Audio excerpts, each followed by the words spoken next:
They're coming to get you, Barbara.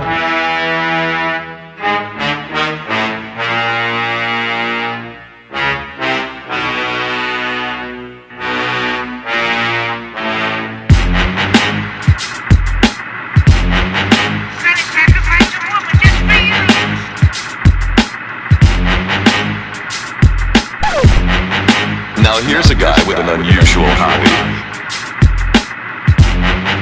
Phase plasma rifle at 40-watt range. I kinda prefer my girls more meaty. Greetings, Earthlings. Welcome to the inaugural, the first ever episode of Attack of the 70-Foot podcast. I am your host, the dyspeptic Calvin McCarthy. And here with me I have some friends. Can I call you guys friends? Are we friends? Yeah. It's fair. All right. I can't talk right now. I gotta go Google dyspeptic. You gotta make sure you Google dyspeptic. I am the dyspeptic. Safe search on. Calvin McCarthy. I figured you guys would know what dyspeptic means. It means your tummy hurts all the time. It's like diarrhea and stuff like that. Yeah. Oh, wow. Zach should definitely know that in that case. Right. Yeah, I was surprised. That's the name of my next movie. Yep. Yeah, I definitely want to be known as the dyspeptic Calvin McCarthy. Of all the lame nicknames I've had in my life, I think dyspeptic fits me the best. So I'm going to try and force that nickname. I know you're not supposed to do that.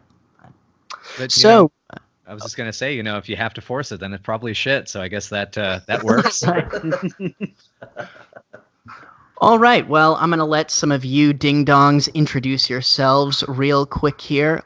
Chris, why don't you start us off? Cool. So, yeah, I'm Christopher Jaywardina. I am the head of Dark and Moody Productions, which really doesn't mean much given how small we are. But I'm an independent filmmaker, freelance editor, and one of the many folks that worked on Spunk's Not Dead with Calvin here, and yeah, that's kind of my thing. I do movies and hope to make more movies. Everybody, we've all worked on Spunk's Not Dead. That's why I really wanted to get everyone here on the first episode. It's a good time. All right, go for it, Zach. Hey, I'm Zach, and I do all that movie kind of shit as well. And I'm not very good at advertising myself. Well, you work for Severin. That was another reason I really wanted to get you on here. I do that too. Yep, I edit supplements and such for Severin as well. Yeah, it's my dream job, man. Every time I always get the new Severin releases, and every time I see your name in the credits, I annoy my girlfriend by saying, "Oh, look, it's Zach!" Zach. A job will open up soon. I'm on a slow downward spiral. Awesome. I'll be there to swoop it up. All right. My name is Josh Dietrich. And let's see, what do I do? I mostly work with this ding-dong on my left, Calvin McCarthy. We make movies and such, like to write, do sound, I don't know, occasionally direct whenever absolutely has to be done. Yeah. And you used to write for a marijuana magazine when you were going to school, isn't that right? Yes, yeah. Who can Those forget? Are your credentials? My resume is pretty extensive between the weed magazines, the stupid movies I write, and then just try to stay busy. Yeah, write stupid shit constantly. That's the goal. All right. And as I said before, my name is Calvin McCarthy. Very dyspeptic, always having a tummy ache. But other than that, I have been working in the Northwest film industry for over a decade now, mostly as an actor. But in the last 5 years, I've been getting into filmmaking. We have about 4 feature films that have been released. You can find Three Flies in a Widow's Web and If These Walls Could Talk via Kings of Horror. You can watch that for free. And of course, Spunk's Not Dead, we've all mentioned, is currently released through Ammo Releasing. You can get the DVD on Amazon, and you should hopefully be able to stream it live on Amazon soon, I would hope. It's up now. Yeah, Is it up? Yeah, it's been up for about a month or two, I think. Oh, for free though. For free. No. Oh, no, not for not free. on. No. Yeah, it's I want it's anyone to pay money for yeah, my movies. yeah. Sorry. I don't want anyone. I don't think anyone should. I'm sure it'll happen at some point. That's, I mean, give it a few months. Right. And I also run the 7th Street Productions YouTube channel. We have a series on there called Reference This Film. And this is my first ever venture into podcasting. Quick little note on that. I actually really didn't want to have my own podcast. I just really wanted to work myself up to a status where I would be invited onto other podcasts, which actually has started to happen. I'm going to be on one later this week. But there's nice. I can introduce you to some dudes that'll have you on their podcast. I would love that. There's one podcast called the 22 Shots of Moods and Horror. Have you guys listened to them? Mm-mm. That sounds intriguing, though. They're really good. They're really funny, and I had been lobbying for a long time to get on their show. I belong to their Facebook page. I was kind of friends with them, and I've been siphoning some of their viewers to come over and subscribe to my YouTube channel. I think that kind of rubbed them the wrong way, and I started bugging them a little too much, and they basically told me to get the hell out of there. They got really upset at me. I was like, oh shit, I guess I should just go make my own. So that's really why I wanted to do this, was to start some sort of feud between us and the 22 Shots of Moods and Horror. So yeah, that's pretty much my whole life story there. I would like to get into some news before we get into the main course of this episode, which is 13 subgenres that we're going to be talking about here. Some of the more popular subgenres in horror. But real quick, I was just wondering if anyone had seen the new Child's Play movie. I'm still getting around to that one. I've been super busy lately, but I've heard good things primarily. No, I have not. Yeah, I haven't either. Yeah, we're God damn it, we're a bunch of failures. We're off to a good start. I'm sure we'll all have something really wise to contribute. How about the new horror movies? No, that's a no for me, dog. Well, we'll see. I was kind of hoping that nobody had seen it actually, because from all the trailers and even when it was announced, I thought, God, best case scenario, this movie is going to be just okay. And it just seemed like an odd choice, seeing as that Cult of Chucky was released to Netflix maybe a year ago. It wasn't that long ago. The franchise, the original canon, is still going. So it just seemed so odd that they were remaking it. And, Chucky's voice, which is the only intriguing thing. But I was looking at the numbers, and it looks like they made $14 million in their opening weekend, which is doing just okay, as I suspected. And that was $6 million in its first day as well. So it seems like it was pretty front-loaded. And when you go and check even the audience scores, it's doing just okay. So as far as the premise of the movie goes, I think, oddly enough, I would say this is a more accessible version. The fact that Chucky is AI, and I don't know if you guys wake up with the fear of robots taking over, but I do sometimes, and I think it's a little more realistic than a murderer, like a child molester getting killed and then being put into a doll. So, call me old-fashioned, but I feel the robot thing is actually a pretty good pitch, but I don't know. I think you're thinking of Freddy Krueger. Charles Lee Ray wasn't a child molester. I get all those murderers, molesters mixed up. Well, sorry, guys. He was what was he? The whatever strangler? Yeah, I'm not super well versed on Child's Play. I wouldn't rule it out. Yeah. I'm definitely a fan, but yeah. I He definitely had a nickname, but I couldn't tell you what it was. Yeah, neither could I. Didn't molest kids, but he murdered hella people. Yeah. For what it's worth, my mom said it was just okay. She saw it. It seems like it's just okay. So I'm glad no one's seen it. I don't want to.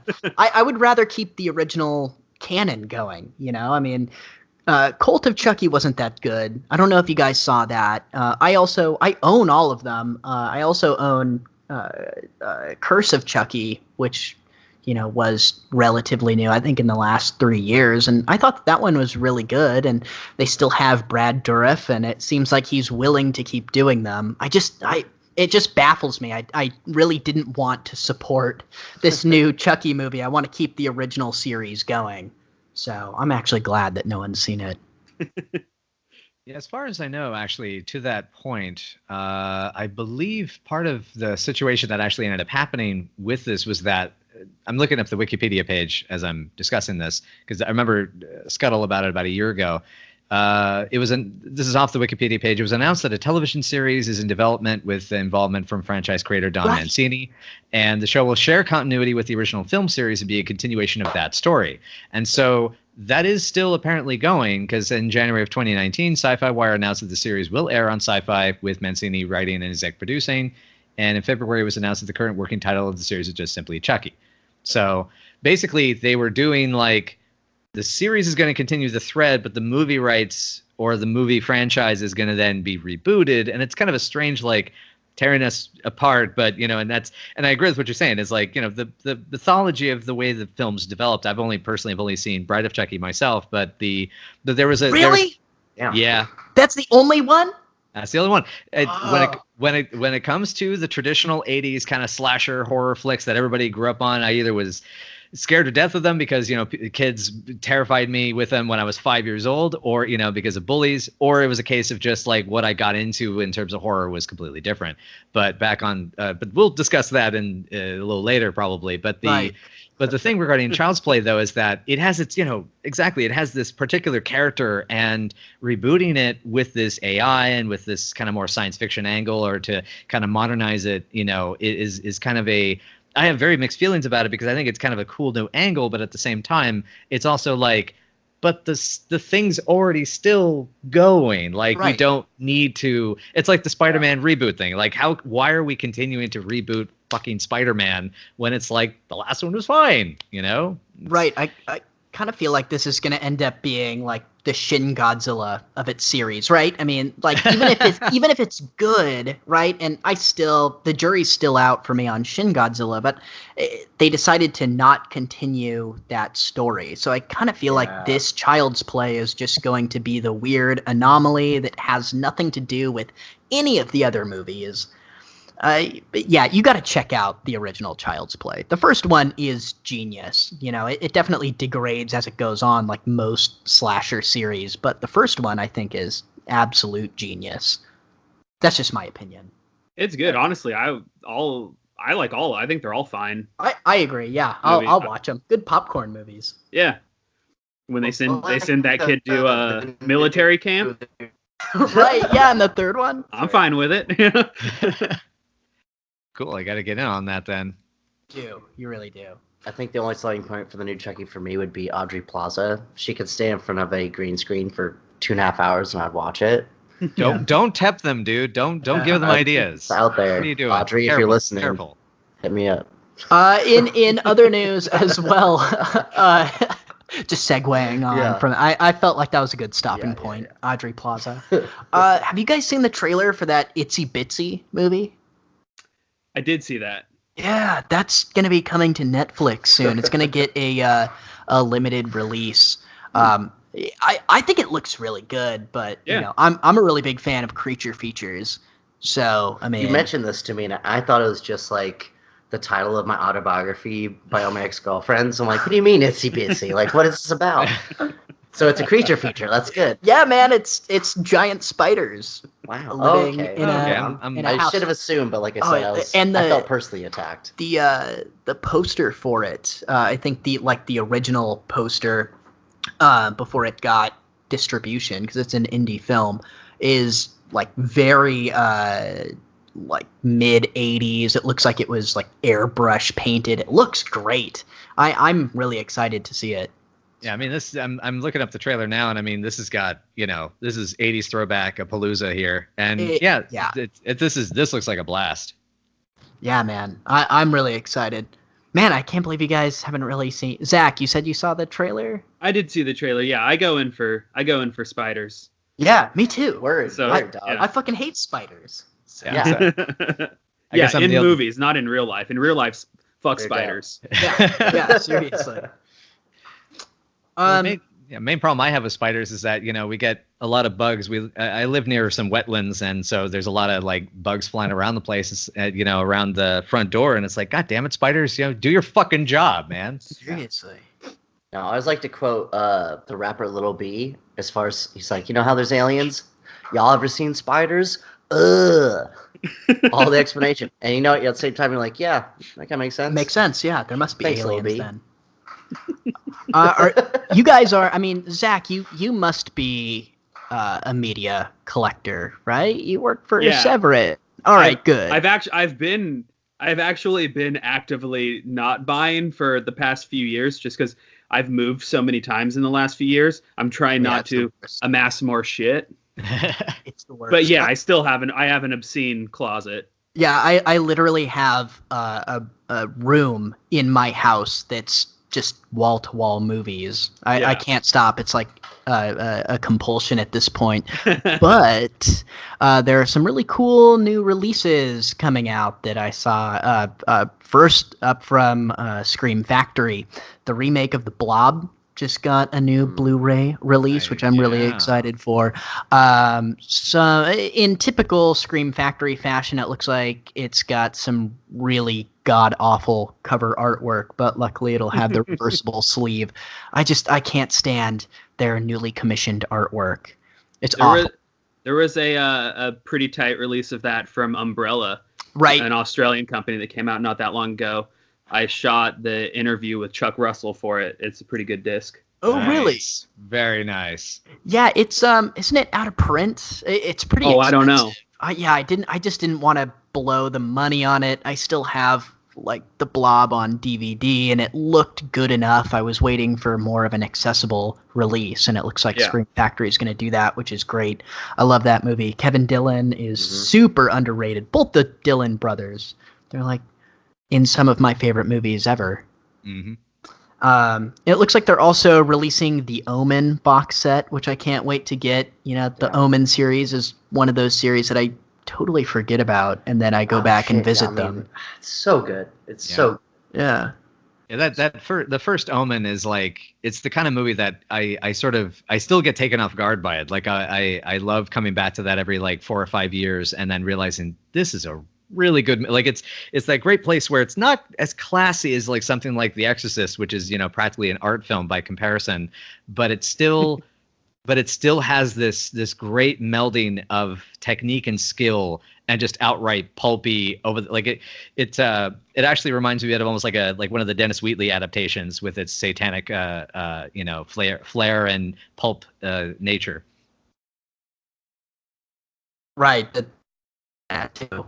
And the award for worst babysitter / nanny. Right. Kind of a dick move in that birthday scene. And that the third one, it's Sam Neill, right? Mm-hmm. Who plays grown-up Damien. I like all of those, and I really like that Scream Factory has been releasing a lot of box sets, like complete series together. I got the It's Alive trilogy box set recently, and that's another series that I forgot how much I love all three of those movies. So I can't wait to get the new Scream Factory release. Yeah, I've got to watch everything but the first Omen. I've never seen any of the sequels. Really? Yeah, No, same that's, here. That's one where I gave up on Amityville, and I never even started the Omen sequels. Oh no! I think we're losing all of our listeners right now. Don't worry, we have interesting opinions to say, people. Yeah. Do any of y'all have kids though? No. None that I know of. That's what I'm saying. I think the Omen probably holds a special place in certain people's hearts. Like the first kid, and they're like, "I'm motherfucking. This one's run by Satan, huh?" I had one kid. First one sucks. I think same with like The Exorcist. You mentioned like if you're not religious, it doesn't do as much as it could, but it's still spooky as fuck. Right. Yeah, the second one is really good. There are some really great moments. There's a great scene in that where, because Damien's a teenager in that one, and he figures out that he's the son of Satan. He finds the sixes in his scalp. And it's a really good scene. It's actually acted really well. You got to check those out. And I will. Obviously, moving on to Severin, two that I'm not as super excited for. I'm definitely gonna get them in The Night Killer and The Beast in Heat. But damn it, Robo War is coming to Blu-ray. If you like Robo War, you'll fucking love Night Killer. I've never seen Night Killer. Beast in Heat, I'm pretty lukewarm on, but. Well, yeah, Beast in Heat, you have to be in a mood for. In a Nazi exploitation mood, yeah. Yeah, it's not. It comes and goes. Yeah, it's aggressively unpleasant. Yeah. But Robo War, man, I did a reference this film on Robo War. I cannot get enough of Robo War. Claudio Fragasso and Bruno Mattei are just absolute fucking geniuses. Also, I'm looking it up. It's even got Reb Brown in there. Yes. You've got Space Mutiny. You have Space Mutiny. You've got Brock Plankchest in it. I mean, what more do you want in a movie, than having Blast Hard Cheese directed by Bruno Mattei and written by Claudio Fragasso with just this awful. I mean, it's a ripoff of Predator and RoboCop smashed together. It's so great, and you have this big clunky rubbery robot costume wandering around in the jungle, and it's like how is this supposed to be this unstoppable killer? It's amazing. It's like tripping over rocks and stuff. They only had one take. Legitimately just says beep boop beep boop beep boop beep boop. It's literally just going beady beady beady beady beady. Wait, what's it say, Zach? Beep boop beep boop beep boop boop boop beep boop. It's so funny. It is one of the greatest bad movies out there. If you haven't seen Robo War, you have to check it out. That's my new ringtone, by the way, Zach.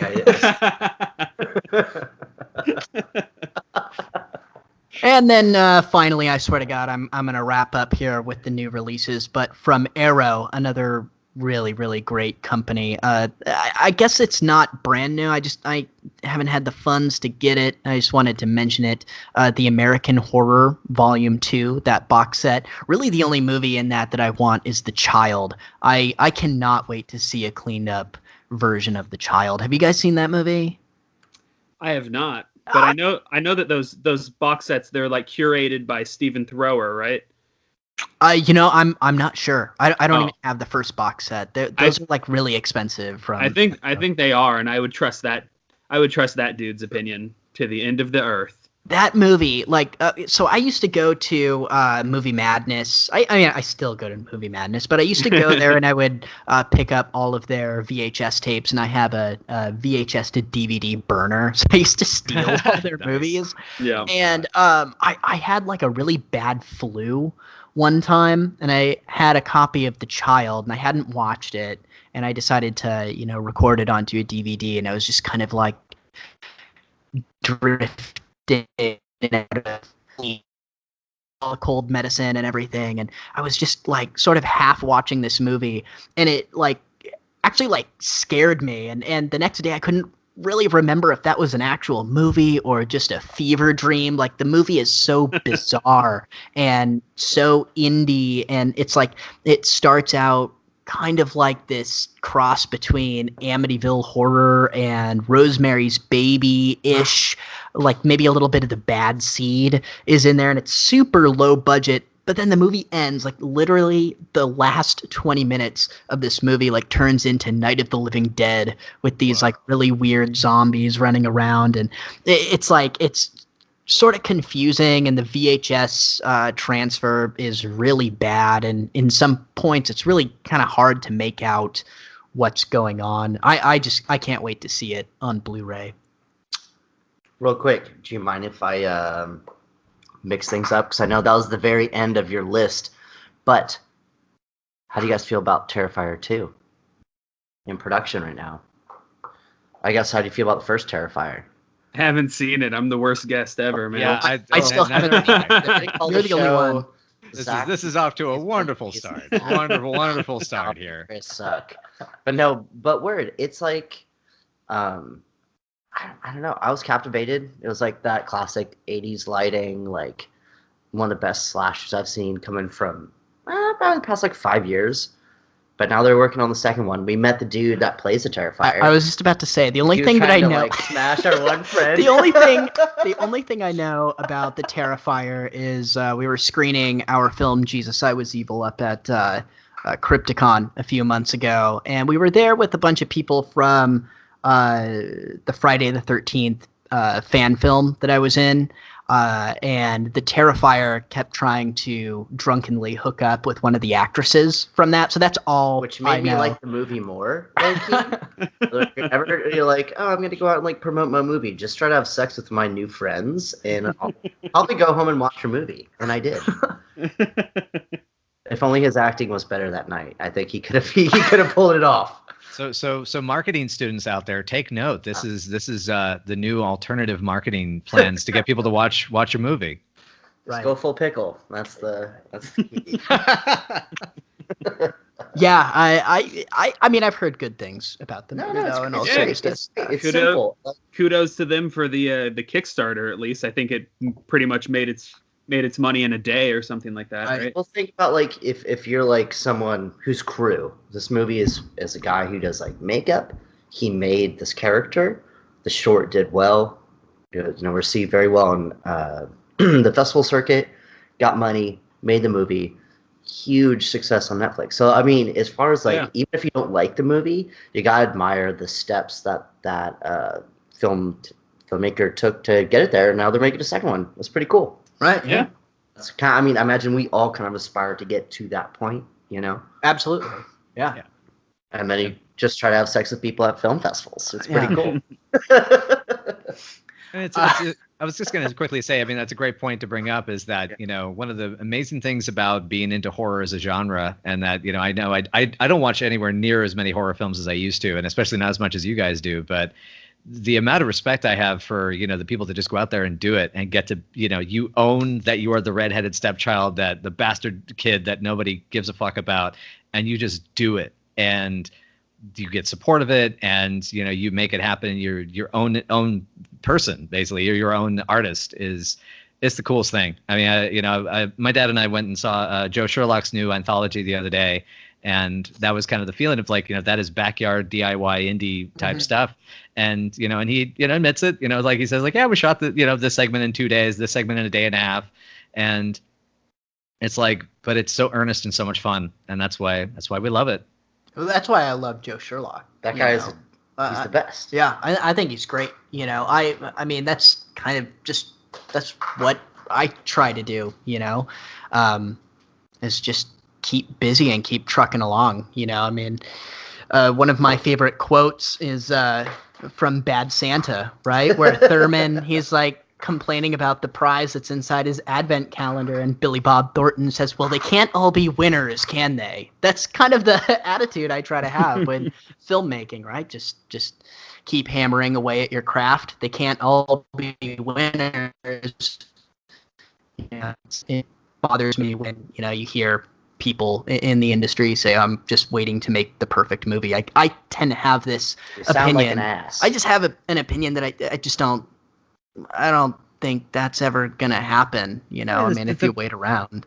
The perfect movie doesn't necessarily even exist. The one you can have the one that even satisfies you, but what satisfies you. I mean, like you look at Cimino on Heaven's Gate, and he edited the shit out of that movie, and the cut that he was happy with, I don't think any of us would ever want to sit through. Right.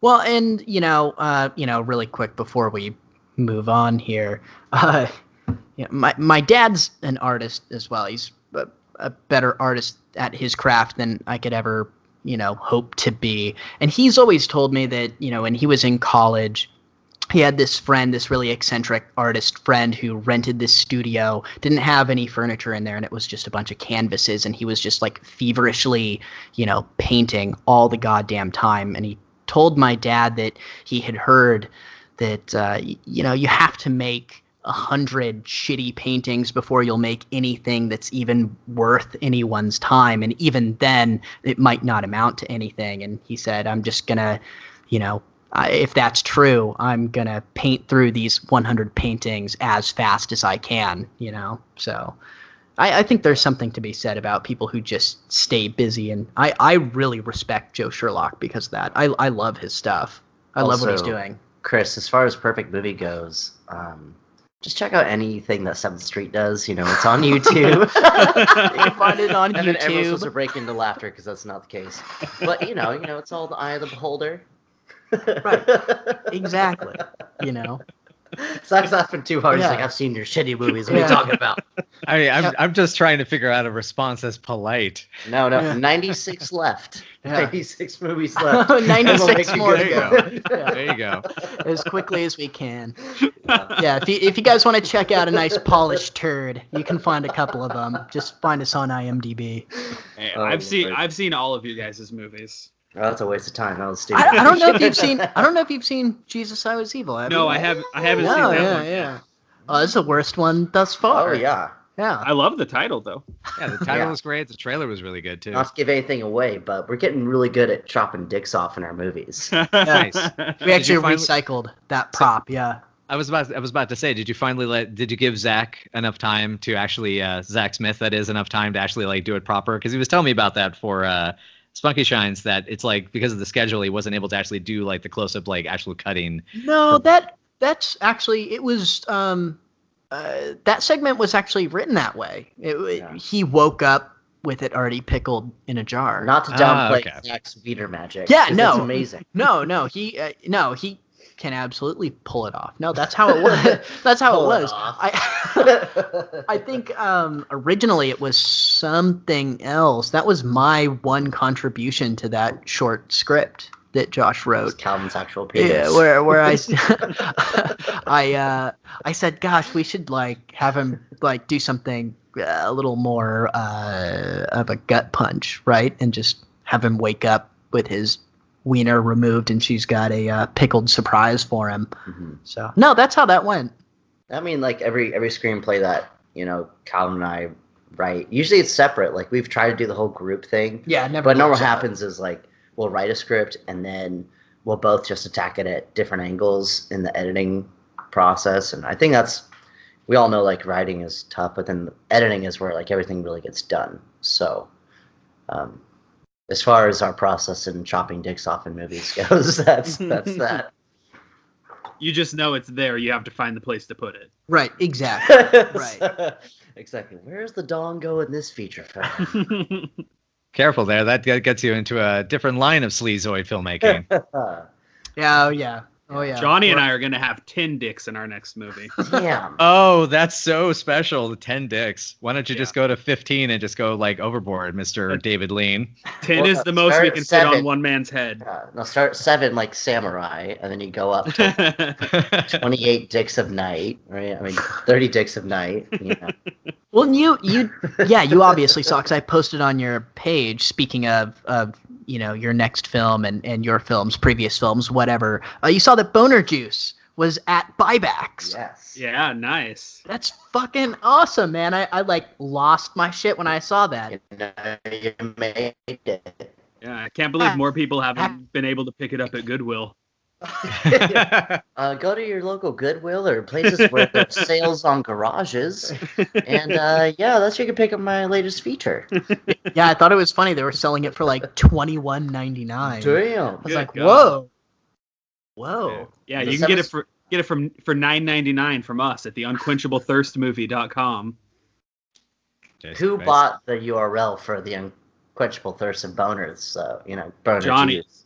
Johnny's had it for years. He's been sitting on it. That's one of those things you gotta just keep paying for, and eventually it'll pay off. Because that URL is hot. Don't let anyone steal that. Do we have a Spunk's Not Dead website? I'm sure we do. Yeah, we do. My dad set. Yeah, Jonica set that up. Okay, cool.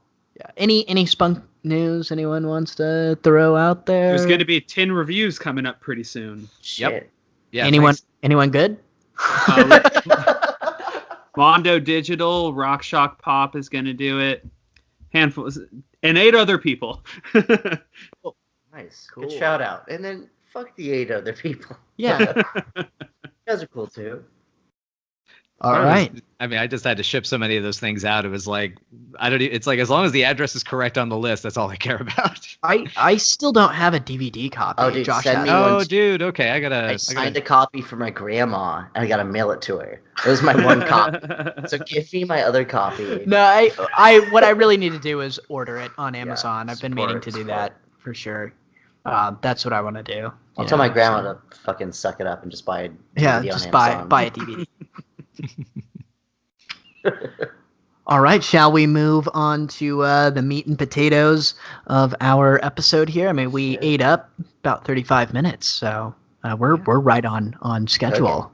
Yeah, appetizer's nice, so time for the main course. All right. So first thing I'm going to have you guys do here for me. I guess we should have done this off the air, but I just now thought of it. I'm going to need everybody to pick a number between 1 and 10.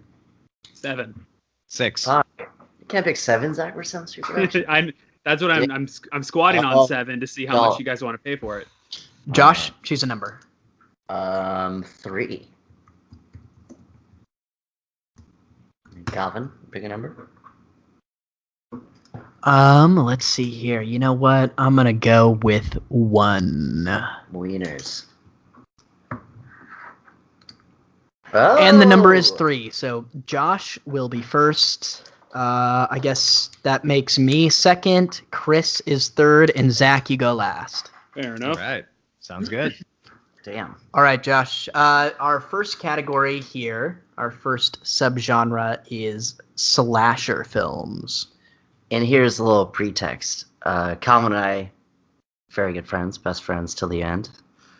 But the shitty part was when I got here, he pulled up his list on the computer, and I know we both have the same first favorite.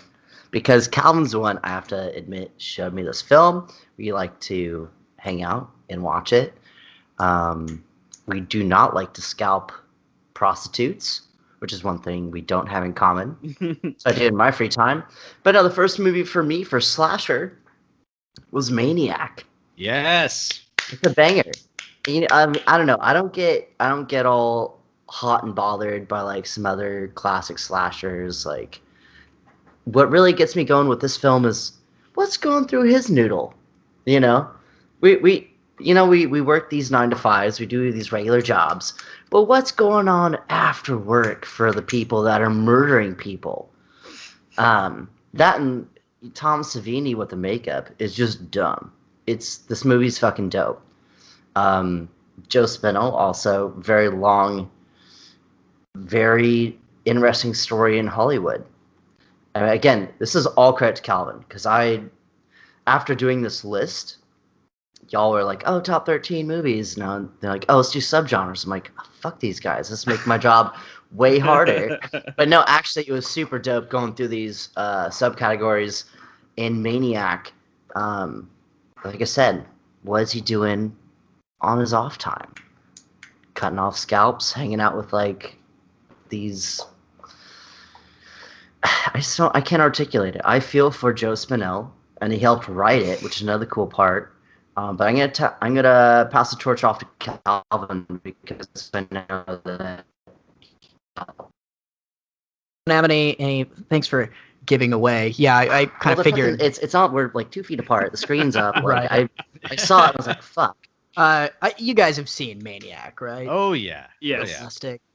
Okay, quick question though. Have any of you here actually been able to see it on 35mm film? I have not. Nada. It's really fucking great on film. The first time I saw this movie, saw Maniac, was on 35mm with William Lustig in person. Oh shit. What? Yeah, this was at the Portland Grindhouse Film Festival in I want to say 2006. I love the Hollywood. I love how they do that. Sorry to interrupt, but I've seen so many of those. Yeah, exactly. I was just gonna say, yeah. I mean, just to quickly say that it looks amazing. 35. You ever get the chance, absolutely do it. There is apparently a nice new 4K DCP that Yes, Bill's. there is. Yeah, and Bill's been pushing that out, and he's really proud of it because he said it looks even better than the print did in the 80s because it's all cleaned up. Yes, it looks fantastic because he owns or runs Blue Underground. I'm not sure. Yeah, he does. But yeah. Yeah, and he was originally one of the curators at Anchor Bay, wasn't he, back in the 90s? Yeah, he was. Yeah. Yeah. Facts. Zach, I imagine you've also seen it as well. Yeah, Maniac, indeed. Yeah. Yeah, my favorite slasher is also Maniac. It's funny, we didn't discuss this, but I sort of feel the same way about slashers. It's not my favorite subgenre. I mean, when they're good, they're obviously fantastic, and I can watch them over and over.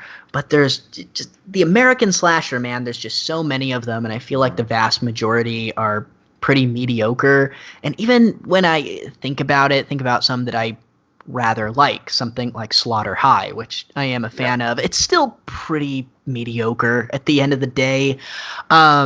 So. How many movies do you get like an actual shotgun to a thing? Right, and that's what I was That's going to say. dope. With Maniac, it's different. It's, you follow the slasher. Like, you're supposed to feel bad for Joe Spinell. You do. And I mean, it's such a bizarre movie. I had never thought of that angle of what does this guy do other than killing we all people. work long. Because he's got an The apartment day in New ain't York. just He must 12 have hours. money. The shit we do on our off time. Like, you guys got shit going on after this? Yeah, that is interesting. I had never thought about what is Joe Spinell doing. He What's just kinda hangs Frank out Zito and, like, doing? In Hangs out his with, off like, the time, hosts. just breathing heavily and sweating profusely. Well, I think what's that his was job? unscripted. Yeah, that was definitely just part of his MO, regardless. That apartment can't be cheap. He lives in Yeah. Manhattan, so he must make money. It's like a classic case of the Friends situation. Well, my favorite part of that movie too is when they introduce Caroline Munro, where it's just like halfway through the movie and she's introduced, and all of a sudden he's like trying to be all cleaned up, and he's like sort of charming, I guess. The movie is just so bizarre. It's so wonderfully sleazy. Some of my favorite movies are just mean-spirited to the core. I kind of like that. I kind of like those movies that are just kind of dark for the sake of being dark. Yeah. And that is Maniac in spades. Yep. It's so good. Calvin, have you, and actually both Calvin and Josh, have you also seen Lustig's follow-up film, Vigilante, by any chance?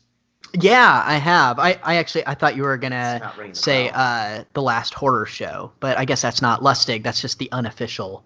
Yeah, it's because the last horror movie, I think, is what you're talking about. That's the one at the Cannes, shot around the Cannes Film Festival, right? Yeah. It's does that predate Maniac? I always get that mixed up. It came after, because Okay. Caroline Munro's husband at the time said, "Oh, that was really successful," and bankrolled a sequel to it, and it just didn't turn out very well. And I guess Joe Spinell spent most of the time getting drunk and fucking off, and I guess they got kicked out of hotels, and it took forever for the movie to actually be completed, and yeah, the end result is pretty lackluster. I feel like Joe I- Spinell's my spirit animal, by the way. I mean, I personally like the last horror movie personally, but I think if anything, it's maybe just for that weird ending where the big reveal. I kind of don't want to spoil it in case anyone hasn't seen it, because I love the ending. It's so weird with his mom, but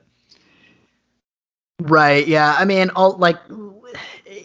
it's I haven't seen that movie. it's taken it takes a really weird kind of psychosexual turn to, with the projections of the women, and I don't know, it just feels so different from Maniac. Speaking of the sequels too, there was also a planned official sequel that Mr. Buddy Robbie, right? Buddy Giovanazzo was going to do.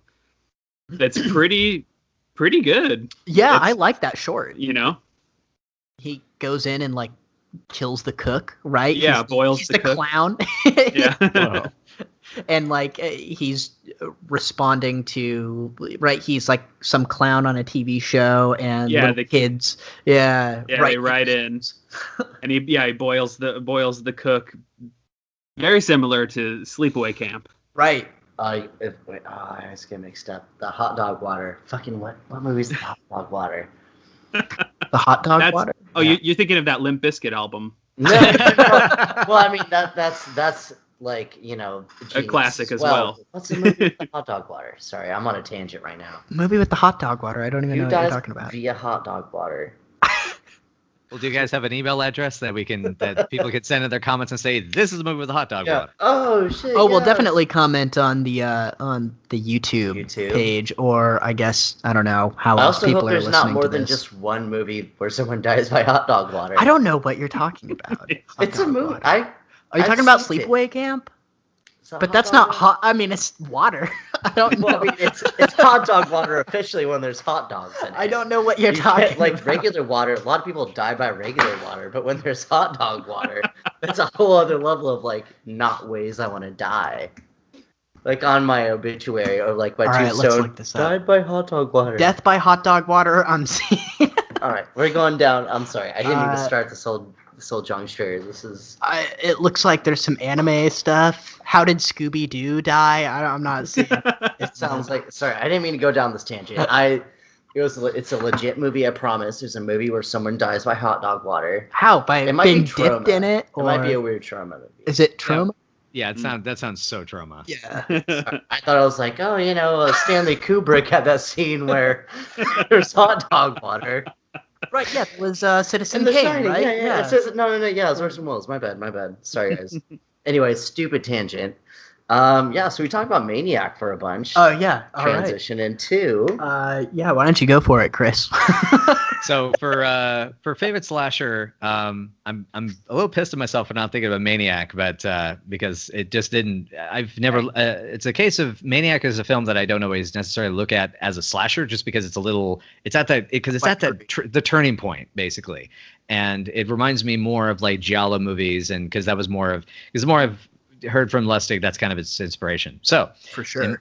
in my case, this is a good one to start with because this will definitely sort of be indicative of where I go with taste. Is that my favorite slasher movie is Nightmare on Elm Street, and a lot of it's because I love the fantastic and fantasy and the dream stuff, and Freddy is such a creepy and cool, interesting villain. I love Wes Craven's sort of style of the way he builds his characters. Like I've always loved how Wes Craven as a storyteller has this angle of like, the villain finally fucks with the wrong person. You know, Last House on the Left fucks with the wrong family. You know, Hills Have Eyes fucks with the wrong family. You know, People Under the Stairs. You know, it's the wrong robbers to ensnare into their trap. And Nightmare on Elm Street is kind of the same thing. That, you know, Freddy, you know, was trying to make these kids' lives a living hell. And there's this interesting, like, great fairy tale elements, you know, like the Hansel and Gretel overcoming the witch. And I just love that. And I think the kills are really interesting. I remember, I think I saw this movie, if I recall, when I was about 14, I think, because I was about 14 when I saw it for the first time, and just the shot of the blonde, you know, the slash across the chest and then whoop onto the roof, on the ceiling, the rotating set stuff, you know, that was amazing. And it just, there's an amazing quality to it. And as much as some of the sequels I've found a lot of fun. I mean, obviously, the New Nightmare, which is because New Nightmare, I believe that's the one with the meta thing where it's actually Right. Yeah. I love that movie a bunch, and I felt, you know, and Dream Warriors is such a blast. But yeah, when I you know, I look at my honorable mentions, you know, I love like Slumber Party Massacre and The Burning and stuff like that. But you know, I love Maniac. But when it comes to like, if I had to pick one, Nightmare is going to be it. You know, if only just because of, you know, good music and that, you know, the Johnny Depp kill.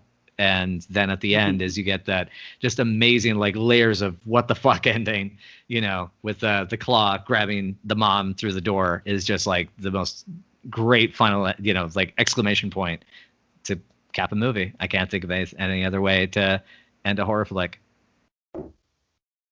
Yeah, I agree. I can totally get on board with that. I think the first one, once again, we were talking about Child's Play. I feel the same way. The first one is absolutely genius.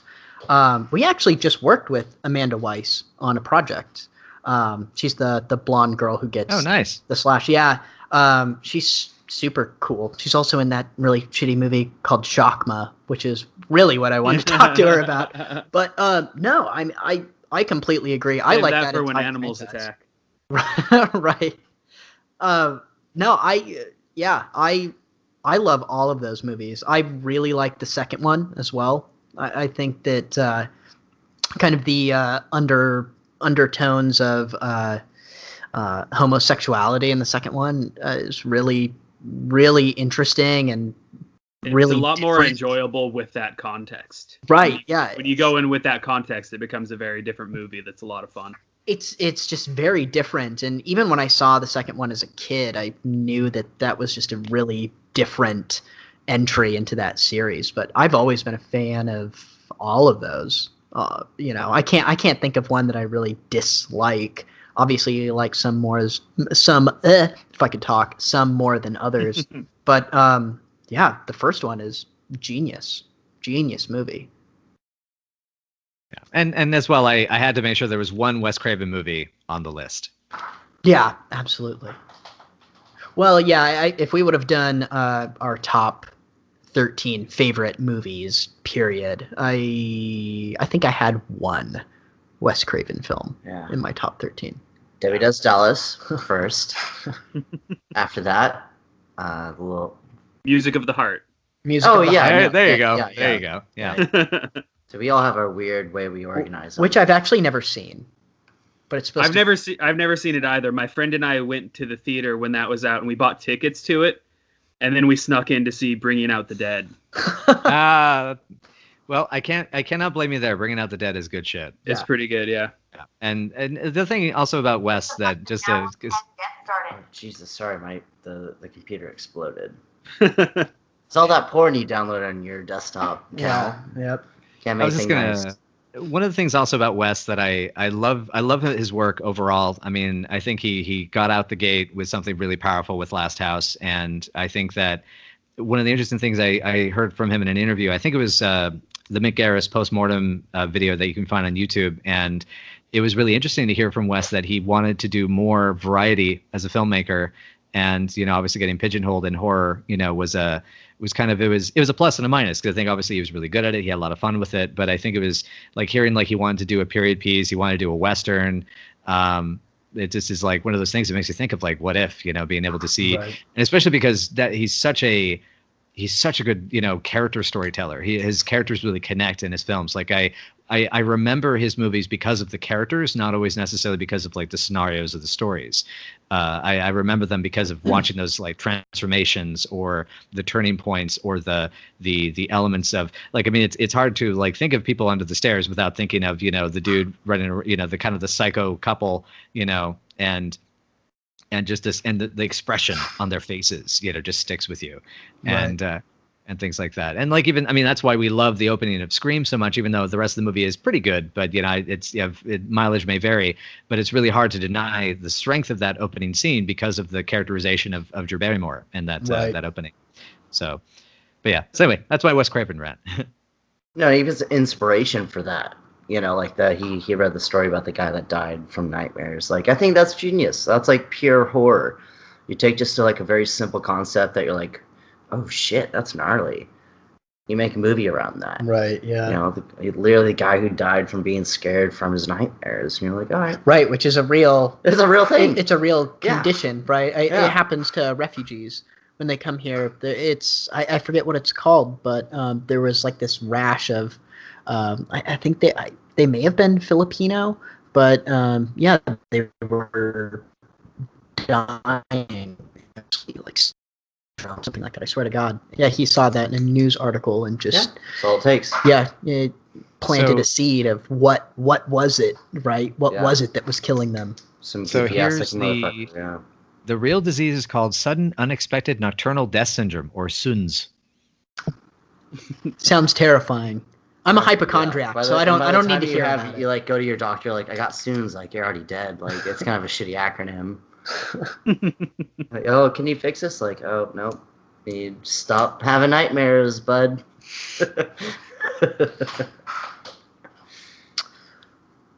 So yeah, anything else on Nightmare on Elm Street? I think I'm personally good, unless anybody else has comment. Was it good for you, Chris? Was it? Hey, I ain't done yet, man. Oh man, yeah, we got a lot. Bent. All right, Zach, what do you got for slashers? For slashers, I jotted down Slumber Party Massacre. Ooh, fuck yeah! Yes. So yeah, that's probably as far as your classic slasher structure. That's the movie I go back to the most. So you can I appreciate it on multiple levels because it's a piss take of slashers on one hand, while adhering to all of the rules and just genuinely being a good slasher movie on the other hand. Because they had to make it under, they're under the Roger Corman brand, so they had to hit the, the points they had to hit. Shower scene, guts. So, yeah, But in doing so, they made a very slyly funny movie. Yeah, I think it's interesting that we all picked slasher movies where there's not a masked killer. It's not a mystery as to who's killing people. I mean, Slumber Party Massacre. They basically give him a first and last name in like one of the opening scenes. Yeah, I think it's like in the first 30 seconds. It's that radio thing. Yeah. Yeah, he's just escaped lunatic and has all these great facial expressions. I mean, that dude's eyes are so crazy. Everyone here born after 96, because that technically makes you a millennial. If anything's gonna scare someone from this generation, it's just some random dude. After 96 or before? You mean before, right? Because the millennials, it's like 83 to 1996, I think. Yeah, that's what I meant beforehand. We're all so that's stuff that actually scares. Like, it doesn't have to have a mask or someone's just some random dude that's gonna be gonna low key murder everyone. Yeah, they're gonna thrust at you with his drill. Yeah. I love that the whole phallic symbol of the drill and him. Oh, it's amazing. Yeah. Demasculated at the end where she cuts it in half. His face, right? He just kind of has this sad puppy face. He's like, "Ma." I love. I saw an interview with that guy, the guy who played the killer, Russ Thorne, where he was talking about his character, and he talked about an acting technique called animalization, which was funny. And I think it was I think he was peacocking, is what he said. And I just love that he thought that much about his, slasher with no dialogue. He's got 3-4 lines in the whole movie. Right. It's all facial expressions. Yeah. And, I mean, he's just got these really wild, crazy eyes. Yeah, that is funny. I mean, in that case, what else are you going to do? I mean, that's exactly. Yeah. He took it seriously and it worked. Yeah. There's so much I love about that film. And I love that it's written and directed by women as well. On top of that, it's and I think that actually adds this kind of endearing quality to the way that they portray those characters. But that being said, they know what Rogers, that style is expecting. I love in the shower scene how it pans down, conversations going, and it's sort of you could practically hear the director saying all right, hang on guys, we got to get the butt shot, and then pans down to then here's the butt, here's the bush, and then pan back up, all right, cool, and back to the movie. Exactly, that's why I think it's such a sly piss take on slashers, because they had to work in that genre. And the woman who wrote it, I've actually read some of her books. I read Ruby Fruit Jungle not that long ago, which is just like a lesbian romantic drama book. Oh yes. Huh. Nice. Pretty solid. I was just going to quickly say that it's interesting. You mentioned pretty solid, and there was a peal of thunder that just rang out over on this side. I don't know if you guys can hear any of that. I couldn't hear it in California. That's right. Our lights just flickered. Yeah. I will say about Slumber Party Massacre, I prefer the second one. Yeah. I prefer the hot rod Elvis impersonator guy. Is pretty fun. Oh, with the guitar. That's the drill. And he's super natural, which just makes it so much better. He's got that rockabilly thing going on, and he's dancing. He's doing swing dancing moves, and oh man, the second one is great. Yeah, I want to watch that right now, actually. I might watch that after this. The second one is fantastic. I enjoy it more. It's definitely not a better film. But it is fun. It's a little more fun. Yeah. Man, I've never heard anyone say, I prefer the third one, though. No, which actually the original working title for was Nightlight, because I stole that working title for one of the first things I ever attempted to make. Yeah, the first thing. Garbage. Yeah. Nice. Yeah, I like the third one though. Yeah. Third one's okay. It's not bad. Yeah, that's a good series. That's a really good series. Yeah. The third one loses a lot of the fun of the first two. I think. I agree. It's a lot more of a somber, straightforward movie. While still being cheesy as hell. But That's true. not in a fun, self-aware way. All right, are we moving on to our second I'm topic cool with it. here, which is creature features, our second subgenre here. Josh, take it away. Still taken away. So, to be fair, out of all of the subcategories, I had the hardest time picking between 1 and 2 for creature feature. And I guess I'll just tell you guys, and it's very weird. You're going to be like, what's wrong with this guy? If you haven't already thought about that. The two I bounced between was The Creature from the Black Lagoon and then The Descent. Oh. That's what I'm saying. Kind of a weird mix, but you guys can both see like the classic archetypes that are in The Creature, but it's like a beautiful film. Really, like it did so much for the very end of the Universal stage, but also like The Descent, sheer terror of just like caves suck. Not ever gonna do those. Like fuck you. If you're like, hey, I got like me and like 5 other chicks when I go down in a cave. I'm like, fuck that noise. Like, it's not, again, Debbie Does Dallas. Like that could be a totally different scenario. It's not y'all go into a cave. I'm like, nope. I've seen that movie and I don't relive that that bullshit because it's terrifying. It like, I mean, because we've all seen it, right? Please tell me once. Oh yeah. All right. Yeah. Okay. Yeah. Because like, it's genius the way it was shot. It was mostly done in a studio, which is wild. Because like some of those shots just like so, like just beautifully done. Well, yeah, I would not want to shoot on that location. Yeah, I don't want to be in that movie, around a scenario that's like that movie. Everything about that is terrifying. But then like, as far as The Creature goes, it's just like beautifully done. It's my favorite Universal film as far as horror films go. It's just I feel like it struck a nerve very early for me, and it's beautiful. I don't know. It doesn't sound like there's much of a competition though. I mean, it sounds like you clearly lean towards The Descent. Sounds like you really like The Descent. Yeah, it really depends. Hey, like, yes, own it. I mean, by the way, if you have Neil Marshall, man. If you're with a girl that you've never been with before, y'all about to do some Netflix and take your pants off, low key, don't put on The Descent. There's like pics that go through the dome, lots of blood, lots of just shit that you shouldn't watch with someone you don't know very well. And then The Creature is like this like endearing, like, oh, he's ugly as fuck and he swims a bunch. But also at the end of the day, it's Beauty and the Beast, you know? Yeah. I can't defend either or. They're both, like, as far as creatures go, two very different things. But they got a little bit in common. You bring up one of the interesting concerns that I had about creature feature is that as much as I love, I ended up knowing pretty much exactly what I wanted to put on that list. But that being said, there are so many creature features, it becomes like a start to its own series of subgenres, because then you get into, Werewolf Pictures or The Descent, or there's just so much. So I totally hear what you're saying. Like it's like you can find two diametric, you can have like two diametrically separate films, but yet it's still under the same umbrella, which is cool. But also like for these purposes, makes it very challenging. Yeah. Yeah, I mean, I really like The Descent.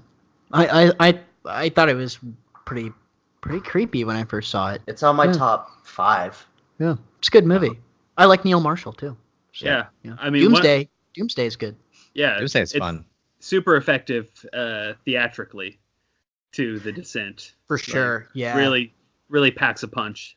Good jump scares. I love the fake out endings. Yeah. Right? Yes. Like she wakes up and she's like still there. It was like a fever dream. Okay, cool. So that's the other thing I was going to bring up about The Descent is the UK versus the US release, because my understanding was the US release cut out the portion, because I saw the UK version. I have initially. the unrated DVD, so I have like the special features for Yeah. an ending. Yeah, theatrically in the U.S. when I first saw it, it was the softer ending, and then the DVD, of course, I went for the unrated, which had the original ending. Yeah, As which is so much better. Oh, way better, yeah. Can we just remember that part where the fucking pick goes to the person's eye, or the fucking monster's eye? Yeah. Like it's such a nasty ass, icky ass movie. Like there's like I don't get easily like grossed out. You know, we all grew up with Saw. It's like, oh, that's just fucking Sesame Street. But The Descent still has parts you're like, ugh, fuck. Yeah, the claustrophobic angle really gets me. That's what I was gonna say. Yeah, I mean, because what I love about The Descent is that you're so like terrified of just being trapped down there and starving to death that the monsters are just that's the twist of the knife, practically. Right, it doesn't even need monsters to be terrifying. It's a scary concept. And the best joke in any horror movie I've ever heard. It's like an icky dad joke. He goes, "How do you make an orange come? You find the citrus." Oh my god! Is that in the movie? Yeah. It's been a while. I can never eat an orange the same. At least not feel bad about it. Yeah. But it's a brilliant joke, and it does break up how tense that movie is for 99% of the time. Yeah. Again, everyone's gonna be like, yeah, I need to rewatch that. It's been a little while since I've seen watch it. it like once a month. It's icky. Yeah, that is a pretty icky movie. Yeah, you know, echoing. It's funny. I'm glad everyone else had a lot of trouble with creature features, because I definitely did. And oddly enough, it's probably the subgenre that for funsies I watch the most. Mm-hmm. But for me, so many of them, they're like so close to each other. I don't know. There aren't too many that are just, you know, out and out better, I guess. I'm trying to word that correctly. I mean, I just feel the same about all of them. I just watch them for fun, you know. So it was really hard for me to sit down and go through all the movies that I have and pick one that I think is the best or was, you know, more memorable or, you know, more left more of an impression when I was young. And the one that I ended up coming to was Them. Ooh, nice. 1954. I got that movie for Christmas from my dad. Had never seen it before and watched it and was absolutely blown away. And it's such an influential creature feature film.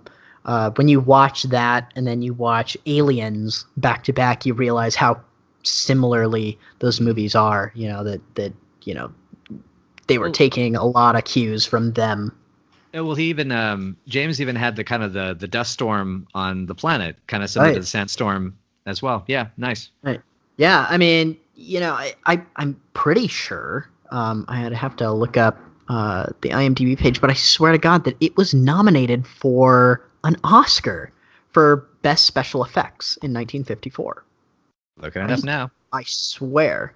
And it's amazing. I mean, it's in that, you know, that golden age of sci-fi, fantasy, creature feature movies, you know, where obviously the only way to pull off these effects of giant ants was to build giant ant puppets. I mean, it's just, it's phenomenal. You know, I always kind of consider, you know, kaiju movies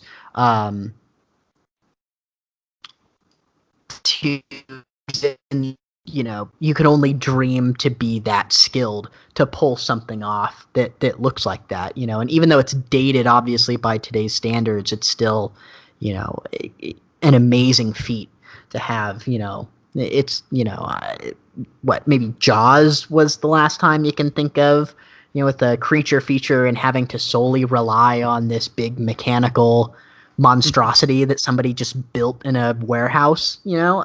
It's an amazing movie. It's incredible. For people who haven't seen it, it's about giant killer ants, radioactive killer ants that come up out of the desert and then end up in the sewer systems of LA. I mean, there's not much else to it. Military has to go in and kill them with flamethrowers. It's a magical movie. It really is. And for those of you gamers out there that have played Fallout 3, if you're wondering why is there a mission called Those, that's why. That's the joke. You're told to go kill the radioactive what is it, I can't remember what they're called, the rad ants, and yeah, it's the mission's called Those with the exclamation mark and everything. Oh wow. I have two more things to add. First of all, I looked it up. You're correct. The Oscar nomination for Them in 1955 for Best Effects, Special Effects. Who won? That's a very good question. Who beat out Them? Roland Stafford would know the answer. I do not. But yeah, so that was the one thing to mention. The other thing is I actually have a story about Them to tell. I will not name names because this person would be upset with me, I think, if I outed them for this story because it's kind of embarrassing. So when they were a kid, their father was renting a lot of documentaries at the time when they were probably about 7 years old or so. And what ended up happening was their father decided, hey, I'm gonna finally get a movie, show the kids a movie, and he rents Them without informing the kids that it's not a documentary. It terrified my friend to the point that they had a nightmare for a couple of nights of them breaking into the bedroom, and that was. And so I remember trying to mention them like, hey, like I was thinking of watching like a B movie, some 50s B movies. You want to watch Them? And they were like, absolutely not. So that was good times. I mean, the sound that the giant ants make, I mean, it is pretty creepy and unnerving for sure, and it's really loud too. Every time I watch the movie and they come on the screen or you hear that noise, you have to like turn the volume down really quickly. Mm-hmm. But by the way, I did figure out what movie won special effects for 1954. Shit, yeah. The War of the Worlds.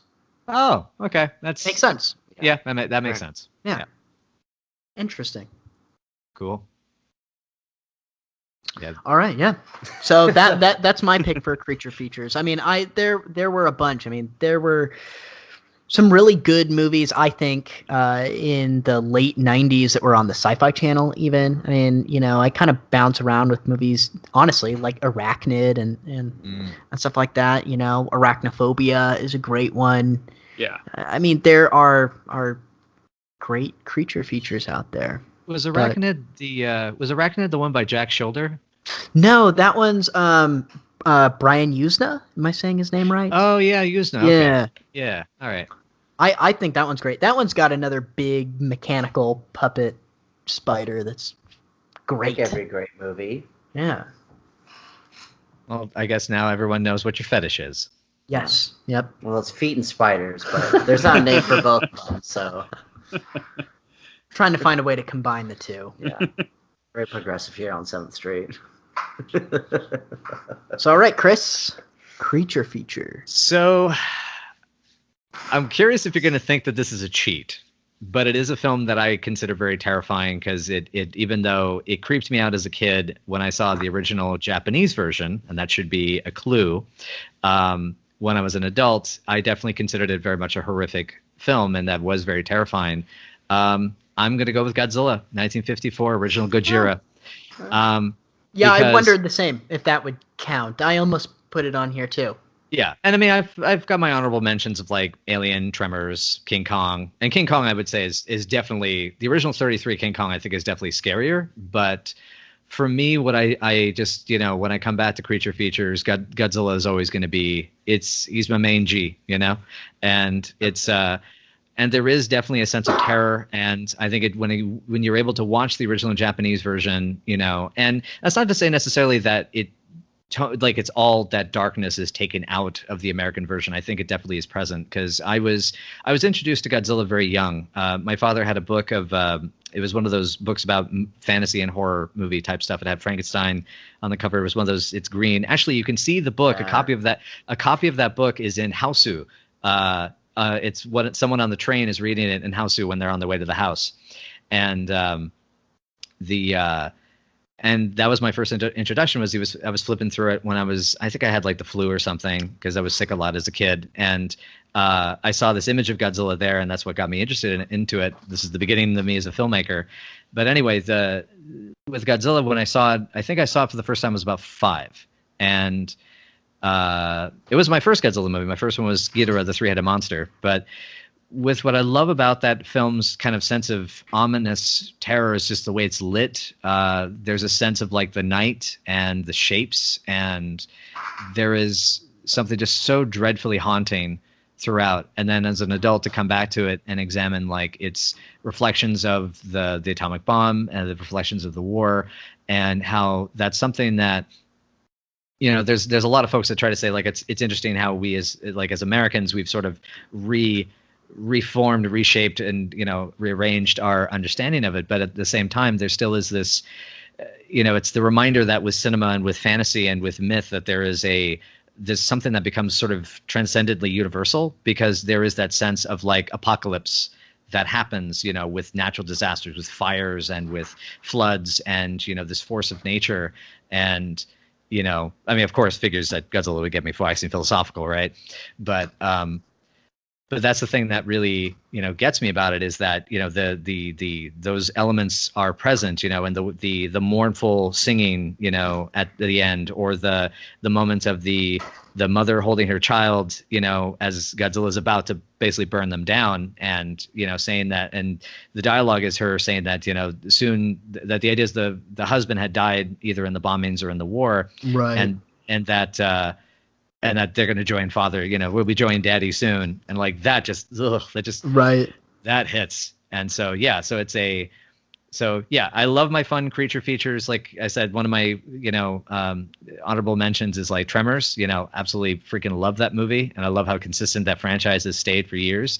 You know, and Alien is like, you know, a fantastic piece of work. But if you really want to get me with those types of, just the elements of what makes a great creature feature, what, you know, transcends the elements. I mean, the fact that, you know, I love how it is kind of still a B movie. It's still, you know, coming from King Kong and Beast from 20,000 Fathoms. And yet now you have all these fucking film snobs acting as if like, well, like how dare they, you know, make this something that this is a piece of art, you know. And I do think it, you know, it's transcendent. I mean, Honda was an amazing director and a much more artistic director, but like but it's kind of cool that it's in that it straddles the line, and apparently there's a quote my dad told me from Walter Hill, which is, you work within the genre to transcend the genre, and it feels like Godzilla transcends the genre. So yeah, absolutely. I mean, I wondered the same thing if Godzilla would count. I mean, as long as it counts, that would be my favorite creature feature as well. If I had to pick one in the series, it probably wouldn't be Gojira. It'd probably be Godzilla versus Mothra. Is my favorite. It's probably the movie that I've seen more than any other movie in my entire life. But yeah, I was introduced at a very, very young age. Just you know, my grandma is full Japanese, my dad is half, and you know, growing up, my Obachan sort of insisted that we get into something Japanese, and you know, everyone else kind of gravitated towards like Gundam Wing and shit like that, and mine was Godzilla. I have an uncle in Japan who's he's still kicking, but he would send me Godzilla movies taped off of TV, you know, in Japanese, no subtitles, and I would watch them, and you know, I'd buy, you know, VHS tapes at Suncoast Video all the time. I mean, I was absolutely obsessed. But yeah, no, you know, and even beyond sort of the politics of the first film, I still think that each and every one of those movies is an amazing work of art. I mean, the tokusatsu craft, you know, of miniatures and people in suits, and you know, I mean, a lot of times you would have one take with some of those sets, with those buildings, with squibs put in them. I mean, it's just more skilled than I could ever hope to be. to make a movie like that. I absolutely love those films. I love all Toho science fiction films, man.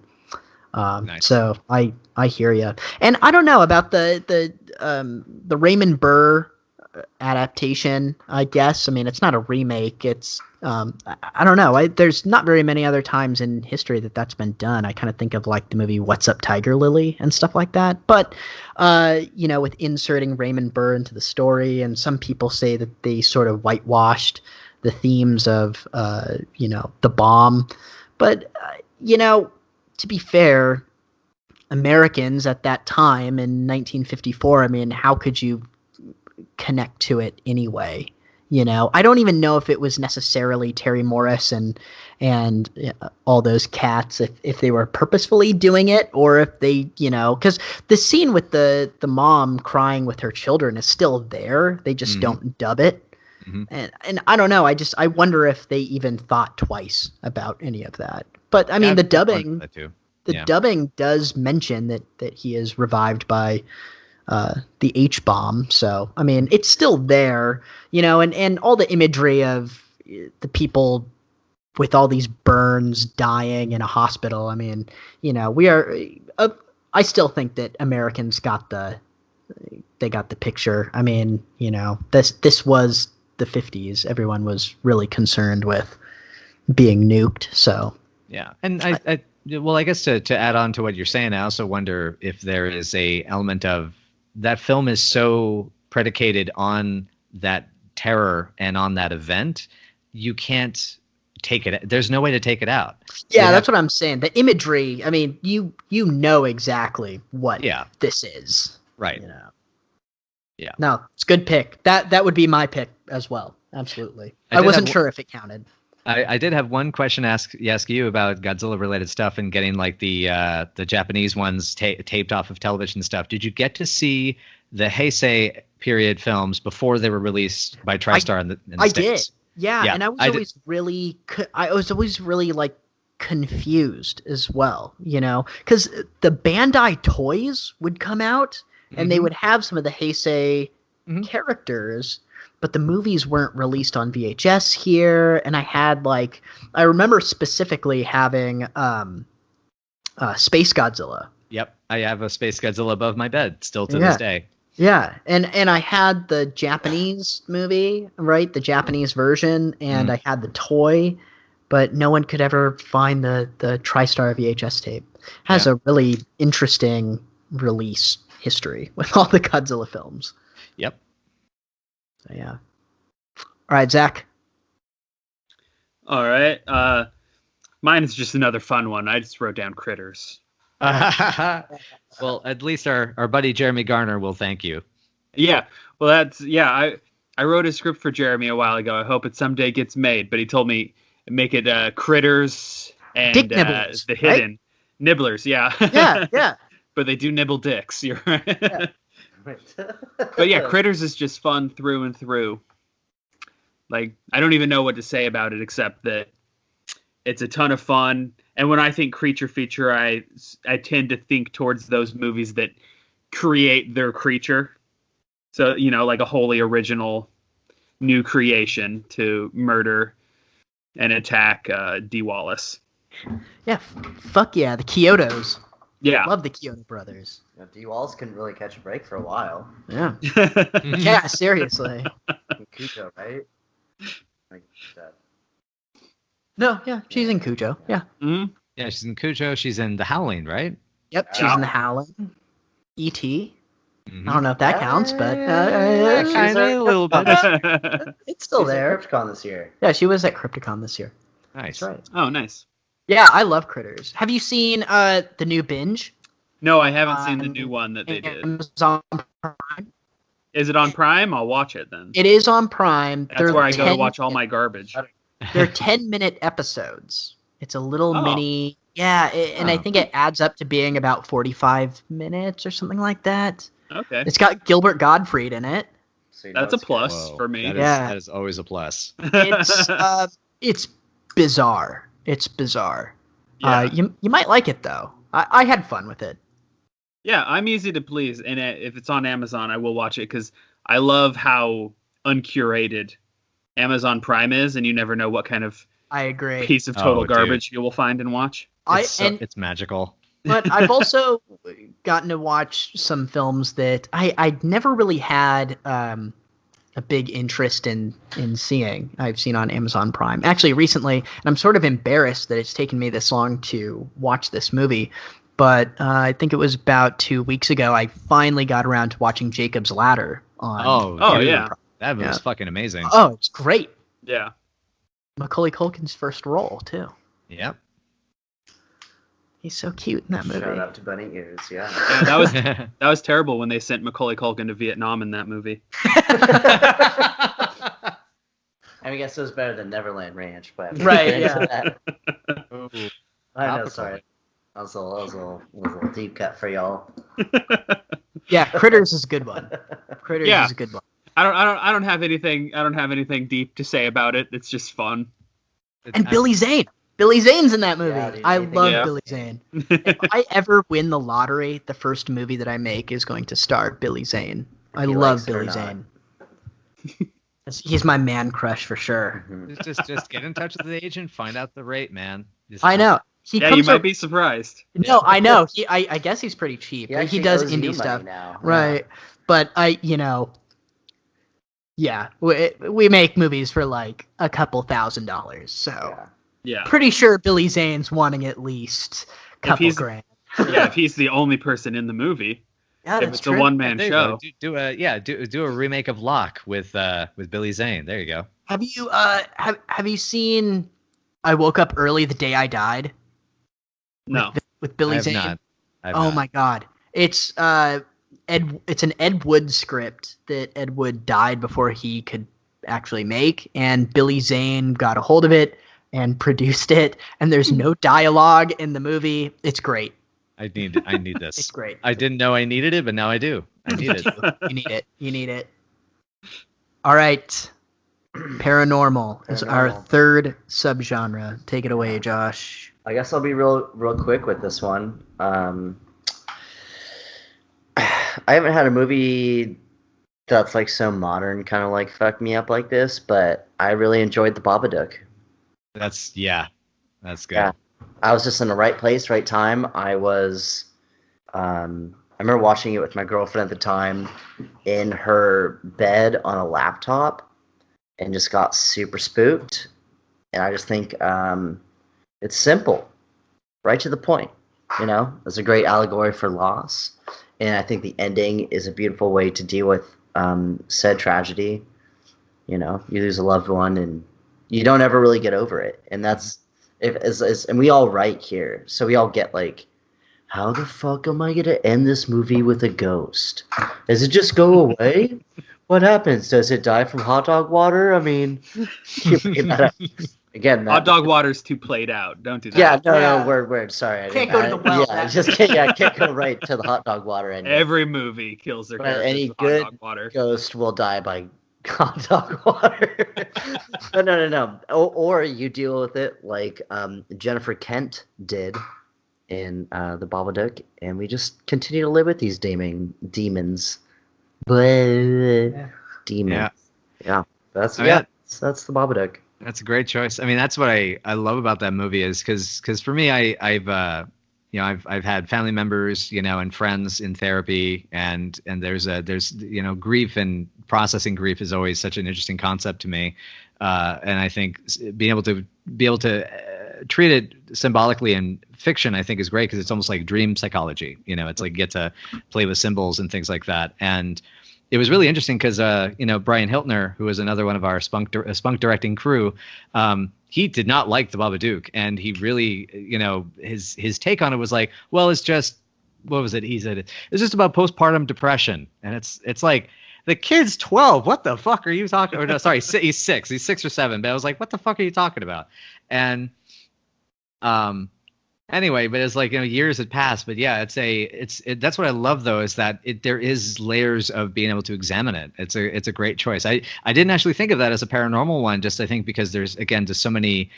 It's kind of like Phantasm. It's like, how do you define it necessarily? But Yeah, Yeah. just Just the regular art, ass ghost, you know. but yeah, just there's so much. The ending is so cool, and just the art direction is just gorgeous. And to some, and I'm really curious about what Jennifer Kent's next film is going to be like, because I hear it's extremely fucking rough to watch. I hope so. I hope Oh, so. I mean, it's a historical piece about race and women's rights and such during the kind of colonial Australian era, and I guess it's one of those. It's one of those shit rolls downhill types of angles. So, yeah. Well, no, those subjects are hard to talk about at all. So I wonder how it'll go. Yeah, I wasn't the biggest fan of the Babadook, and I would like to. So it is Babadook, right? Because it's an anagram for a bad book. Mm-hmm. Oh, I 'Cause I didn't hear catch that. I hear Babadook and Babadook, but I always, because yeah, it's an anagram, bad book. But anyway, I and that was a question. I didn't know if you guys I have don't any know. thoughts on that. I don't have. Okay. Yeah, I have no It just always drives me nuts. I don't know. It's like my OCD kicking in. about how it's pronounced. Yeah. But that's just me. I don't know. This movie was a little overhyped for me by Josh, though. I think hyped by the it time super I saw it, he Yeah. hyped it so hard, and he was like, "This is like so scary. You gotta watch it." And he came I claim it was the over. best movie in the past And decade. he Like I turned- was flexing hard on this movie. He turned all the lights off. Yep, we and did was it like, big. "Watch this movie." Calvin didn't give a shit. I mean, it was good. I mean, it was a good movie. Oh, it's good. Like I just didn't. I don't know. I guess I just didn't find it that scary or. And really, all the memes from it are beautiful too. Yeah, like, the meme. Why can't you be yeah, normal? The memes are probably the best part. I don't know. I get. It's a spooky little monster too. I I mean, ain't seen nothing like it in a minute. I get. That it's not. Yeah, I hear a lot of people making that argument. It's like, well, it's not supposed to really be that scary. It's a drama first, but I don't know. I guess I just wasn't as invested in it.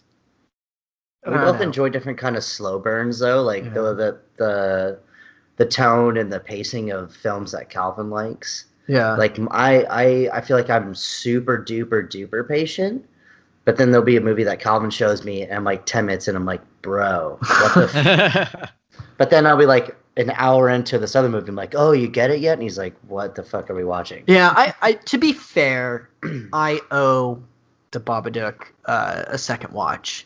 I've only seen it that once. I haven't revisited the movie. I've seen it at least like 6 times at this point. I just thought it was super subtle and there's some good shit in it. I do think it's interesting that I don't know if you guys have seen within the horror community that the Babadook has kind of become Pride, baby. Yeah, like a homosexual symbol. Mhm. Have you seen? Which I didn't pick on. I didn't pick up on that either. But like I said, I've only seen it that once years ago. Yeah, I saw it once when it came out, and I don't have anything to add because I barely remember it, except that I do remember enjoying it. Yeah, I mean, it wasn't bad. I wasn't mad that I saw. I think my exact reaction after it was, I don't get it. I don't get why. Like, I don't get Josh's love for the movie. I mean, there must be something there because That can be hard when someone's trying to sell you something really aggressively. We'll also have this hard, fast rule: is if it's a gay ghost, top 10. No, I didn't think anything. If anything, maybe in the fact that she wasn't like particularly interested in seeing this other guy after her husband died. But I think that's a really super loose reading of the film, and I also, I'm a cis white male. Don't have my fucking thumb on the right. what Yeah, makes we're it gay. probably the wrong people wrong to crowd. ask about Wrong that. crowd. We'll have to have some gay the- friends. the So wrong I person to ask. But Well, I definitely pick up on it in other films. So Yeah. My understanding about the gay Babadook thing is that it was sort of like an ironic joke that somebody had made. I'm looking up, trying to find some root of this because I've wondered as well. And apparently there was like some ironic Tumblr post that said, whenever someone says the Babadook isn't openly gay, it's like, did you even watch the movie? And oh, I see. Okay, a movie about a gay man who just wants to live his life in a small Australian suburb. It may be just a movie to you, but to the LGBT community, the Babadook is a symbol of our journey. And so, what's interesting then is that it turns into, you know, became. I almost wonder if it's like kind of like how because of the lack of representation, there are these examples where the LGBTQ community will sort of like take a character or an icon or a story or something and say like, okay, this is ours now. You're not going to give us anything. We're going to just take one of yours. And I mean, hey, you know, it worked great for white people, so you know, right? Why not? Yeah. Makes sense. But but I was going to say about Babadook and its effect is it is kind of a mileage may vary. I've noticed that's kind of the same thing with like Hereditary as well, which is also which has a similar sort of element of like dealing with trauma and stuff like that. As I think because like there's scenes in Hereditary that fucked me up because they actually brought some actual triggering flashbacks for me from my adolescence, and it was like, oh, okay, this is not fun to deal with. Right. But and Babadook kind of hits on some of those same nerves. And you know, when you have a family member that you know has like panic disorder and panic attacks and stuff like that, to see that kind of like lack of control, is really scary. So there were elements that they rose this sense of dread, but it definitely, you know, it's definitely more in that kind of subtler, old-fashioned spook factor. You know, like the way that. And the fact that like even the movies that she's watching on television in the film are kind of the old silent horror films is kind of an interesting sort of tell that this isn't necessarily a traditional, you know, horror film. This is something that's more of this artistic ode to that uses the modern like intensity, but you know, and almost like an Evil Dead sort of quality at times. But it's very much more in the vein of like Cabinet, you know, Haxan, you know, Caligari, you know, and that kind of sort of thing. Yeah, I can see that. Yeah, you guys are making me want to watch it again because I've only seen it that once. It's dope. I've only seen it that once. But yeah, I don't have anything else to add about the. What's your favorite Paranormal? You know, it's not my favorite. I was bouncing around with this one. This is another really rich subgenre for me. I love ghost movies. I've always loved ghost movies, paranormal, especially Haunted House, right? I was very classic. Love House on Haunted Hill and Poltergeist, Amityville Horror, all the Amityville horrors I love. But recently, I'd gotten on a really big Ju-on kick. Nice. So I think I'm going to have to go with Ju-on the Curse, Part 1. The first one that was made for it wasn't, a lot of people say it was made for television, but it's just straight to DVD, made for a really low budget. Man, there is just something about those movies that scare the crap out of me. You know, those actually might be the only movies that still to this day scare me. You know, I'm not scared easily, but there's just something about creepy ghosts that wait around dark corners making weird noises that just gives me sleepless nights. It was about a month ago. My girlfriend was out of town, and I made the mistake of binging the entire series and then on top of that watching Dark Water. Man. Yeah, I honestly couldn't sleep that first night. I laid awake in bed. There's something about those movies that really, really unnerve me. And it's interesting to me that they're, you know, it's pretty hit and miss among the horror community. There are a lot of people that find them, you know, stupid and cheesy and not scary at all. And then there are people like me that are just absolutely terrified of those movies. Nice. So, yeah. I mean, to that note about, you know, people saying they're cheesy, I have actually a little story kind of similar to that where I was on the Max headed to the Portland Horror Film Festival for the Nightmare Cinema premiere. And it was kind of terrible that I didn't have my full-blown over-the-ear headphones. I just had earbuds. So I was having to listen to this group of, like, I think they were, like, going to, like, a lacrosse or a volleyball meet off of at the Lloyd Center somewhere, and I'm listening to them talking about J-horror movies and like that era of when the J-horror remakes were coming out, and they're just like, yeah, all those movies are so lame, like they're not even scary. It's just like a kid, and it's just like, listen, and then they're getting the movies wrong and they're conflating it, and I'm just thinking, please God, let me. It's like you sound like a bunch of people that need. You sound like the disposable cast in a slasher movie. Like, go into the cabin of the woods and die, please. And then thankfully. And it was one of those moments of relief of them making it to the Portland Horror Film Festival and being surrounded by our people again. It was like, right. Thank God. So that was the one little bit to say about that. The other thing, though, about those films and about, you know, the Ju-on movies that I think is just to kind of add on to why I think they are really effective is that there's something.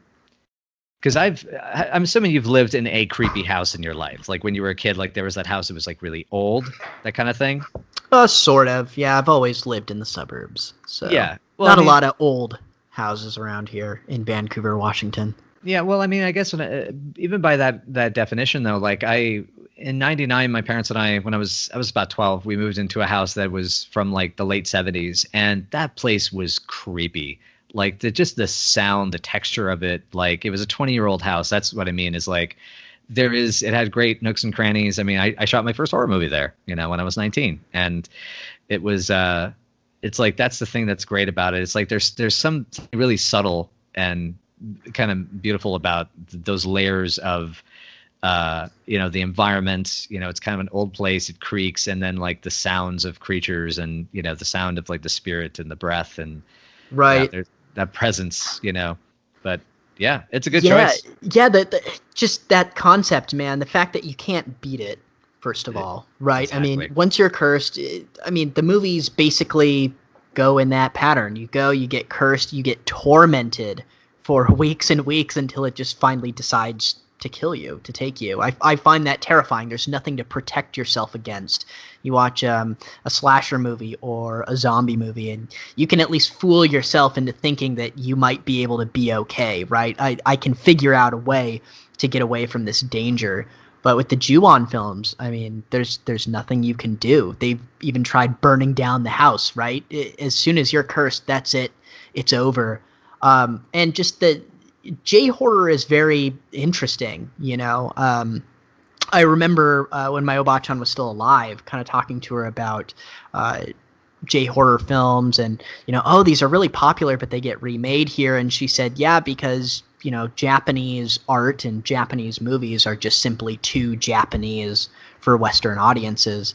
And it's true. You know, you watch those movies and you notice things like the absence of tension-building music. Mm-hmm. I mean, they don't telegraph any scares in those movies, you know. It's silent, and more often than not, you get these scenes where someone is going about their business in a very mundane fashion, and then it's not till the end of the scene that you realize that what you've been watching this entire time has been sinister, or there's been something there lurking in the shadows.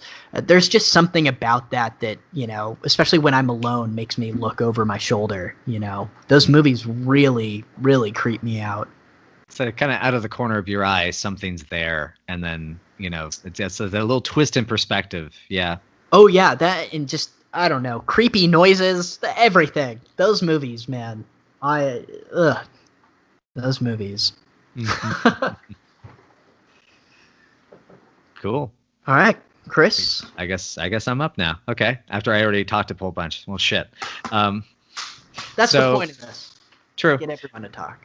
So I was going to quickly ask. So I have sort of like two different choices. It just depends on whether one counts or not. Would Phantasm fit under paranormal?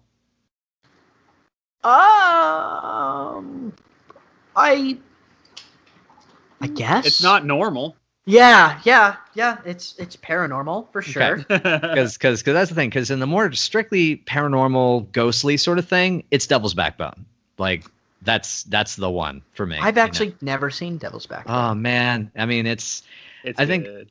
Yeah, it's really good, dude. It's I'll talk a little bit about Devil's Backbone and a little bit about Phantasm and just kind of split the difference a bit, because Phantasm also will just get me on this huge tangent about Coscarelli and all that sort of stuff anyway.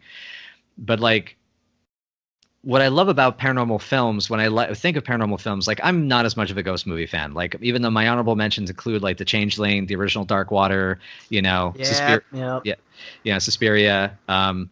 and things like that. It's just like the catch I find is that they get a bit one note for me. I like things to have a lot of variety, and that's what I love about something like The Devil's Backbone, because it is a ghost movie, but it's also like it's kind of like a spaghetti western. It's also kind of like almost like this De Sica, neorealism drama.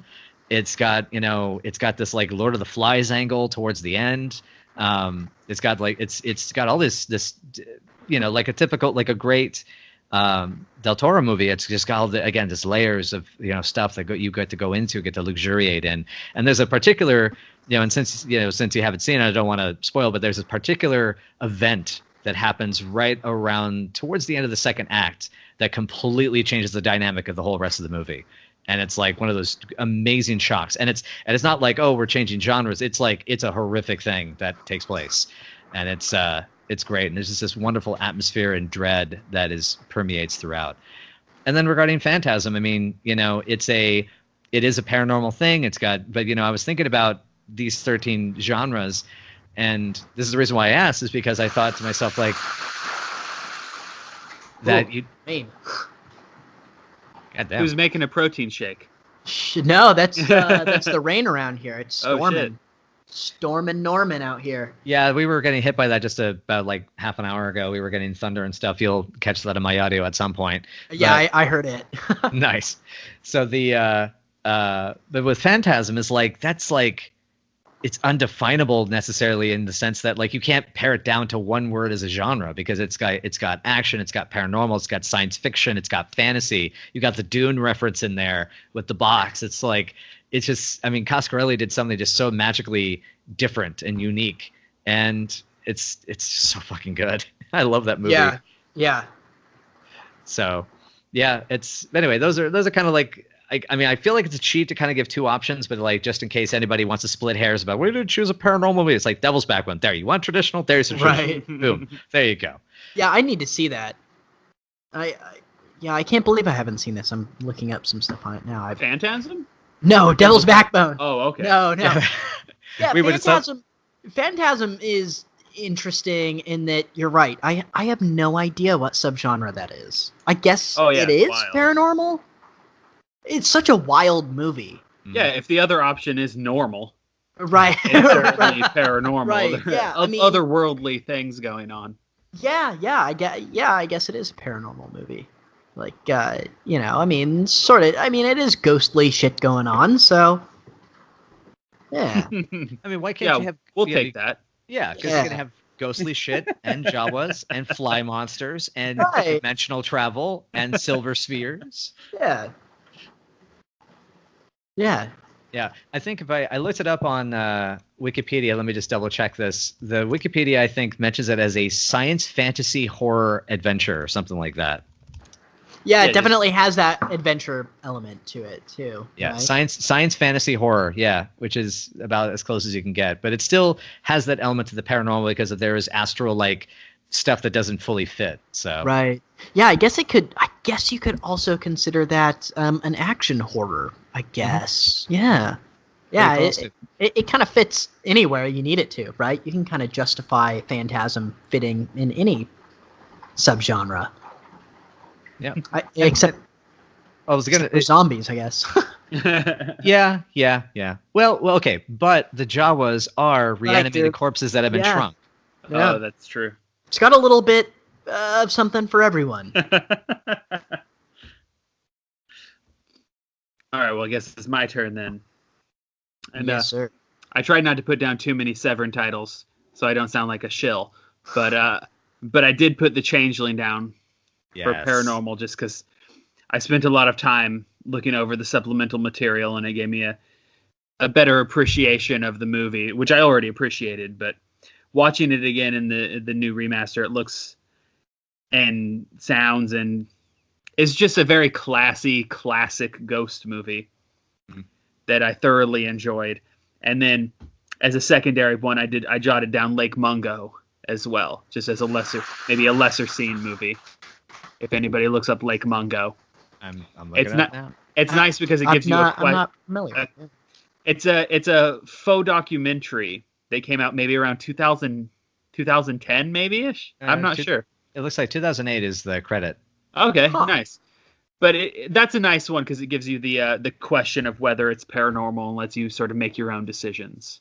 Huh. But even if you don't go in for the faux documentary found footage angle, that is a solid film. Yeah.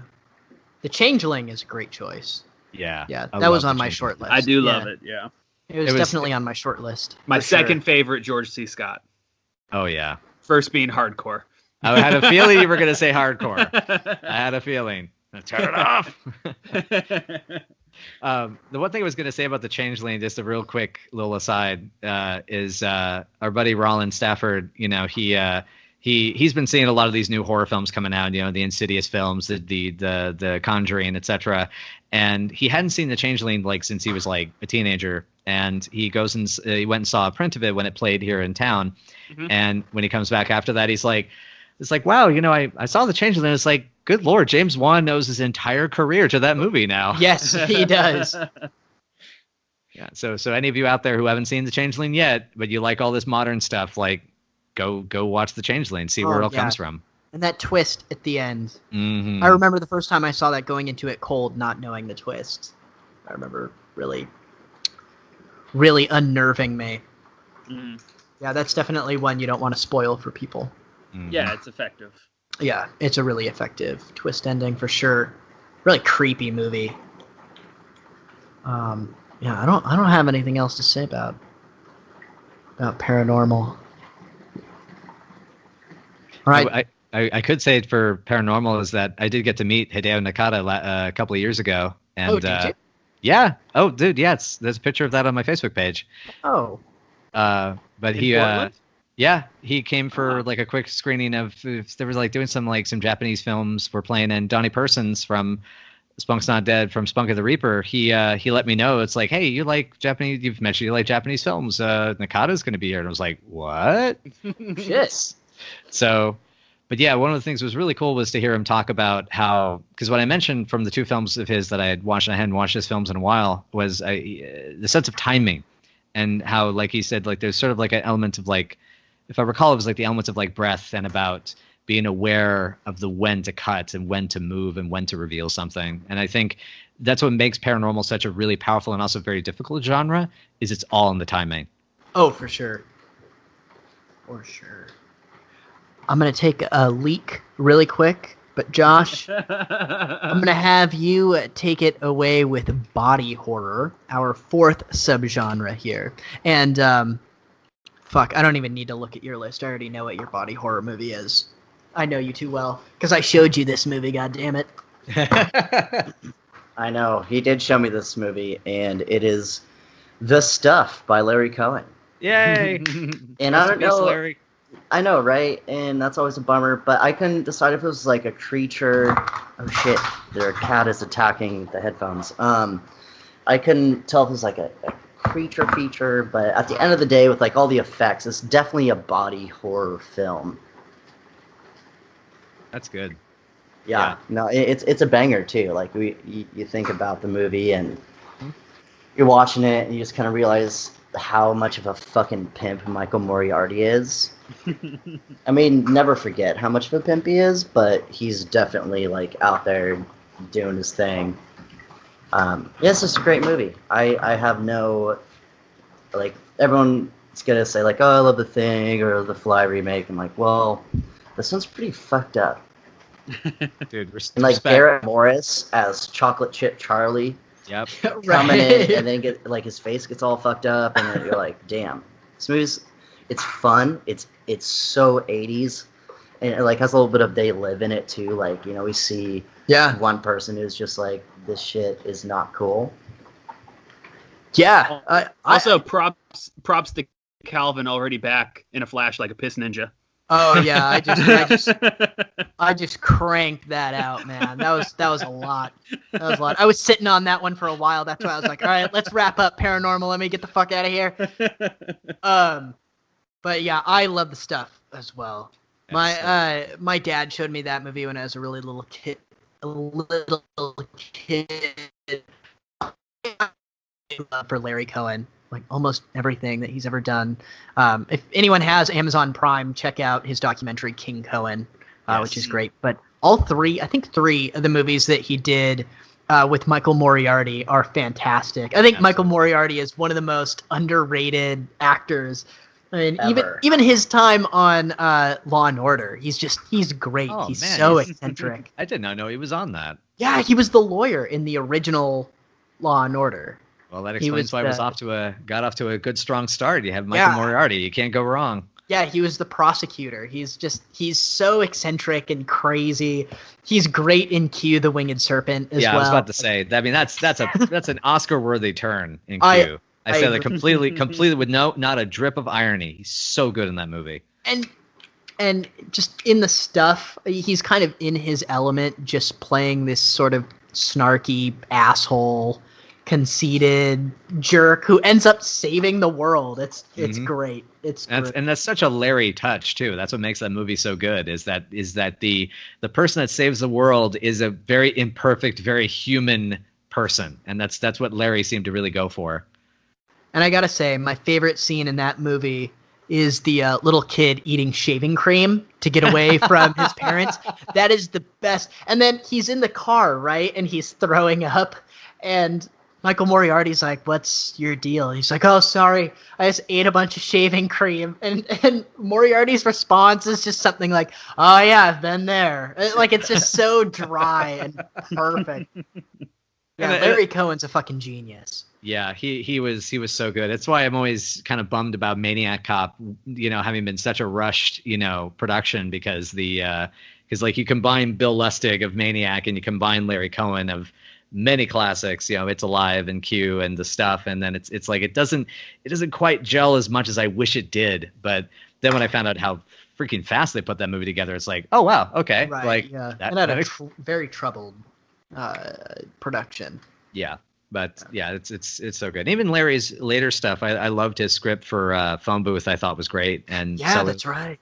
And even Cellular's a ton of fun too. Yeah, man. And gotta also give a shout out to The Return of Salem's Lot.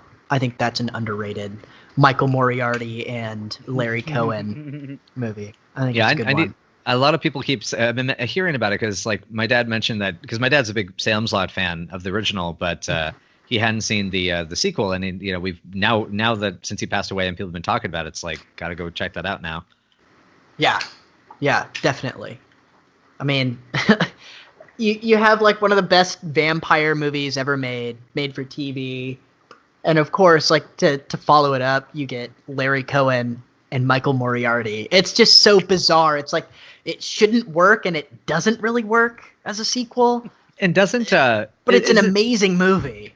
That's what it sounds like. And isn't even like Sam Fuller's in it as a vampire hunter? Yes. Oh God. Yes. I love like that. This Van Helsing sort of character, and there are just some really great scenes in it. Like this whole town is they're like sort of like vegetarian type vampires. They only drink cow blood now, and they don't eat humans. That's the only thing I remember from it. I saw it so long ago. I rented it on VHS as a kid. All I remember is that they ate cows.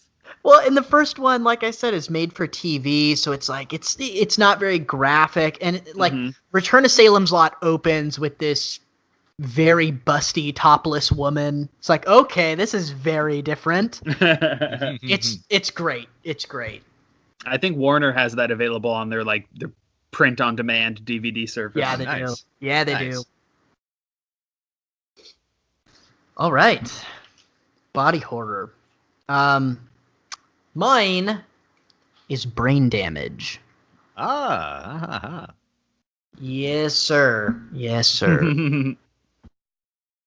Everyone's seen Brain Damage, right? Frank Henenlotter. So yes. I have not seen it yet. Oh, you have to. But I've seen parts. I've not seen the entirety. So I've seen parts of it. I'm familiar to an extent, but take it away, sir. This is one of those movies that's so hard to describe. I mean, when I try to describe it to people, and they're always like, "Oh, I'm so happy you're so excited about that awful sounding movie." You have this like big purple slimy piece of poop looking slug that can inject like LSD, like some sort of drug, into your spinal column, and he'll do all of this, and he can talk to you. He has this like great, very nice, charming, warm voice, and he'll do all of this in exchange for you to find him victims so that he can eat their brains. And the movie begins with like this couple who lose this creature that they've named Elmer, and it just ends up in our main character's bed and attaches itself to his spinal column and just immediately makes him dependent on this blue goo juice that he shoots into his spinal column. It's just so weird. It's like the whole movie makes you feel like you're on an acid trip. It's visually great too. That's visually the scene where he's tripping and he's laying on his bed, and what the room does the room fill up with water? Right, blue water. Yeah, that's so good. And like he like goes out to dinner with his girlfriend, and like he sees his meatballs as like these big pulsating brains on his plate. The movie's so crazy. The soundtrack is great. It got me into this band called Swimming Pool Cues because they have this great song during the movie that's just it's so hard to describe this movie. I can never do it justice. I try so hard to tell people about this movie, and what it boils down to is you really just need to see it because it's so fucking bizarre. And if anyone's familiar with Frank Henenlotter, I mean, his other movies are equally as hard to describe in Basket Case and Frankenhooker. Other movies that you kind of lay out the plot and people just, it's hard to get. Yeah, Frankenhooker's not nearly as good in description as it is in experience. Right. And same thing with Basket Case, right? It's like, this guy and his vestigial twin that got removed by some doctors, they go on a revenge spree. There you go. That doesn't sound that great. No, it's fucking great. It's great. Same thing with like big purple piece of poop that can talk and it makes you trip on acid. He wants to eat brains. That's the movie. I love the puppeteering of Elmer. It's surprisingly good. Like, right. It's a legitimate character. Nice. Yeah, and who does the voice? Oh, I don't know. Looking it up. Yeah, of Elmer. It was.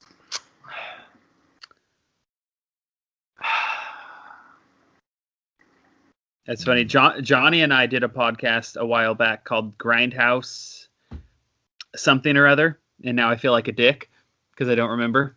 But it was all about Frank Henenlotter movies and their influence on boner juice. Oh, really? Yeah.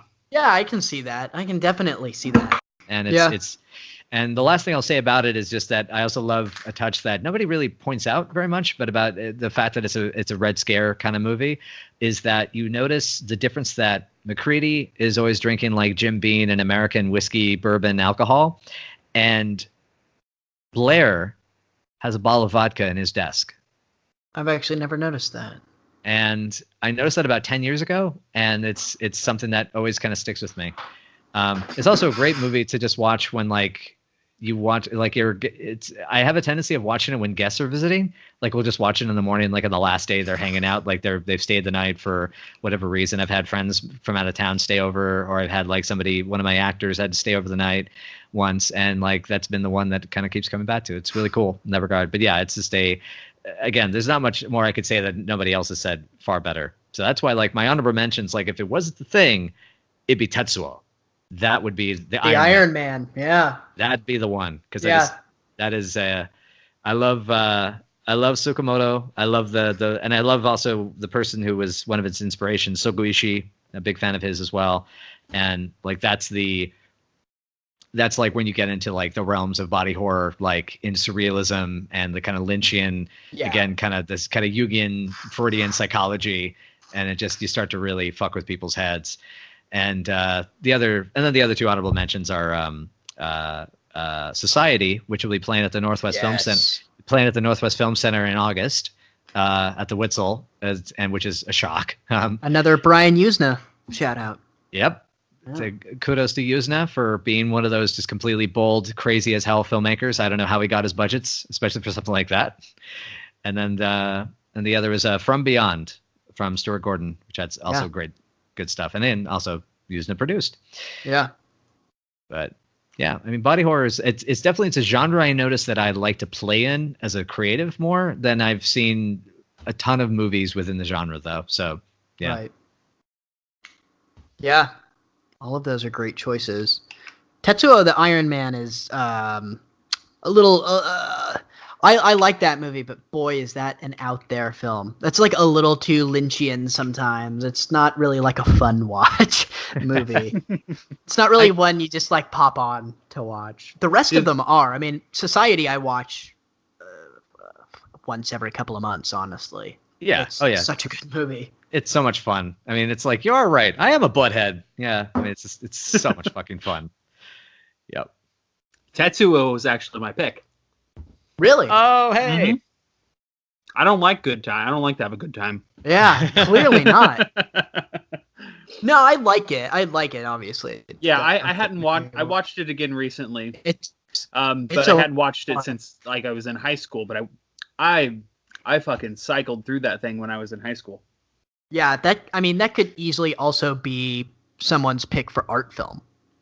Yeah. It's funny, I think of it more as an art film than a body horror film, but it's absolutely a body horror film. Yeah. Right from the opening scene, the guy cuts his leg open and crams a metal pipe in there. Then it freaks out about it's like, oh my god, it got infected. How could this have happened? Yeah. Clearly he's never heard of tetanus. Yeah, God. Such a weird movie. Yeah. Yeah, I told a friend of mine about the drill penis thing, and he was just like, "Nope, I don't know if I'm watching that." Nope. It's like, God damn it, Phil, grow a pair. You can't be scared of a penis, no matter what form it takes. These things are pretty gnarly. They're just silly looking. They're just silly looking. Yeah, man. But yeah, Tetsuo is great. It's actually far from my favorite Shinya Tsukamoto movie. But what would be your A Snake of June? Oh yeah, I've heard great things about that. Yeah, I haven't seen that. Good. I haven't seen it. So good. But all of his shit is interesting. Mm-hmm. Yeah, that's for sure. He's Yeah, A he's Snake of quite June the- and Vital. Vital is so good. Oh, I think I have Vital in my collection. I should watch that finally. Yeah. Those would be my faves, but for body horror, I picked Tetsuo. wow. Nobody had The Fly, and nobody had Reanimator. Reanimator, I think of more as a zombie movie than I Do think you? of. Yeah. Yeah, I guess. Yeah, I guess you're right. It would be fair in horror comedy too. Yeah, yeah. I mean, Those are just two that I always, I don't know, when people say body horror, those two immediately come to mind, you know? Yeah. Or Videodrome. Nobody had Videodrome. Videodrome is also, I think it's just the sci-fi element's too heavy, I think is part of it. It's so much about the psychological, like, Philip K. Dick mindfuckery. Right, that's for sure, yeah. Maybe I was taking it too literally, but immediately Tetsuo came to mind just because there's so much actual transformation in it. Yeah. And Yeah, I love... maybe Brain Damage doesn't really fit into the whole body horror either. I mean, maybe it's more of a creature feature or... But Elmer becomes a part of his body. It's fair. And he does. He goes through that metamorphosis, especially at the end of the movie. So Body horror is a wide spectrum. It's more in his brain. It's a body horror and a changing of his brain and his mind. So I mean, those shots are amazing too of the actual brain. Yeah. The lightning bolts, so good.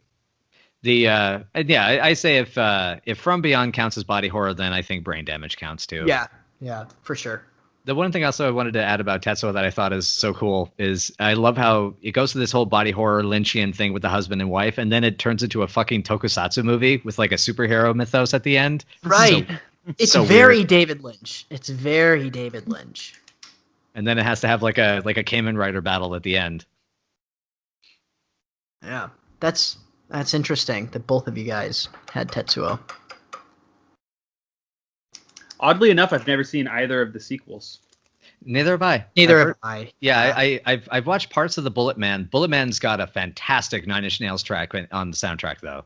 The Does it really? Yes, it does. It's technically the last. I believe it is the last Nine Inch Nails track before Trent sort of retired the moniker after his Interscope period, and then he did that because him and Tsukamoto had wanted to collaborate for years. And then that was like the one last track for that. Then he did a couple of the soundtracks, then brought back the Nin label, the name, the moniker later. Right. Huh. Yeah, I'm gonna have to check out the sequels. Like I said, I mean, I like the first one, but boy, it's not one that I return to often. It's one of those movies I never find myself going, boy, I'm in the mood to watch Tetsuo the Iron Man. I don't know that I'd say any of his movies I've seen are fun. Right. No. Nightmare Detective is pretty fun. I feel the same way about. Actually, Nightmare Detective is pretty fun. I feel the same way about David Lynch. I love his films. He's obviously a genius, but it's very rare. I mean, if there's one that I find myself going back to frequently, believe it or not, it's Lost Highway. So. For some reason, I find Wild at Heart more Yeah. palatable as Yeah. as just background viewing.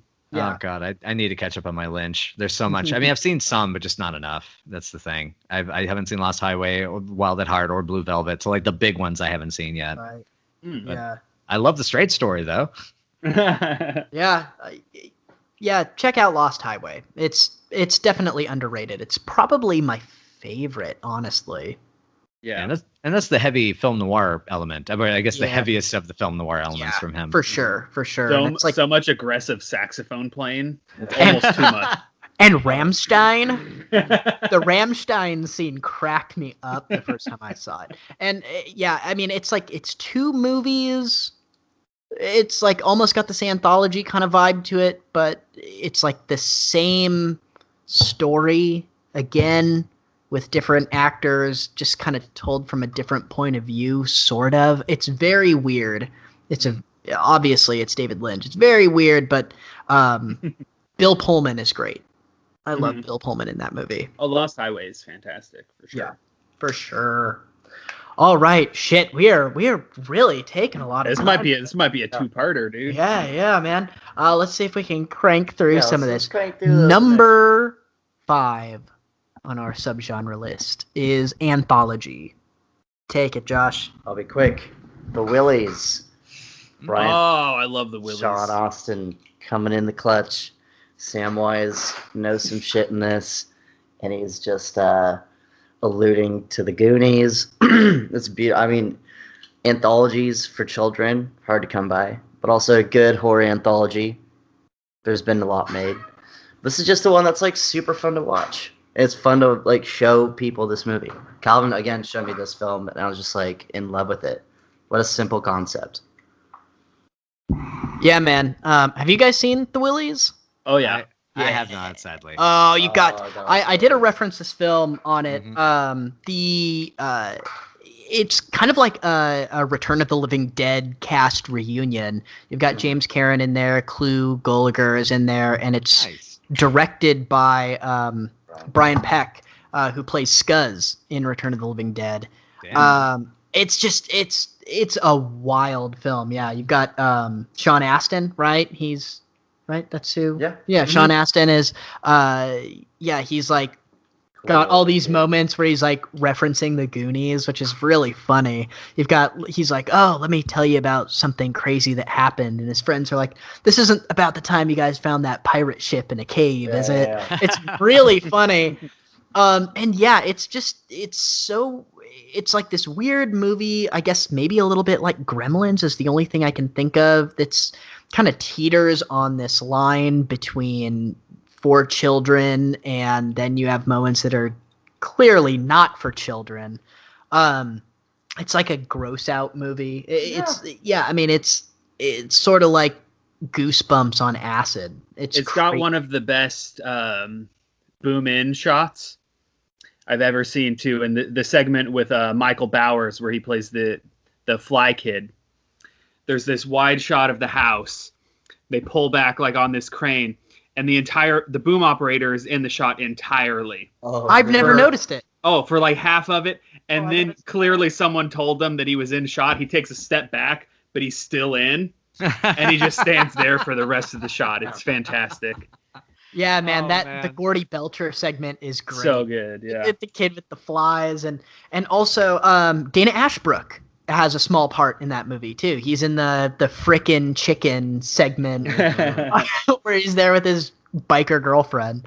Yeah, the Willies is magical, man. Yeah, I'm afraid our internet's gonna cut out because this goddamn storm. It's coming down right now. I saw it flickering. Yeah, goddamn storm. Yeah, what's Come your to anthology? California, it's sunny as shit. Oh, I would hope so. Yeah, my girlfriend and I are gonna be down in Anaheim for Disneyland next week. Star Wars Land, baby. Anthology film for me. This once again was really fucking hard. Willie's made my short list. So did Same. Creepshow and Creepshow 2. I love Creepshow and Creepshow 2. The one that I time and time again find myself coming back to is the Amicus anthology, Dr. Terror's House of Horrors. Yeah. Which seems to be like the redheaded stepchild of the three. I think there's three. There might be four. I might be forgetting one. Asylum and Tales from the Crypt. Oh, Vault of Horror. Yeah, I was forgetting. And for whatever reason, Dr. Terror seems to be the one that gets forgotten in time. But in my opinion, it's the best. It's got the eeriest wraparound story with, all these characters riding on a train. And you've got Peter Cushing as like this fortune teller with his stack of tarot cards. And he's telling everyone's he's telling them how they're going to die. And it's all these like really weird stories. You've got one where it's like these plants that are coming back to life and end up killing this family. The best story in there is Christopher Lee is this art critic who like embarrasses this guy, this artist, and the artist ends up committing suicide. But then the artist's hand comes back to life and haunts him. It's got some really weird short segments in there, but I remember catching this movie on AMC on their Fear Fridays when they would play movies at midnight, and the ending of the wraparound was great. The train actually like pulls into the station and it's hell, and Peter Cushing turns into death. Is like this skeleton standing there, and I remember being like 6 or 7, and that reveal like scared me. Like I was not expecting it, did not see that coming. And for years, it took years for me to see the movie again, and I always remembered, that creepy movie where the ending they all pulled into hell and the reveal was they were all dead. I just that movie it's a bit of the nostalgia bug, I'll admit, biting me, but yeah, gotta go with Dr. Terror's House of Horrors. That's a good choice. Yeah, I mean, I've it's another one of those I've only seen parts of. I think my dad may have actually taken my mom to see it at the Guild Theater when they were dating. I think actually, now that you mention it, and I'm hearing more of the stories coming out, it's like, oh yeah, okay. So for my anthology choice, I'm going to mention the honorable mentions first. We'll come up to the other one, but so like. One of the ones I've really enjoyed, even though it's more for just one segment out of the anthology, was Necronomicon, Book of the Dead. Particularly for the Whispers segment that Yuzna did with the Critters Underground. That was what inspired High Score's Monster Lab element. The first ABCs of Death I was quite a fan of, personally. Michael Dougherty's Trick or Treat, I think, is fucking spectacular. And to some extent, a little underrated. It just depends on who you talk to. Mario Bava's Black Sabbath, like nothing but love for that movie. Both versions I think are still good. I do wish that the Giallo segment telephone had the, because I've heard I love that segment. Yeah, it's really good, and the Vodalok sequence is just so good. And I'm also going to throw a quick shout out as well. I also brought this up earlier on Facebook today, as some of you may have noticed, that The Uncanny is a movie that yes, I actually do enjoy, unironically, and it's quite good. I like the segment with the little girl who shrinks her enemy. And I was gonna say, yeah, it's my favorite. That's my favorite segment. Oh, really? Yeah, the witchcraft segment. I love that so much. Well, when it comes to it, Creepshow is going to be it. It was on my list for Yeah. the longest time until Yeah. I switched it. Yeah. And I also have to give kudos so far for the restraint that we didn't put Spunk's Not Dead on any of our choices. No. Yeah, I wasn't gonna pull that shit. Yeah, I thought that about that that too. sucks. Can't do that. And not to mention, I think we're also too self-deprecating against ourselves to do that too. Yeah. 'Cause- Oh, for 'cause- sure. So it's like, oh yeah, the anthology we made, But yeah, Your with favorite movie doesn't have to be a good movie. Yeah, yeah. That's true. I don't think my segment. I don't think the anthology movie I picked is even a good movie. It's just one I enjoy. Well, Nice. really quick with Creepshow, because I think this tells a lot about a person. What is your favorite segment in Creepshow? the crate. It's the crate. Yeah, the crate is my favorite. it's solid. Yeah. Yeah, and it's interesting because it's there's a friend of mine who really was not happy with High Score and some of its elements. It kind of hit a few buttons with regards to like its kind of its tone and the violence at the end. Even though she's a horror fan, but it's kind of like there's certain elements of violence against women that I think and fair enough. I mean, I definitely think it's overused in the genre for sure. But but then she went back and rewatched Creepshow. And she complained about the Crate segment and Adrienne Barbeau's character, the way she was treated. And I was thinking like, yeah, the fact that I was inspired by the Crate kind of shows, doesn't it?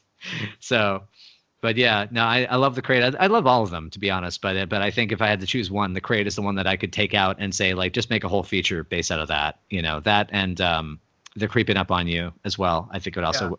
Sorry, not They're Creeping Up on You. Sorry, I got it mixed up. Something to tide you over. Thank you. Yes. Yeah, something to tide you over for sure. Yeah.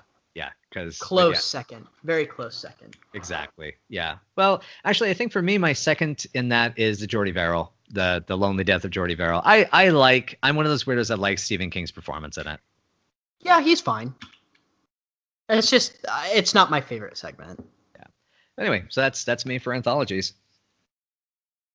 All right, go for it, Zach. All right. So as I already mentioned, I don't even think mine is a good movie, but it's one that I can watch anytime I feel like it. It's Body Bags. Yeah. Oh, that's a great movie. What are you talking about? That's a great movie. It's 2/3 of a great movie. Wait, which one don't you like? This I think the tells- Stacy Keach segment is kind of ass. Yeah. Yeah. The effects are good though. Yeah, The yeah. effects are good. Yeah. Sorry to interrupt. I fucking No. love and now all of a sudden his name is escaping me. I always think of him as Lizzie McGuire's dad. My God, why can't I think of his name? The guy from the first segment? Yeah. I don't know what his name is, but the guy from Revenge He's of the a Nerds? brother. He's a famous brother. Yeah, it's a Carradine. Robert Carradine. Robert Mm. Carradine.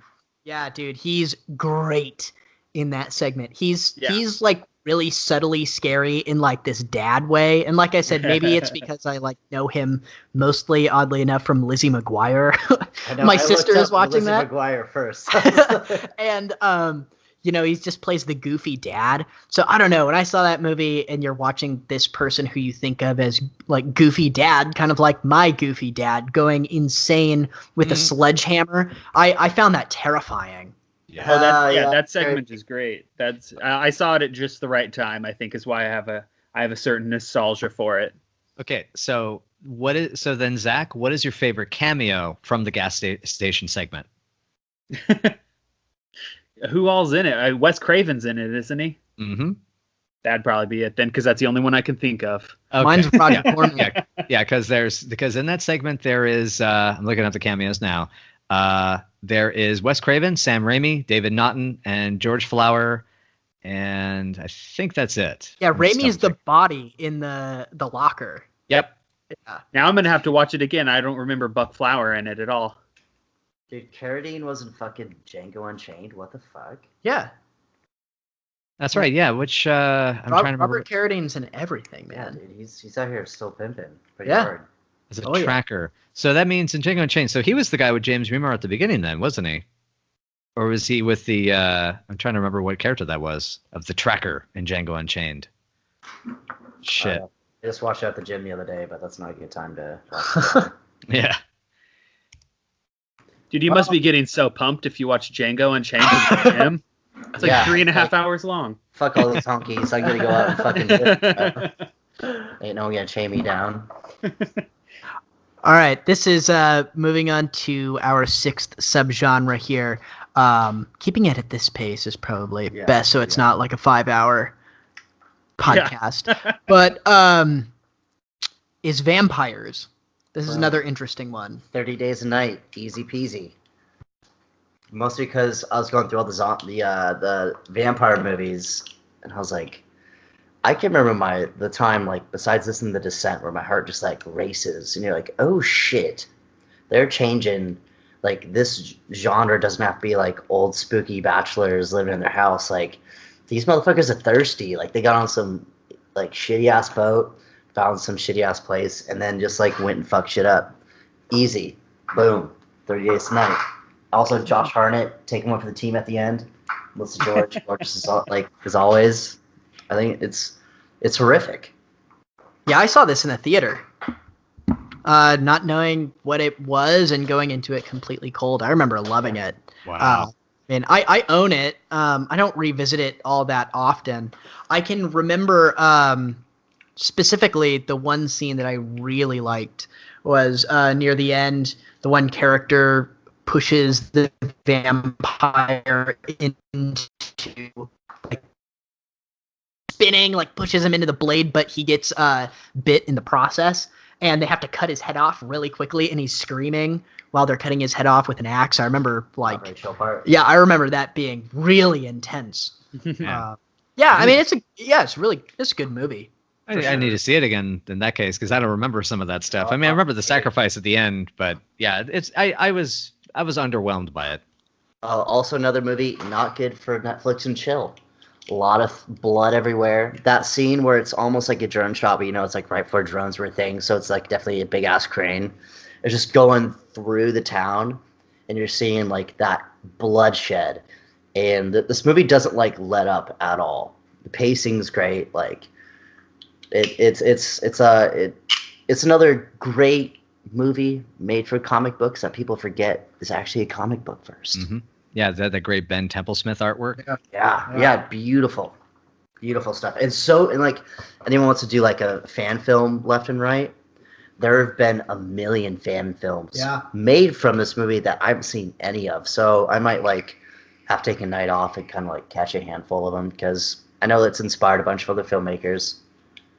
Wow. Yeah. Actually, speaking of 30 Days of Night, quick thing, this kind of jumps back to the anthology for a bit, but I did want to say the director of that movie did a segment for Nightmare Cinema, Mick Garris's new kind of massive horror-esque project, and David Slade's segment is really fucking good and really weird. The whole movie is amazing, but I did want to point out, because that's got like a Ken Amura segment, it's got a Joe Dante segment, David Slade. The David Slade one is very Lynch and very surreal. And so if you like 30 Days of Night, go check that out. Yeah, I like that movie. It definitely doesn't crack my my top vampire list. You know, vampire is another really interesting subgenre. You know, I felt like my brain really wanted me to go with either the original Dracula or one of the Hammer Draculas. I'm a Hammer completist. I'm a Hammer junkie. But my heart really wanted me to go with The Lost Boys. I love The Lost Boys. I have the soundtrack in my car. Yeah. I have it in my car. It's so funny that you were bringing up movies not to Netflix and chill with. This was honestly in high school. This was my go-to movie. Like, oh, you know, do you want to come over to my house and watch a movie? And it was always Lost Boys, because it's like good-looking, sexy vampires, but they don't suck. They're like awesome. They're just vampires that don't suck? I think that's no, they don't. They don't. They rip shit apart, man. Yeah. Even in the punny even trying to make that joke, they don't suck. They don't suck blood, man. They just rip scalps open. It's really aggressive saxophone playing. I know. I was gonna bring up the gunship music video, "Dark All Day," which has a fuck ton of references to that movie. Yeah, I mean it's got a stellar cast. Yeah, I don't know. There's nothing to not like about that movie, in my opinion. It's just it's one of my all-time favorites. Like I said, I got the soundtrack in my car. Man, it's a great one. I remember being 13 or so and like wanting to be in this movie. And whenever I go to the beach, whenever I go to Seaside, any sort of little boardwalk town with like these little attractions and stuff, I always think, I don't think the Goonies. Even though the Goonies was literally filmed around there, I always think of the Lost Boys. I can't go to a pier type town without wearing my fucking leather jacket and thinking that I'm in the Lost Boys. I love this movie. Did you catch the reference to the Lost Boys in Jordan Peele's Us? No. Okay. So they shot at the same pier that they shot all the boardwalk scenes in, and you can overhear during the flashback set in '86. You actually can hear somebody mentioning, "Oh yeah, they're casting for extras for some movie just down the way," and it's like, "Oh, okay." Huh. Yeah, man. God, it's great. It's such a great movie. I love the ending battle scenes too. I always quote that movie when I watch it too. I love the line where he's like, "I tried to make you immortal." Best, just the best, dude. Some of the best dialogue in that movie. Death by Stereo, so good. Lost Boys. Such fun. I've been trying to convince my mom to watch that for like the last 2 years. It's like, Ma, it's on Netflix. You got to finally watch The Lost Boys. And she's like thinking it's going to be too intense. It's like, Ma, no. Like, it's perfect. It's good stuff. I mean, she's watched way more intense movies than that with me. I mean, she's watched The Thing, so. Yeah, it's a popcorn flick for sure. Oh, certainly. Yeah. And it was a good start for Schumacher. It did just help define his style of like, he was somebody who was intense, he was visceral, but he was fun. Like you were never not going to have a good time with his movies until later. But right. Yeah, that's another topic for another day. Guess I don't know. Were you about to talk some shit on 8mm? Oh no. Past that. Fat nipples? Was that one? No, still past that. No, Oh. I have fun with those movies in their own ways. Yeah, I was gonna say I do too. Those are movies from my childhood. There's parts of 8mm that like the texture is so close. It tries a little too hard, but it's like it feels like it's a movie that still I think it works in its own sort of way. But it works in its universe that's completely separate from the reality that exists in the world. Exactly, and that's the way a lot of Schumacher films work that way. Even Falling Down is like that, because I mean, Falling Down has a very like kind of noir, late mid '50s noir sort of feel to it, like the Fritz Lang stuff. So, anyway, but yeah, vampires. So on my list, I have my honorable mentions. Like, I really wanted to go for Horror of Dracula. I really wanted to go for George Romero's Martin. Taste the Blood of Dracula. Taste the Blood of Dracula. That's my favorite. It's so good.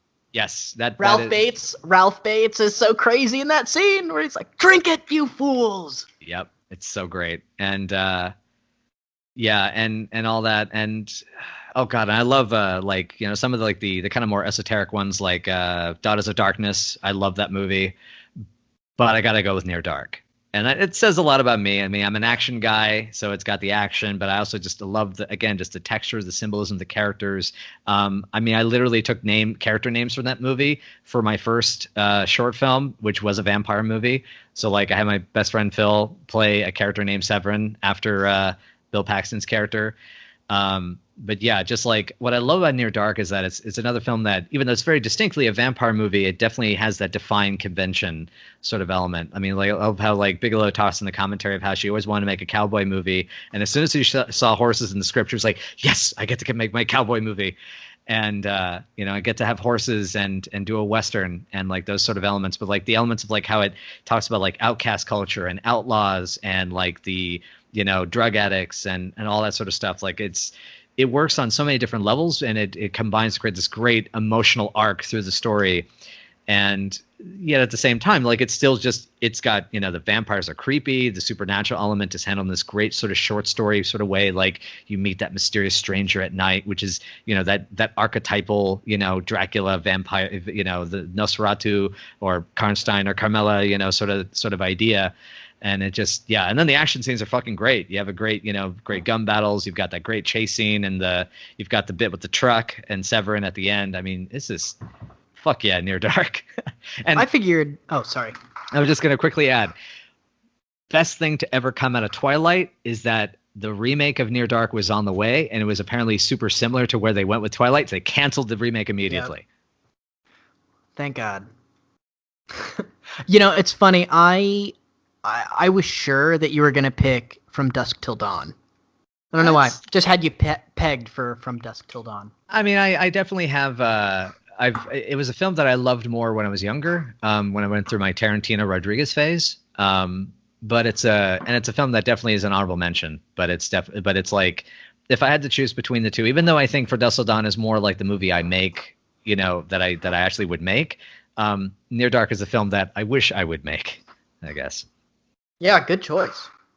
Good choice. What about you, Zach? All right, my turn. I actually jotted down, you guys have mentioned it a couple times, I jotted down the original Salem's Lot miniseries, which I generally like more graphic kind of things, but I think this works so well within the limitations of a TV movie. Super effective. And, I mean, Tobe Hooper's didn't start, I wouldn't say he was the gore hound that everyone considers him now. When Texas Chainsaw Massacre is a lot less graphic than most people think it is. Oh, it's super tame by comparison. Yeah. And I don't know. Salem's Lot, it's my favorite Stephen King novel, and I think the adaptation is great. And then in an honorable mention, I always have like a sort of a homemade backup for for anything. So there's this Super 8 film called Darkness by this guy Leif Yonker, which is amazing. And I think there's a new release coming out. I think Arrow might be putting it out. Huh. Super good homemade regional horror movie from I don't know where the hell he was from, Missouri or some shit. But super good. Yeah, Salem's Lot is scary. That was one of those movies I saw early on. The scene of the kid at the window going home through the dark. Yeah, through the woods. The kid scratching at the window. That's creepy. Yeah. Scared the shit out of me when I was a kid. Really, really scared me. Just that concept, right? You know, you're supposed to be safe in your room, and there's this kid floating up, you know, on the second story, scratching at his window. I thought that was fucking terrifying. Great movie. Yeah, and actually, to mention more about Tobe Hooper and vampire type mythology type stuff, I had the chance recently to see Life Force again. Yeah, and I love that, you know, Tobe got to make his Dracula movie with Life Force, and it was almost like stealthy because like everybody was doing sci-fi big budget films at that time. But it's like, it still has like, it's got the Demeter, it's got the Asylum, it's got the Psychic Link. I mean, Steve Railsback is basically like a version of, he's like both Jonathan and Mina Harker is like the same character practically. And yeah, so like, yeah, Tobe Hooper was great, and Salem's Lot is a fantastic choice. I haven't seen it in forever, but I'm glad you mentioned it because now I want to go watch that again. Real quick about Life Force, just because I was reading his autobiography. You know that Billy Idol was supposed to be one of those vampires. Whoa. In Life Force? Yeah. I did not know that. But he was slated to do it. He was all ready to do it. I guess they were actually going to use like one of his deep cuts from one of his tracks. And at the last moment, his agent pulled him out of it because his agent wanted him to star in a horror movie in the 80s called King Death. And it never happened. And I guess like in his autobiography, he's like lamenting about it because he's a big horror sci-fi fan and he loved Life Force. And Tobe Hooper directed the Dancing with Myself music video. So he already had this working relationship with him.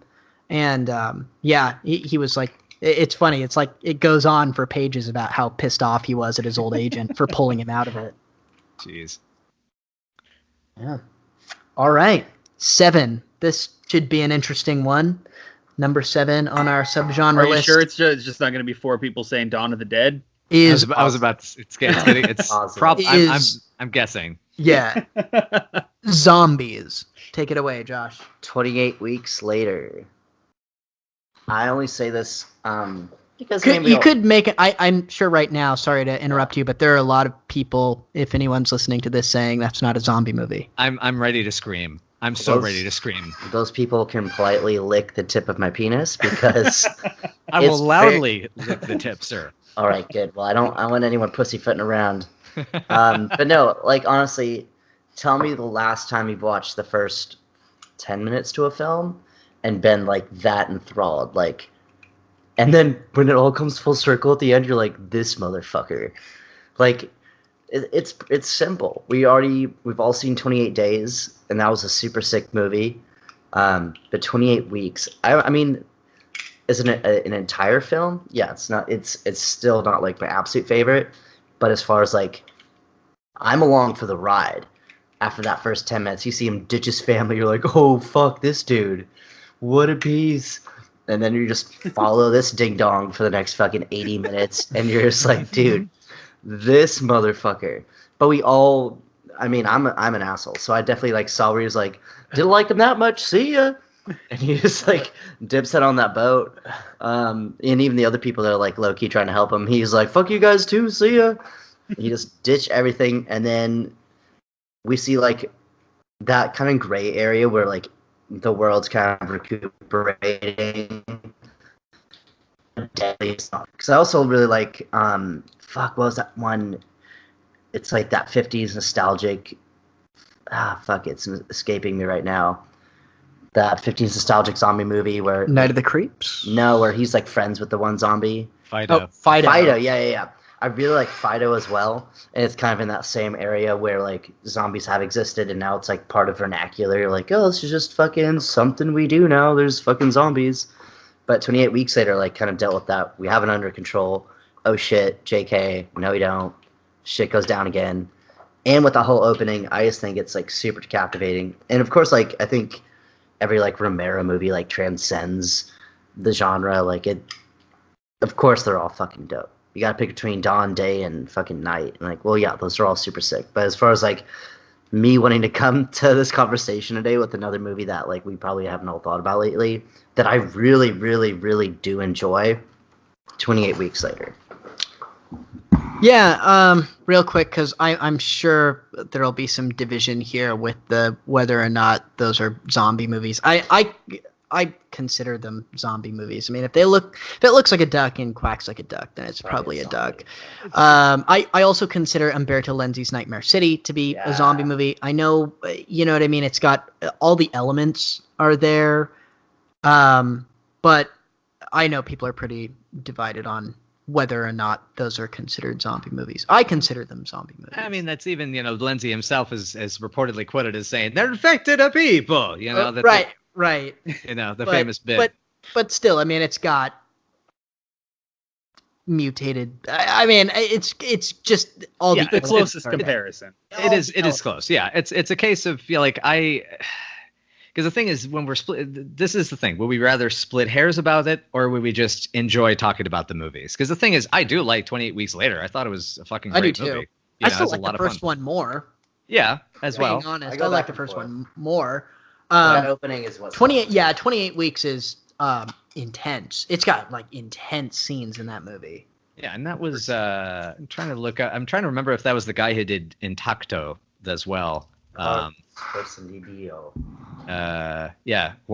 Fresnadillo. And yeah, he did Intacto, which is another movie that people who like thrillers should definitely look up because that movie is fucking great. Yeah.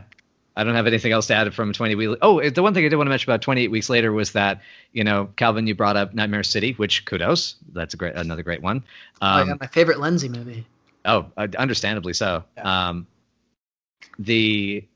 It's amazing how many elements, like visually, like in the background from Nightmare City, are in 28 Weeks Later. Like that's why I kind of figure like it's all within that family of the infected people movies because of those elements. But I don't necessarily say that as a diss either, because it's like, it's like a similar good movie from Italy from the early 80s. Go for it, you know? Yeah. All right, well, mine's much less divisive. So thanks, Josh, creating some conversation. You know, Night of the Living Dead is my favorite movie. It's not my favorite zombie movie. Nice distinction. My favorite zombie movie is Day of the Dead. I'll stick by it. 9 times out of 10. I like it more than Dawn. I mean, don't get me wrong. We're talking about literally a percentage point from each other, Dawn and Day, and then I'd probably throw Fulci's Zombie in there. I love all of those movies to death. Day just did something to me the first time I saw it. The gore might be Savini's best work. Agreed. It's incredible. I mean, it's downright disturbing when the soldiers die at the end, when Rhodes gets ripped apart and he's still alive. And I think that it does sort of the best job of like explaining what zombies are, you know, without having to give away. You know, sometimes you get zombie movies where they have to like spell it out for you exactly what's going on and why there are zombies here. And I think that this teeters like the perfect middle ground between like kind of establishing the rules of the zombies, right, with Dr. Logan doing a lot of his crude science, and you get, you know, they're actually not eating for nourishment, they just know they want food. I've removed the stomach. It's just all this, you know, the sort of like primordial, like almost like insect-like need to feed, need to hunt and get food. And I don't know. I find it fascinating, and it's got great zombie action. I mean, you have scenes with, you know, M16s blowing zombies away, and then you get this very like kind of scientific, science fiction-y Frankenstein approach. I think it's just got the best of everything in there with the action, and you know, the zombies look great. They're actually like scary looking. Yeah, so it's good stuff. And Rhodes is he's probably my favorite villain of all time. Nice.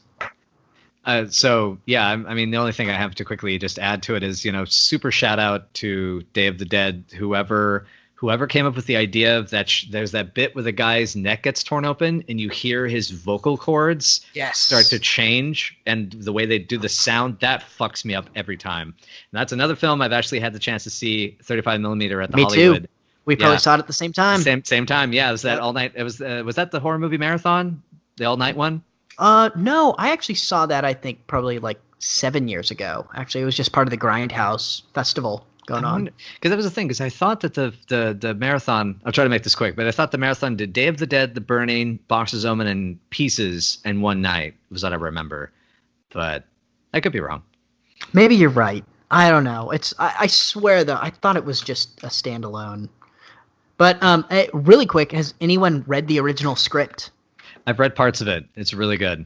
It's like crazy, though, how different. I mean, it was huge in scope, and there are a lot of elements that he used in Land of the Dead. And, you know, I definitely like the version that we got, and it's one of those instances of, you know, being given the parameters of your box and told to make a movie within the parameters, rather than getting a blank check and making that crazy script that he had. Because I mean, near the end of that script, it's like, what the fuck is going on? It gets really crazy. It gets really out of hand really quickly. So. Yeah, I mean, that's the thing. And I'm curious about also how it would have developed, because I've, having read Romero's Resident Evil script as well, which was the only one we have available. Great. I thought it was great. It's fun. It's weird. But it's a case of, it definitely feels like a first draft. And I noticed that his first so I wonder if that's just kind of indicative of like his first drafts are very free form, stream of consciousness. Because yeah, I mean, there's stuff in the Resident Evil the script that he did where it's almost like a Harryhausen film. Like, yeah, and it's like super faithful to the game too. Oh yeah, I mean, there's parts of that I could argue, but I will not get into that. Don't get me started. But you're right. For the most part, it does, because it captures the Stars team getting killed off by the creatures, and the amount of like all the nature run amok critters like the snake and the sharks and all that stuff. Even the chimeras are actually described rather well. But yeah, like that's what I wonder about Day of the Dead is just like, how would it have developed if he had had the chance to like, because I mean, there's so many stories we've heard about even like Dawn of the Dead, like having changes over time, like, them like getting to the point they even built the mold for, or the prop for Fran to throw her head into the propeller blades, and then they stopped, so Right. like how would they have changed from that script into being made, versus also how would that have then felt like, would actually it have migrated still to the point of the movie we got now? So Right. Yeah. What about you, Chris? I'm just Dawn of the Dead. Yeah. Yeah. Yeah. I mean, like I said, percentage point of each other for me. Yeah. And for me, it was a film that was, again, it wasn't my introduction to zombies. It was the original Resident Evil game, and then Night of the Living Dead and stuff like that. Me too. Nice. But the thing with Dawn of the Dead is that it's a film I keep coming back to. I mean, I love that. It's like, it's one of the zombie movies it's really hard for me to get sick of. Now, I did rewatch it recently after George passed away, and it didn't work for me quite as well. But it's like, I'm just going to still keep it there, because again, it just like, especially as a writer, I just keep coming back to stories like that. The way the team comes together and the arc of it. I love the way the bikers are used, and like, what I also really like is that out of those four protagonists for most of the movie, there's not really a villain per se. There's definitely ones who are like, Steven's a bit of an asshole, Roger's a bit of an asshole, but they're not. None of them are evil. Not in the way like Cooper was kind of evil, like the way Rhodes is kind of evil. Yeah. Like those characters. And so like that's another element I really like about it. But I will also say a big shout out also in terms of zombies to obviously to Zombie, Fulci Zombie, Return of the Living Dead, which is amazing with an audience. And I also am a fan of Fulci's The Beyond as well, even though that's kind of more of a paranormal film that becomes a zombie movie rather than straight zombie. Yeah, mine's Dawn as well. Just Yeah. It's No one wanted Fido? No one wanted Fido? No, yeah. Dawn hit me at the exact right time and became a hugely important movie for me, of course. I had an old Anchor Bay VHS of it, and it's horrific. It doesn't shy away from gore or any of the darker elements, but still manages to find the dark humor in the situation. Hits on all the elements I look for in a movie. So pretty much the perfect zombie movie for me. And then if I was going to pick a 8mm homemade bullshit movie, The Dead Next Door is pretty great. Oh Yes. my god! Oh my god! I love that movie. Do you guys know, real quick, in town, Marcella Locke, actress? Seen the name. Yeah, she's been in a couple of our stuff, but she was in, and I don't even know why. Remind me, the director of Dead Next Door. J.R. Bookwalter. J.R. Brookwalter, yeah. She stars in his last movie, Megascorpions. Oh, interesting. Yeah. Nice. Yeah. She's wonderful. She's great. She's a great actress. Yeah, man. I have the Anchor Bay. I have the clamshell, the 30th or 25th anniversary edition, and I have the entire cast and crew has signed it for me. It's Nice. like one of Oh, my prized wow. possessions. Yeah. And if no one's already invested in a region-free Blu-ray player, you should, because there's a new Dawn of the Dead Blu-ray coming out in the UK from Second Sight. Zach, you're killing me. Genius. Severin's doing the supplements for it right now. Genius movie. All right. Action horror is our next subgenre. Fuck. I always go back and forth. This is the second one out of all 13, right? I couldn't really decide. For the sake of conversation, though, I'm going to go back to my second choice. It's going to be The Hills Have Eyes, the remake. I think it's a super high-energy movie. Really not for the first 15 minutes. Again, maybe this is why I'm single. I have no concept of what I should be watching with the opposite sex. Probably just 8 movies with mutants wasn't a high choice, but your boy done did it anyway. Yeah, and it was about 20 minutes in with this particular lady. I was like, I shouldn't be allowed to pick movies anymore because my idea of a good time is these weird fucking 50s cause fucking fallout mutants that rape and like do weird shit. But a dope movie nonetheless. Super high energy, fucking. It could be more actiony. My other choice was the Dawn of the Dead remake, was Zack Snyder, but I feel like that was a little bit too obvious as well. And as far as movies I've seen the most, the Hills Have Eyes remake. It's fucking gruesome, really high energy. Got fucking guns, motherfuckers getting their heads smashed in. That one goofy motherfucker with like the Squidward dome that gets like killed. Like we all know who that is. We all were like, oh yeah, that motherfucker. Yeah. So that guy, fuck that dude. But yeah, great movie. I think that's a great action horror. It's interesting. It's an unexpected choice for action horror, but I definitely, that third act especially, like that whole run, him going through the bomb city, the bomb town, right. nuke town as it were. I mean, is so good. Yeah. That's actually one of the only remakes that I prefer. To Wes Craven's. Same. I don't know. It struck me. I don't know. I am not very high on the original Hills I'll Have even Eyes. say I like the remake of Dawn 4 days out of 10. Wow. I mean I saw the remake before I saw the original. I thought it was it's not better, but I was super No, it's not better. It's not better. It's not better than George super Romero's. entertaining though. No, and it's not. like you got like Ving Rhames in there fucking shit up and I think it Colin suffers. Pfeiffer. I think the only thing that it really suffers from is its name. I think it's just kind of like the Godzilla, Roland Emmerich Godzilla, where it's like, Right. man, if it was just called Reptilicus, it would have been golden, and we'd all love this movie. I'd be like, oh my god, they finally did something with Reptilicus. About time.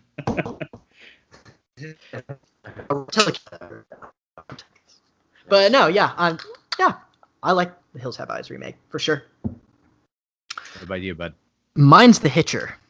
Oh, fuck yeah. I love The Hitcher. Oh my god. I mean, is it action horror? I mean, once again, kind of like the remake of Hills Have Eyes. It's kind of in the last act that it's like, oh shit, he's got like the shotgun and everything. So I wasn't sure if it really counted, but I thought that it deserved the shout out, and it was close enough to action horror.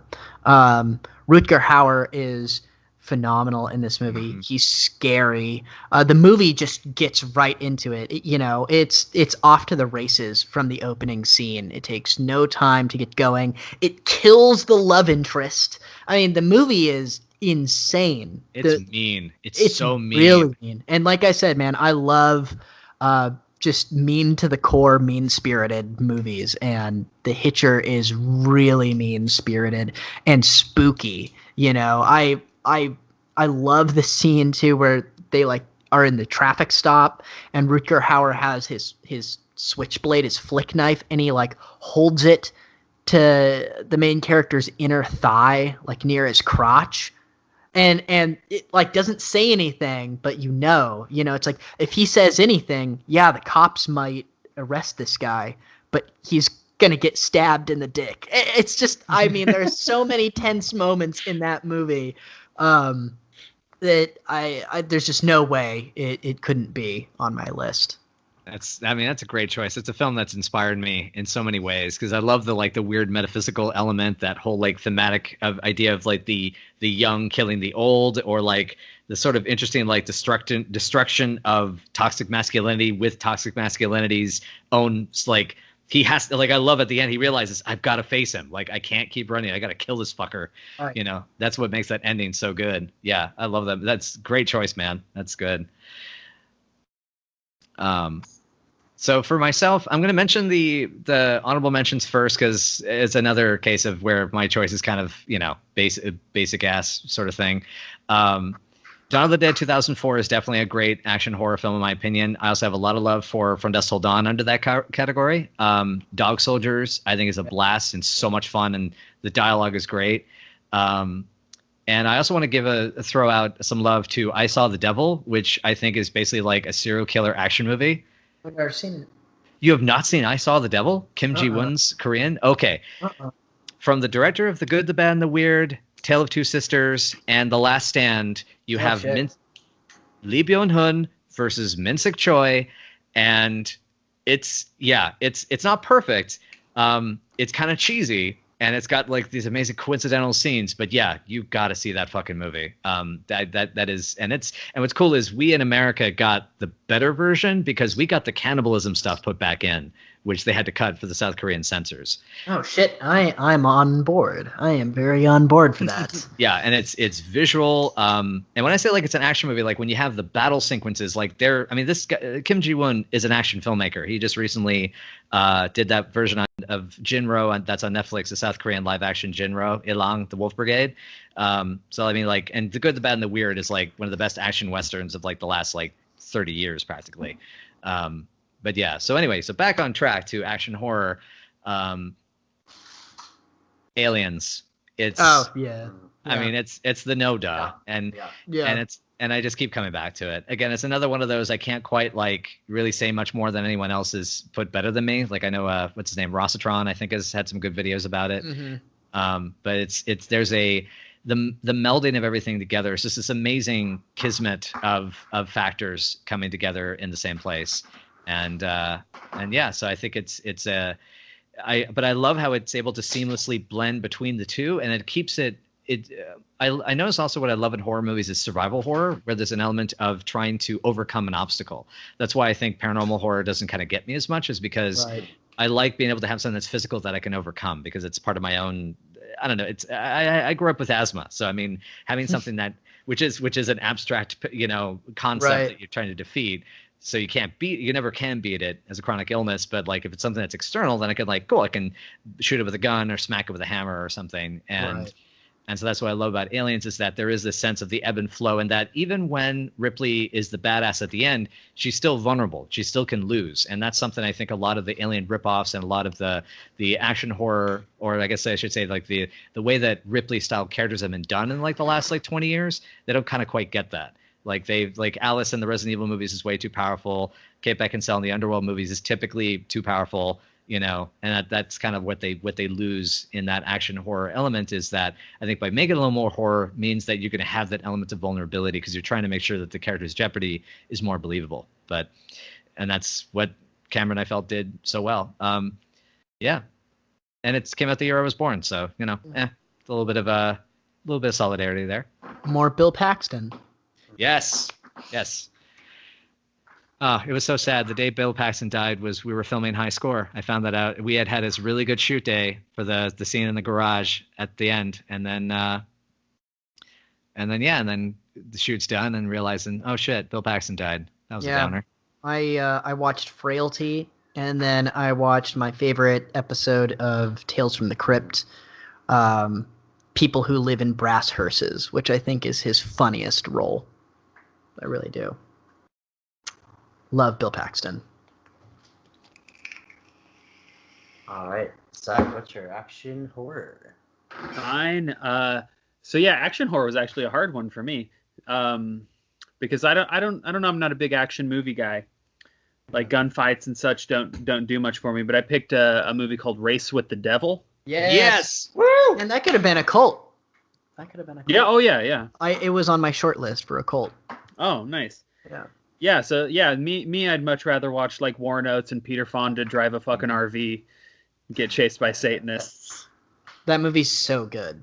It's really, really fun. That movie is so good. That's some love for Jack Starrett. Yep. Gotta dig it. So yeah, that's just a fun one. Warren Oates, probably my favorite actor. Any honorable mentions for it, or any other more things about it? From action horror? Yeah. I also jotted down Ghosts of Mars. That's also so bad it's good. Yeah. Exterminator 2, not really a horror movie, but Exterminator 2 is amazing. But it's just violent as hell, right? Yeah. Maximum Overdrive. Yeah, that there you could go. easily been on there. Yeah. I love Maximum Overdrive. Oh yeah.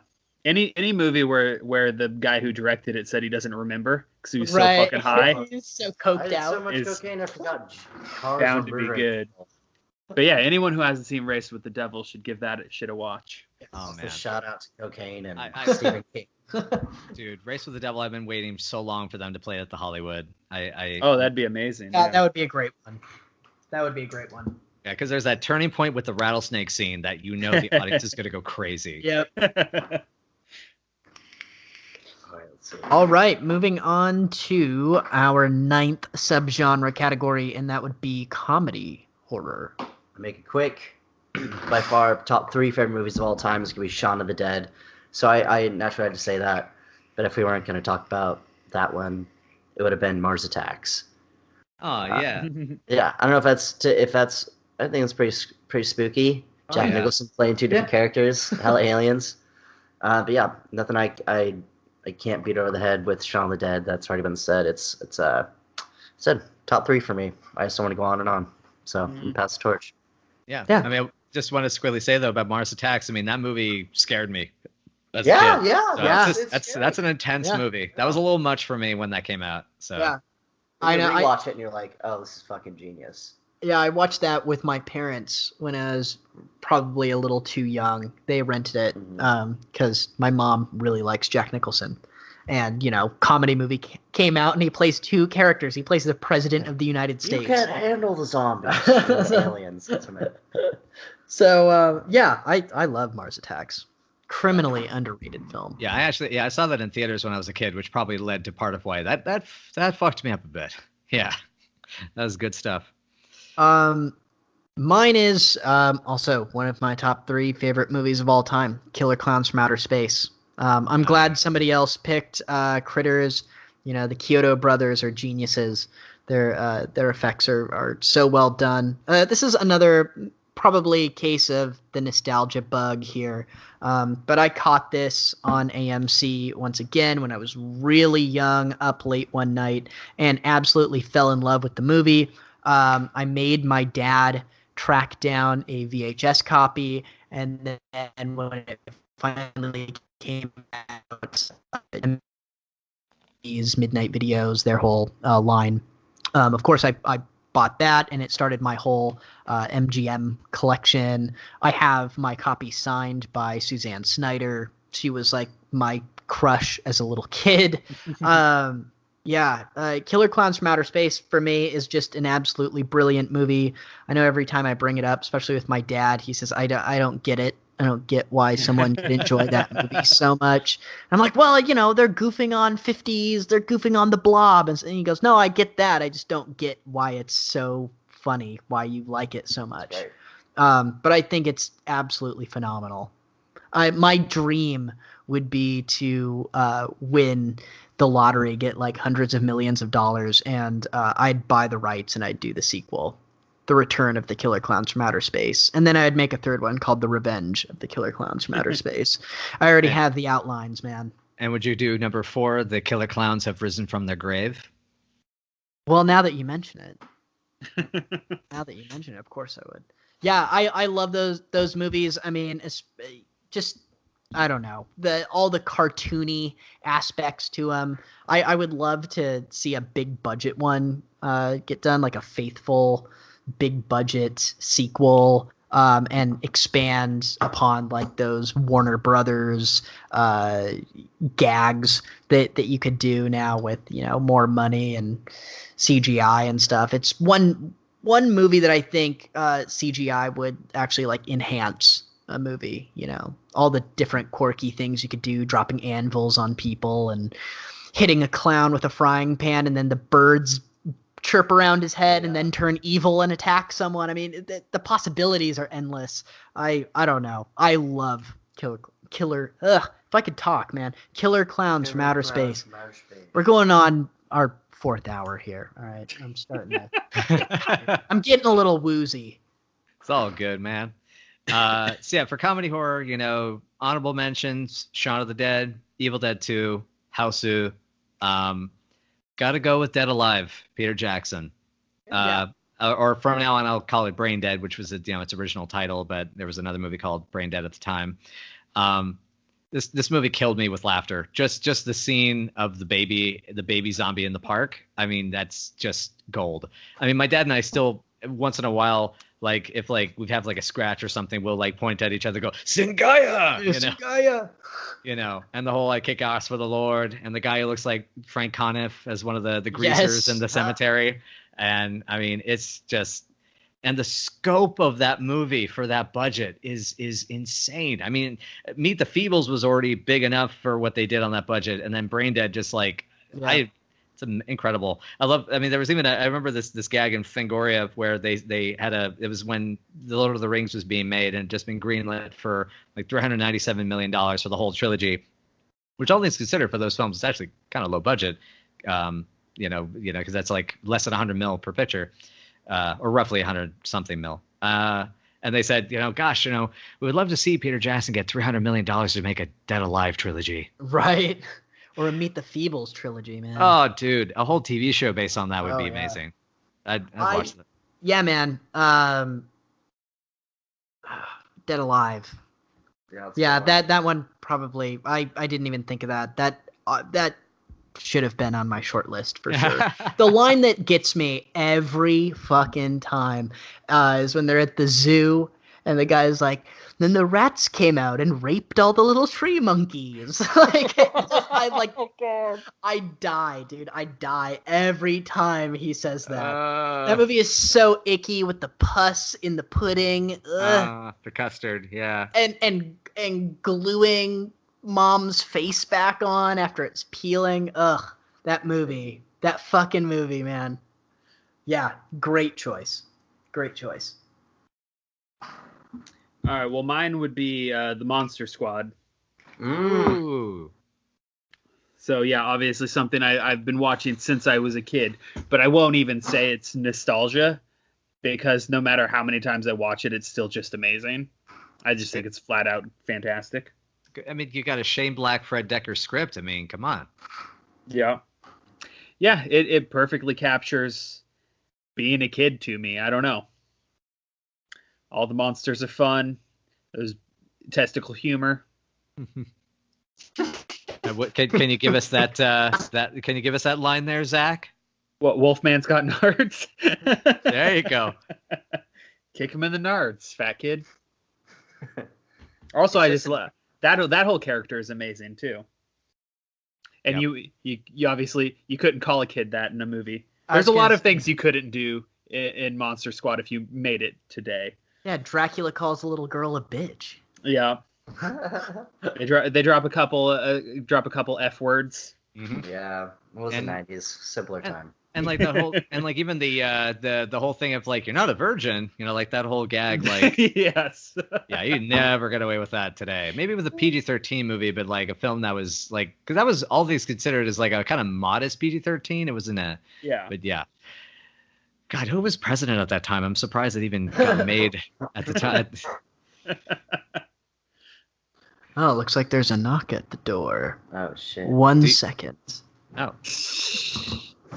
Well, our mystery guest, come in and sign in, please. Yeah. Well, yeah. So those are all fantastic comedy horrors. I'm happy that everyone kind of mentioned Shaun of the Dead. I think all the super self-aware horror in the past 20 years has like really changed the game. I mean, not even like Scream, but there's like, like American Werewolf in London, Cabin in the Woods, Happy Death Day, Final Girls, Black Sheep. Like there's so many like self-aware that finding movies that are funny but not referencing the genre are really cool. Yeah, you can cross the line into being a little too self-aware. Yeah. So did we move on? Sorry. We're on to 10, so bad. We're on 10, so bad it's good. Yeah. I know, peeking over at Josh's, we have the same fucking movie. So I almost want to change mine because I have a short list. But Josh, take it away. I would say Calvin do it, but yeah, Shark Attack 3. It's a classic. Oh man. For me, it goes like Shark Attack 3, going down, Citizen Kane, Godfather. I mean, there's just so many good movies to talk about. But Shark Attack 3 really takes a cake for like, how did that movie get made? B, like, who funded that? Who read that script was like, fuck yeah, I have all my money. And then C, like, I had Calvin watch The Meg the other night. Oh man. It's literally the exact same film, but like add $150 jillion to it. And it wasn't nearly as good. It just proves that you don't need a lot of money to make a really bad movie. Yeah, man. Shark Attack 3 Megalodon. Have you guys seen this? I've I seen have parts. not. I've seen parts of it. Yeah. You gotta, at the very least, watch my reference this film, dude. Or you gotta check it out. It's on Amazon Prime. It is so fucking funny. You know, there are great choices. I love Troll 2. I mean, there are a plethora of great so bad it's good movies. But one of the first truly so bad it's good movies I ever saw was Josh and I. We watched Sci-Fi Channel every Saturday, and they did their Terror in the Sea little marathon, and Shark Attack 3 Megalodon was on there. And really the best way to see it, and I'm so sad because I used to tape these off of TV, and I can't find a version anymore that's the TV Sci-Fi Channel edit with like overdubbed lines taking out like all the curse words. That really is the way to see it. But this movie, man, the effects are awful. The acting is horrible, and the dialogue is just mind-boggling. You literally have scenes where you have the hero coming on to his love interest by saying, "Why don't you let me take you home and eat your pussy?" It's like the greatest. Eat line. that, Casablanca. Yeah, it's just it's so absolutely incredibly hilarious.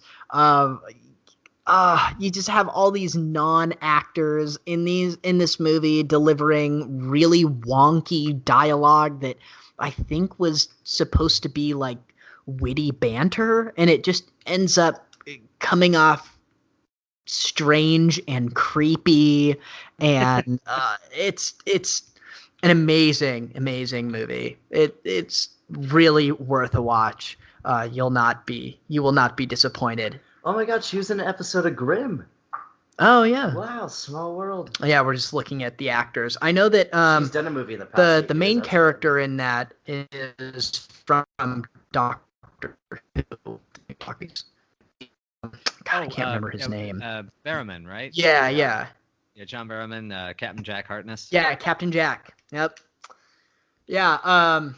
Yes. Just do yourself a favor. Check out Shark Attack 3 Megalodon. Cool. So is that going to cover for both of you guys? Yeah. Yep, Oh yeah. unfortunately. Awesome. It's good teamwork. Good. Yeah, that was great. Excellent. Yeah, that was great to have the two. Yeah, the tag team on it. Yeah, so for So Bad It's Good, I'll mention my honorable mentions real fast. One is Calvin's gonna be mad at me for one of these. House by the Cemetery, because it's a what? It's like it's one of, and that's the reason why I don't say it's the favorite, just because it's actually kind of too good to be a So Bad It's Good. You know, I don't know what's bad about it. It's got bad dubbing. I think it's the dubbing that probably. Yeah, I haven't watched it in forever. I'll defend Bob to my last fucking breath. Seriously. I'm sorry. Did I say fighting words? No. Am I gonna have to get a bandana to wrap around my wrist and a switchblade? Like No, I don't know. I just don't know what's bad about it, but yeah, the other one. Now this one is definitely on the lesser side of the Italian ones. Was Dr. Butcher, MD, Medical Deviant, God. Yeah. aka Zombie Holocaust. That movie's just boring. That one's not so bad it's good. That movie's just boring. I like it. I like that it goes from it starts as a cannibal movie and turns into a zombie movie. Yeah. The score in the Dr. Butcher version specifically is amazing. Yeah, it's really It is literally just some The dude trailer farting on for- a Casio. The trailer for Dr. Butcher is hilarious. Just that voice, Dr. Butcher, MD, Medical Deviant. It's like, oh, Jesus Christ, did you really have to do that? Yep. And it's like you could practically hear him like licking his teeth at the last syllable. Oh, yeah. Anyway, so bad it's good. Number one choice, Rock and Roll Nightmare, and there's a couple of reasons for this. I mean, partly is that at the time I first watched it, I was running into movies where about the halfway point that the badness of them was making me start to laugh and giggle hysterically. Rock and Roll Nightmare, the first time I watched it, got me there in 10 minutes. And that's the Thor one, right? That is absolutely correct. And yes, yeah, okay. And so I've enjoyed the film. I sicked it on my best friend Vanessa when she was here filming for Downcast, my first feature, and so I feel bad. I subjected her to that and Sayonara Jupiter with sober. She was not allowed to drink alcohol while we watched it, and she got me back. She got me to watch Troll 2. So, but anyway, the second part of why I love Rock and Roll Nightmare was actually like, I do love this. I mean, I love the concepts of it. I like the ideas of it. The music is actually like, I enjoy that type of cheesy, you know, butt rock kind of metal. And then I got to see John Michael Thor in person and at a showing of the movie. And when you hear his story, it's just like, it's really endearing, and you realize like how this guy just never gave up. And there's a really cool documentary called I Am Thor that is floating around. Let me write that down. And it's about his, you know, his life, his career, and how, like, you know, he did the bodybuilder thing, the music thing, the acting thing. You know, he's got all these stories, and like how he tried to make this comeback. And when I met him, you know, I told him, like, this is when I was trying to finish up Downcast in 2014, and I was having a rough time, and his whole like don't give up thing like really inspired me, and I told him so. And so he felt like he'd made this connection, so he smiled, he patted me on the shoulder, and he says, give me a second. He comes around to his t-shirts, and he grabs his t-shirt, which wasn't one of the ones on sale for sale, but it was at the bottom of the box, and he gave it to me, and he said, this is the shirt I give to filmmakers, and don't give up, kid. And my friend Phil like looks at me. He's like, dude, did you just get a free shirt from John Michael fucking Thor? I was like, yeah, I think I just did. And so I've made it a policy to always wear that shirt on the first day of shooting of any movie I've done since. So Super awesome. That's a great story, man. yeah. Yeah, that I've only seen that once. It is hilarious. I need to see it again. Isn't the twist at the end of that is like there were no bandmates and he's just like there writing. Yeah. Oh, Wait. I remember. No. It's coming back now. Yes. Yeah. Yes. And oh my god, and like the Coke product placement, and he's like twisting the Coke. Mm-hmm. Oh and my the god. little finger puppet monsters and all that. And what's cool is, like, you know, when John was talking about it at the Q&A, I mean, it was pretty clear. Like, he said, you know, we had these great ideas, but as we were making the movie, we began to realize, shit, you know. And what was sad was the day we watched it, the director, John Fasano, had passed away that day, and his son was there on his behalf for the screening. So yeah, it's wild, just weird, like, small world connections. But yeah, it's a ton of fun. There's a riff tracks out there for it, which is pretty good. And the scene, like the 4-minute scene of the van at the beginning, is just great. Oh yeah. It's so much fun. That's a great one. See, I went a completely different direction than you guys with So Bad It's Good. Because for work, I watch a lot of bad movies. Yeah. Oh, I was really excited to hear your take on So Bad It's Good. Oh, yeah. See, I went a completely different direction. What really sticks out to me is big budget studio movies that are so absurdly bad that it just boggles the mind. And the most recent example is Slender Man. The Slender Man movie. Yeah. I went and saw that in theaters. Yeah, I did. Saw that in the theater. I did too. My brother and I were nearly alone in the theater. I thought it was like 3 teenagers at the front, but at the end of the movie, I saw it was 3 middle-aged women, and I didn't know why they were there. Well, they aged that. They actually were teenagers when they sat down, but that movie was so rough to sit through. Oh, so that Goosebumps episode. Yeah. But watching it in the context of it being so incredibly terrible, it can be fun because you look for the things that they softened or cut out. When you watch the trailer, the original theatrical trailer has so much footage that didn't make it into the movie. Entire characters' deaths that were cut from the movie. Who needs them? What? Yeah, I didn't see it. Now I wish I did. I gotta track it It's down. amazing. Yeah, watch the trailer and watch the movie. There's the girl who stabs herself in the eye with a scalpel during the science scene, you know, where they're dissecting frogs or whatever the fuck you do in a science class. In the movie, she just stares at a wall. Her friends completely forget about her for like 2 weeks, and then they're like, whatever happened to Jennifer? And they go and they peek in her room, and she's just staring at a wall like a weirdo. The boyfriend character jumps off the roof of the school to kill himself in the trailer. In the movie, he literally just disappears, and they never fucking mention him again after he sees the Slender Man. It was so edited down to, I guess, be sensitive to the fact that there was an actual real life crime that was committed in the name of Slender Man, that it becomes a truly worthless movie, but one that I would deem worth watching once.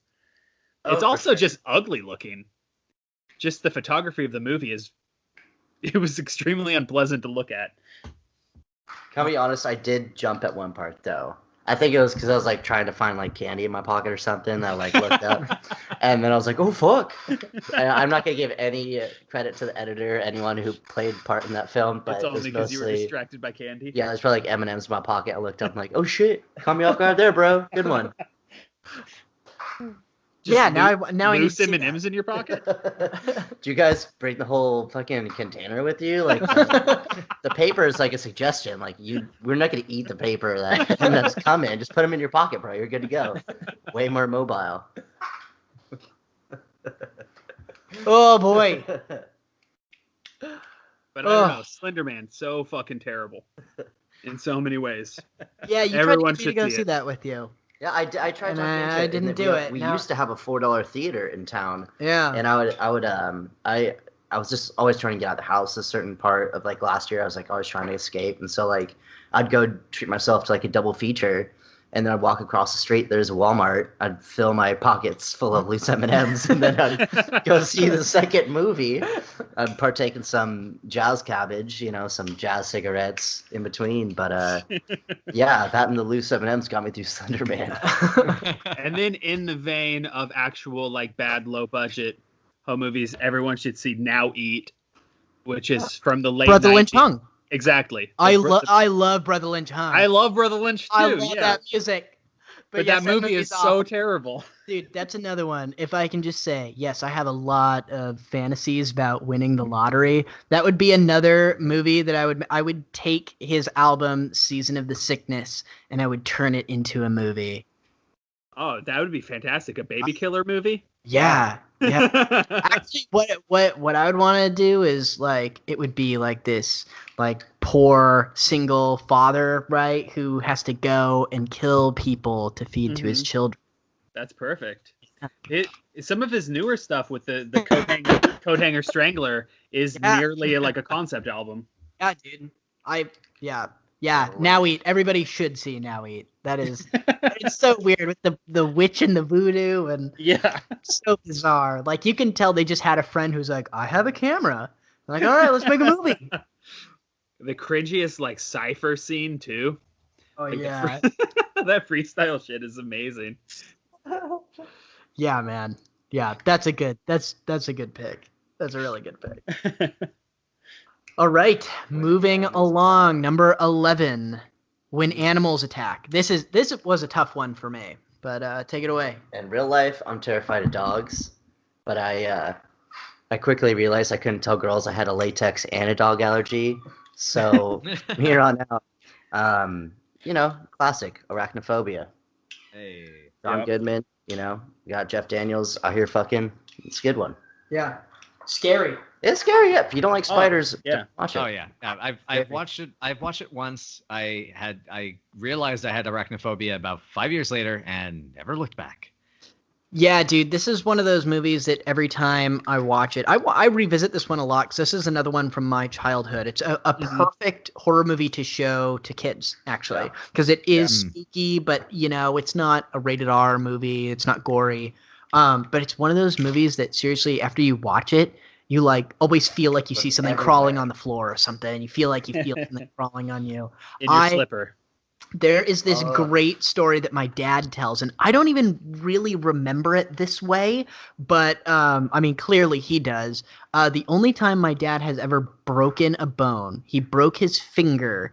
Me and him were watching Arachnophobia. I rented it for the 12th time, I'm sure, and we were watching it middle of summer, and a spider, like a wolf spider, house spider, crawled up on his or was crawling across the floor, and he says that all of us kids freaked out and were screaming about this spider. So my dad stood up and looked around and was like, I don't see the spider, and the spider was on his shirt while we were watching Arachnophobia, and he freaked out and tore off his shirt and ended up hitting his hand on the wall, and it broke his finger. And he tells that story all the time. I don't really remember it that way, but I was pretty young. But he's like, yeah, dude, everyone was freaking out, and then the spider was on me, and everyone screaming just like scared the shit out of me. I ended up like punching the wall trying to get my shirt off.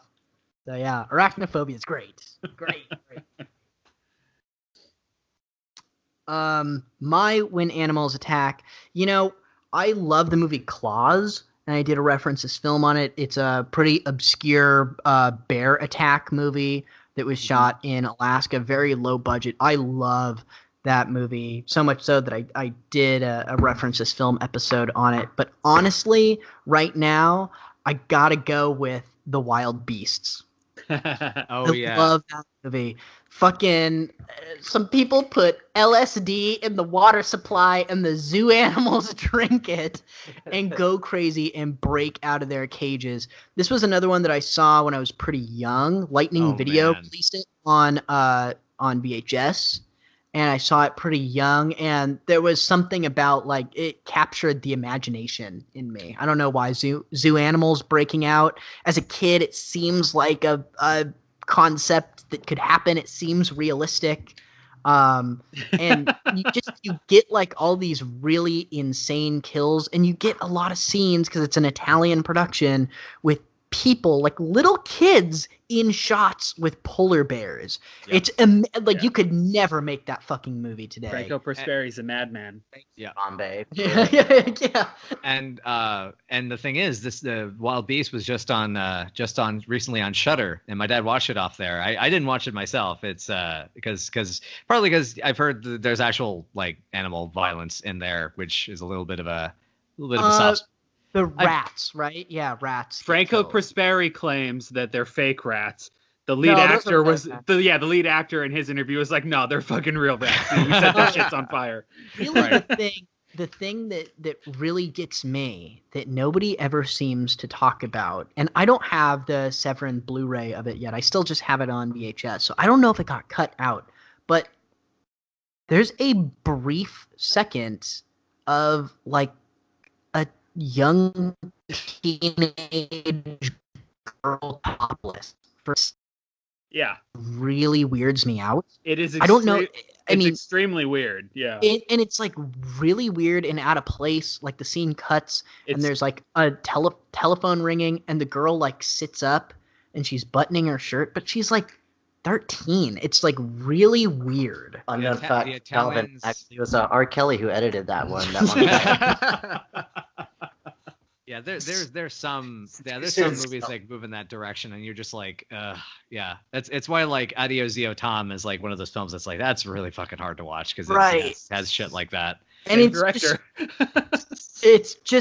it's so out of place. Yep. You know what I mean? It's like this girl could have easily just had her shirt on in the room. She really didn't need the action of buttoning it. And granted, it's very quick and you really don't see anything, but still, I to this day, it's just one of those things like, ugh, God, like, is this okay that I own this movie? Is it okay that this is on my shelf?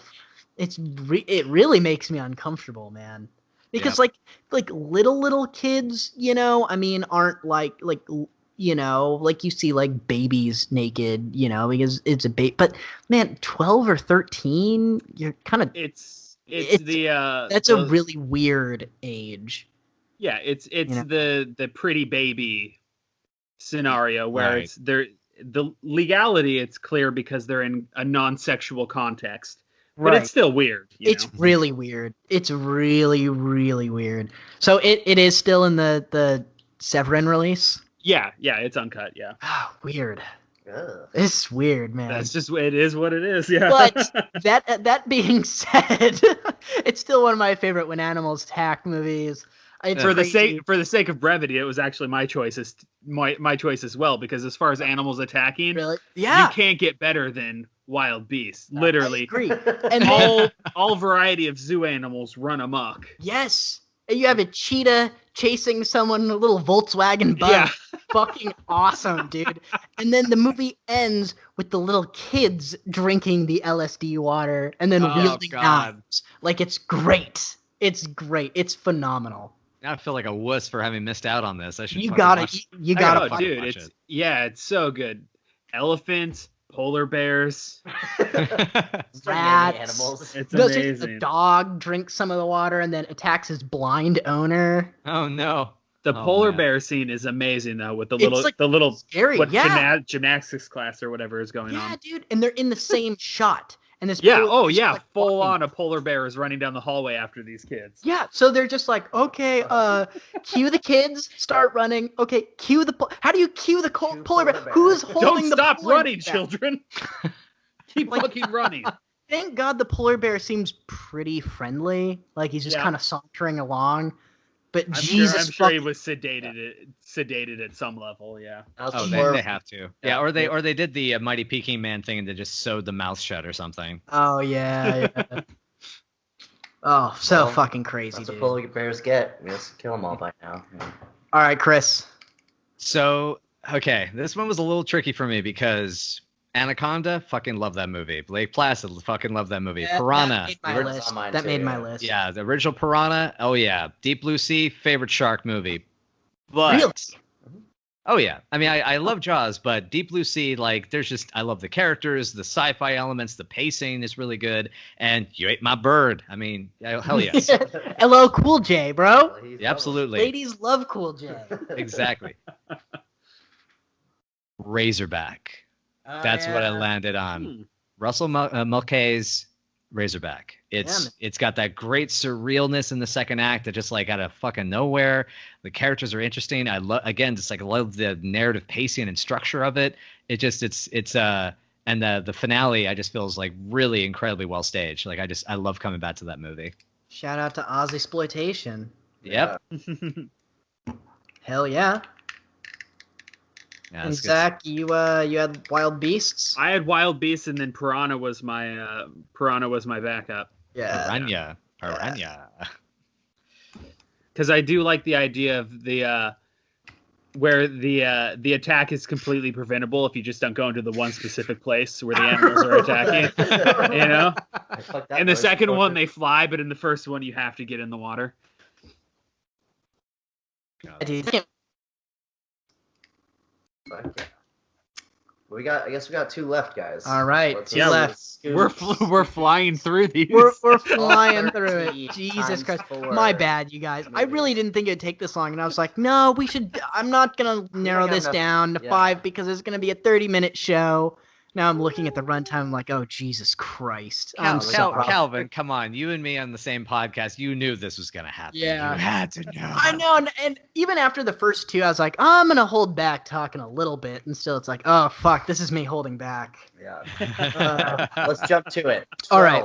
Occult. 12 occult. No one else is gonna like this. Yeah, At least yeah, not Josh, Calvin you, didn't Josh, like you have it. the most polarizing list, I will Yeah. say. Like Don't even feel for me, it. and I feel like I know you really well, and still I'm like, really? Yeah, these are ones that got me right down where it hurts, where it feels good sometimes.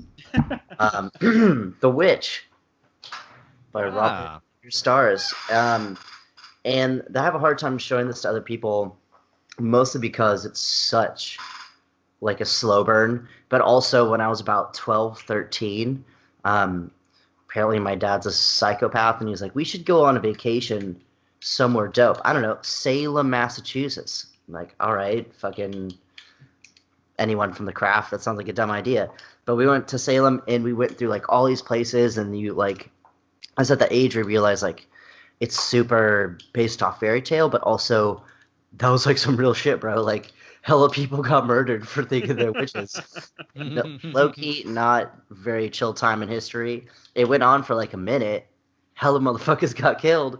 Also reminded me, like, when you watch this movie, it's so New England. If you traveled that part, it's in the same like vein as like you watch Blair Witch Project. It's got its own mood. You know, we a lot of us from the Northwest, or at least the West Coast, so different setting, which feels uncanny. Different timeline, which also feels uncanny because there's only like 150 years ago. You know, maybe 200. So really, like, your grandparents be like, oh yeah, I knew some motherfucker that was like killed for being a witch. Suck to suck. Wasn't me though. But no, you watch the movie, and the guy was like, his first film out the gate, he did stage hand stuff. He helped set up some stuff for like a whole bunch of theater stuff, and he just found this one story that was like captivating to him, and he found a really solid up and coming actress. She's not up and coming anymore. She's super popular now, but Anya Taylor-Joy, she's kills it. And that whole ending scene, if you haven't seen it, really like watch the whole movie, and you could be like, why the fuck did you tell me to watch this movie? But if you're like into it, you got the lights off, and you're digging like the mood and like the setting and all that and the characters, yeah, super eerie. Yeah, that one really spooked you. I remember when you saw that. Yeah, that one really spooked you out. Yeah. You say the word uncanny in that description so much. There better be some fucking killer cats in that movie, dude. No, it's a reference to like OG, like the whole paper that Freud wrote. Like it just. I get you. I'm just giving you shit, man. Don't worry. I like it when you give me shit. It's all good. It's definitely an unsettling movie for sure. Yeah. For sure. Yeah. Kind of, it makes me squirm a little bit in certain parts. Really, just kind of gets you. Yeah, The Witch was fantastic. Yeah. Thank you. Very atmospheric. Cool. Yeah. Thank you. Yeah. You didn't make it. You just picked it. All right. So Calvin, how about you? Occult. What do you got? I don't know if this is technically an occult film, but I felt I couldn't, in all good consciousness, make any sort of list without including one of my favorite directors, Italian master Lucio Fulci's The Beyond. Yeah. I mean, the movie does. Here's my argument for it being an occult film. I just really wanted to include it somewhere. I won't fight you. The dude is a fucking warlock. Yeah. That's what There's even the line, "You ungodly warlock." Yeah. He's fucking crucified because he's a warlock and he's making weird paintings, I guess. I mean, like paintings of hell, no less. This movie is just so atmospheric, and it's not my favorite Fulci movie. I know it's a lot of people's favorite Fulci movie, but I tried to find the one that best fits that occult feeling, while also not being demonia or something like that. You got to draw the line somewhere.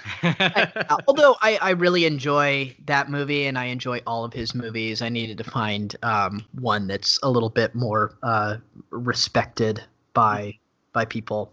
The Beyond just has this strange, non-linear nightmare, just like this nightmare logic to it.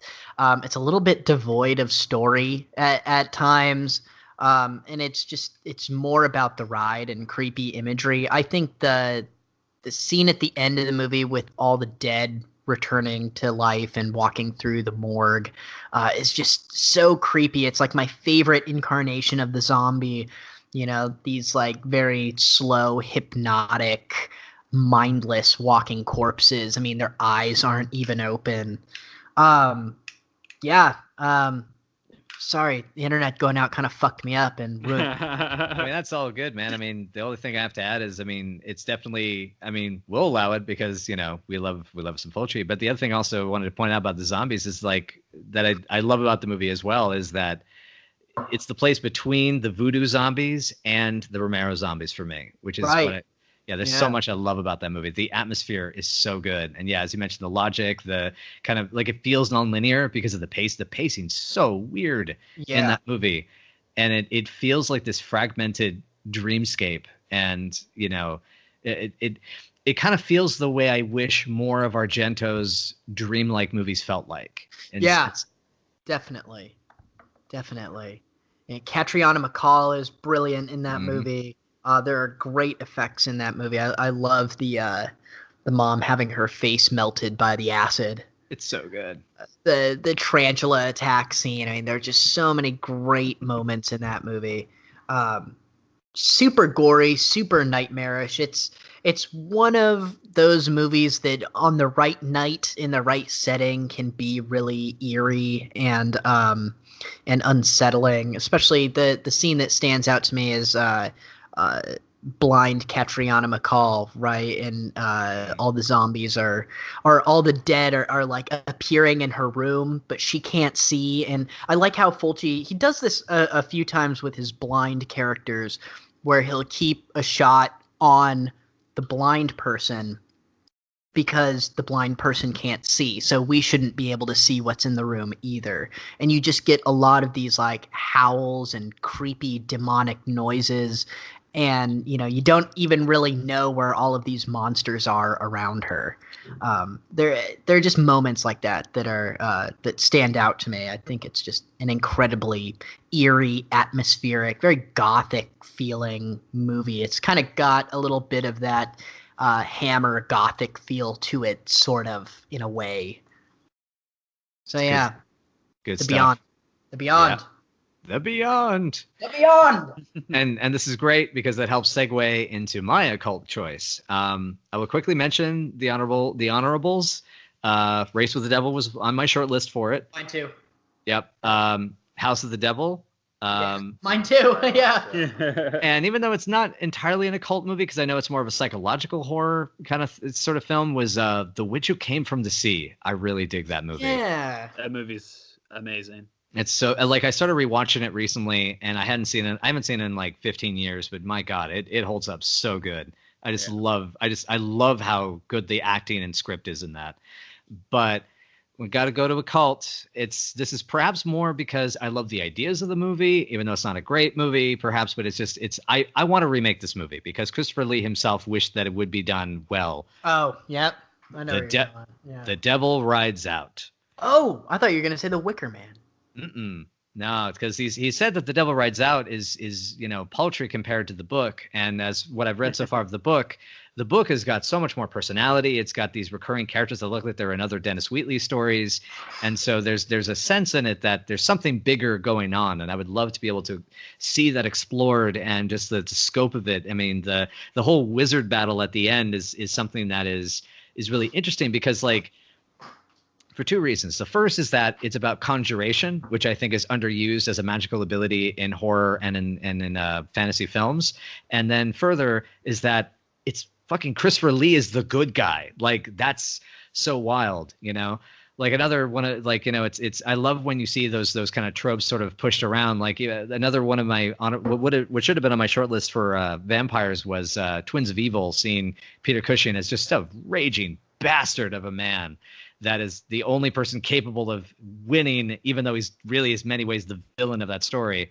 And The Devil Rides Out is kind of the cool flip side where Christopher Lee gets to be the hero and gets to be, the Obi-Wan or the Morpheus, the character that knows, the Gandalf, as it were. And it's it's a great film. I love the opening theme by Bernard is great. And it's Terrence Fisher, Devil Rides Out, man. That's me. Nice. I jotted down Angel Heart. Ooh, nice. Very good choice. Yeah, as far as occult goes, voodoo is where I would lean. It's always just been more in my wheelhouse, and I mean, you don't get more occult than the fucking devil himself. Like, when I was a kid, it worked. In retrospect, Louis Cypher is so fucking on the nose. Like, Robert De Niro's name should just be the fucking devil. I love Angel Heart. Yeah. I love this movie. Sorry, I kind of cut out there for a second. Oh, no worries. Picked right up, and like it cut out just when you were announcing it, and then it came back, and I was like, wait. And I heard Louis Cypher. I was like, oh yes, oh my god. Mickey Rourke is probably my favorite actor of all time. Oh yeah, amazing. I love Mickey Rourke.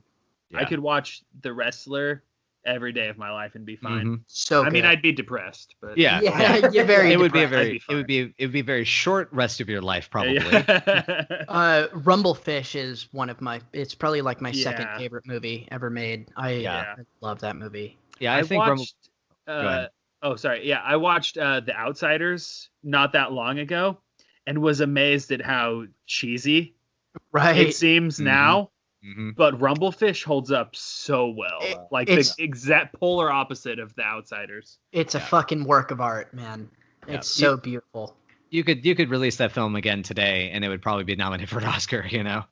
Yeah, that's a movie that just speaks to me on so many levels, man. Yep. I love that movie. There's such and it's a, I don't know. I shouldn't get on a Coppola tangent, but I mean that's Rumblefish is powerful stuff, and it's and Rourke and I hate to say it, I know a bit about Angel Heart. I've seen images of it. My dad's a big fan of it, but I've not seen it yet, and it's do yourself a favor. Yeah, do yourself a favor. So good. Nice. All right, that's going another one on the hey, might as well watch that tonight list. And spooky. And spooky. It's got like really spooky imagery in it, and and it's what's his name? Alan Parker did that, didn't he? Yes. Yeah. So the guy who did The Wall. So yeah, I'm down. And that's right. That's right. I had in high school, I was in a drama class where we had a substitute teacher, and he played Fame because he must have never seen it, and he had to turn it off after like the third nude scene. It was just an old man trying to have a good time, but he clearly had never seen that movie. Oops. But yeah, Angel Heart, solid shit. Cool. And then the last one should be interesting. Yeah. I'm very intrigued by what this is going to bring out of us. Yeah. Last number 13, man. Last subgenre. Keep it quick. Arthouse. My internet's gonna keep being wonky, so we'll try and get through this one quick. All right, Josh. It Follows. Wow. Really? Yeah, I thought the cinematography, especially the movement in it, was insane. I mean, I'm not just gonna jerk off anyone who does like, oh, this is a really cool long shot. Let's plan this out for like 4 days and like waste our entire movie budget. But when you do it really well, I'll jerk you off a little bit. I mean that, and I thought the I mean, not for 4 days. Cool. Yeah, I mean, I'm not gonna jerk you off for 4 days. My God, I'm only one man. Yeah, there's only so much I could do as a filmmaker and I sexual have deviant. Upper body strength. Yeah, that too. My forearms would hurt. But after about the third day, I'd be like, all right, I'm done. Great movie. Like I said, just camera movement. Because it was that effective, and he's comes across in that first scene as this like horrific person, right? Oh my God, he's like going around shooting women up and then raping them. This is going to be horrible. And by the end of the movie, he's an incredibly sympathetic character who you feel so bad for, and you have just like this soft spot in your heart for him, because I don't know, he does mean well. It's such a well, that's the question. Well, to go to that is it means well is that if he didn't have to, would he still do it? And that's the interesting thing, because that's what gets into that film's kind of deeper like themes, is about him feeling compelled. Is it real or is it not? Because if it's not real, then it's a kind of mental compulsion, right? And it's because of his his mental illness, and that's what makes I love that film. I'm a little pissed that you got to it first. Is that first? It was, well, in the sense that I didn't have it as an art house choice because I thought of it more as a vampire movie, but you're totally right. It fits, I think, in this mold because, I think that's why it was so hard for it to find an audience, and still hasn't to this day. But yeah, thematically, I find that very interesting about the actions which he takes that he feels he has to. He's even saying, he's asking, saying, I'm sorry or forgive me, I have to do this, right. And that was what spoke to me when I saw it, because I saw Martin when I was 13, and it was I was 13 or 14, I think.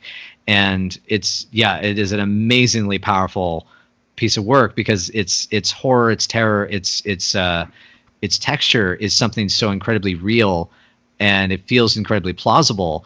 And that's what also makes it so uncomfortable.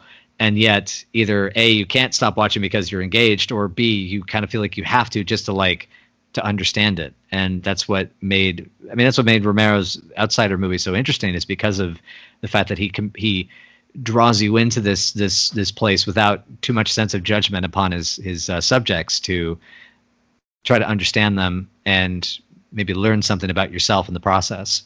Right, and the only one of those movies of his, at least that come to mind, where the protagonist and the antagonist are one and the same. You know, there's really not. I mean, I guess maybe his cousin Tatakuta could be an antagonist, but not really.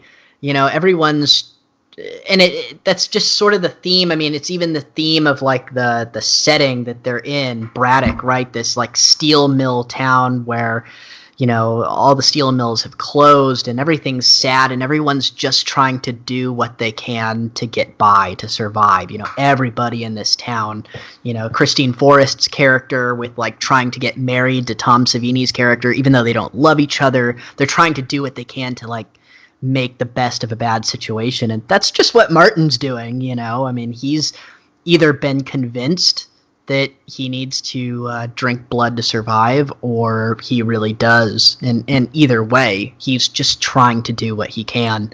I think it's a brilliant film. I think John Amplis is amazing in it. Yep. I had the privilege of meeting him when we went up to Crypticon for a film festival. And I talked his ear off about it. It's like, you are amazing in that movie. And he teaches theater now at, I think, the University of Pittsburgh. And rightfully so. He's an amazing actor. Nice. Good stuff. Yeah, that's my pick. That's your pick. Yeah, and actually, yeah, I think, I can't remember if the DVD of Martin I have is a Severin Films release. Part of me wants to say that it is, from way, way back when. No, I think Image put that out on DVD. Yeah. There is an upcoming Blu-ray, another UK release, though, so get those region-free players, homies. Yep. But in any case, so yeah, moving on to the Arthouse choice. So, so mine was this one took me a little bit to narrow down, but I landed on Let the Right One In. Oh. And it's interesting because it's one of those, I think some people would not consider it art house because it is very heavy on the genre, but it also shows an incredible restraint and also a kind of a more art house brutality in its violence, I would say. And it's a film that I love the atmosphere, the texture, the characters. It's a film that I get really lost and escape into. And I've heard the book is amazing. I really want to read the book at some point, especially as the author said of the film that he said it was pretty much, he said, as if I had made this into a film myself, all the changes that were made for this film, I would have done myself. I'd like he felt as if Thomas Alfredson sort of spoke from the same voice of the same mind. And Thomas Alfredson is, in my opinion, is a fantastic director. I loved his Tinker Tailor adaptation as well. And I think that Let the Right One In it's a fantastic evolution of the vampiric fiction. It's a great, it's a film that understands that horror comes in many different shapes in our lives, and that I love the parasitic relationship element, that it's parasitic, but yet there still is like, you begin to realize that there is a real affection there, which is a wonderful, like, kind of complicated, sort of a level and texture to it, because, from us as the outsiders watching that story, we think to ourselves, my God, this is horrible what he's going to do to keep the creature alive. But at the same time, you're wondering, like, is it the glaring, the vampire glare to keep him under that spell, but yet there is a bond and like a protection that they kind of watch out for each other. That's interesting. Like, I'd like those kind of layered texture elements, and more, because it's like, if art house is going to be complicated psychobabble bullshit, you might as well do something cool with it and have vampires in there. I did want to go through some of the honorable mentions just because some of these were interesting. I thought choices. One is Qui-Gon, which is obviously is a masterpiece. Nicholas Roeg's Don't Look Now, although I consider that more of a drama thriller. That would be more into like a giallo discussion maybe. Girl Walks Home Alone at Night, pretty obvious. But one of them I wanted to bring up as an art house, like, it's a film that people wouldn't necessarily call a horror film, but I consider as a horror film. And I was actually even talking to my mother about this movie earlier today as kind of prep for this, is Ilham Klimov's Come and See. And I'm curious if any of you guys are... Never seen it. Are you? I don't believe I've seen that.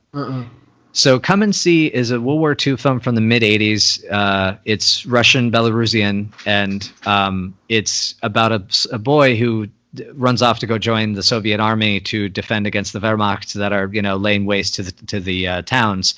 And it's interesting. It's this kind of like, it's a gauntlet kind of picture, because it has these kind of episodes of, his not maybe necessarily his training, because basically this is like, all right, kid, you got a uniform, here's a rifle, go. And, he's out in the field and things like that, in the forests and things like that as they're waiting to do ambushes and things like that. And what ends up happening towards the middle of the film is eventually, he ends up deserting after some things, he gets separated from his unit and he goes back home to because he realizes that the line is now pushed up to his hometown, and he goes with this girl to the hometown and is unaware that his whole town has been massacred.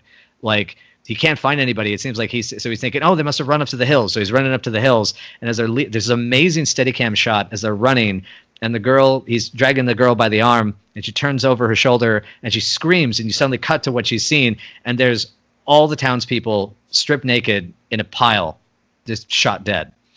And that type of horror is the tip of the iceberg of what's coming. And the final act of the movie is where he gets caught up in a small town trying to take refuge that is invaded by the Gestapo, by the SS. And the massacre that takes place is based on real accounts. And this film was so intense on the 14-year-old, I think it was like a 14-year-old kid that was the star of the picture. His hair went white. And it's an art house film. It's a great, significant piece of work, but it's also one of the most horrifying things I've ever watched. And yet, for some reason, unlike films like, say, Cannibal Holocaust or Requiem for a Dream, I actually want to see it again. So that's why it gets an honorable mention as a favorite. But it's a amazing film, and it's hard to watch, but I highly recommend it. I believe if you have the Criterion Channel, I think it is currently streaming on there at the moment. But yeah. I love Requiem for a Dream, by the way. I watch that a lot. I love that movie. That explains much. Yeah. I think it's a phenomenal film. Oh, I love it. It is. That could be. I mean, it's my favorite Darren Aronofsky film, and most of his films I don't really. Although they're great, I'm never compelled to watch them again. Like Mother was great. I don't need to ever see that movie ever again. He'll never top The Wrestler, as far as I'm concerned. Right. Too good. But yeah, Requiem. Could have made. That's a horror movie too, in my opinion. Yeah, that's the third act. Yeah, that's a phenomenal film. I love that movie. Yeah. All right. Well, so. Sorry. Go ahead. Oh, I was gonna say, all right, Zach. Oh, all right. So I've been skirting around just full on going 8mm home movie kind of stuff, but I decided to go for it with this one. So I earlier I had mentioned, The Dead Next Door and Darkness, but I picked for this a movie called Ice from the Sun by a guy called Eric Stanzi. It came out in 1999. And there's actually a pretty great 2-disc release of it that Image put out in the early 2000s. So this was another jam I watched a lot when I was in high school, but I actually watched it this morning to see if I was delusional or if it held up. And I actually think it holds up pretty well. It's full of what you could call, pretension. There's definite film school pretension in some of it, but it just, if you just accept that as part of it, it's a pretty fun ride. Definitely visually inspired by, what's it called? Natural Born Killers. Color, black and white, different formats. But it has a really bizarre story. And kind of to its detriment, because it takes about 30 minutes to get to get rid of all the exposition. To explain that what the movie is about is another dimension that was created with scrapings of ice from the surface of the sun.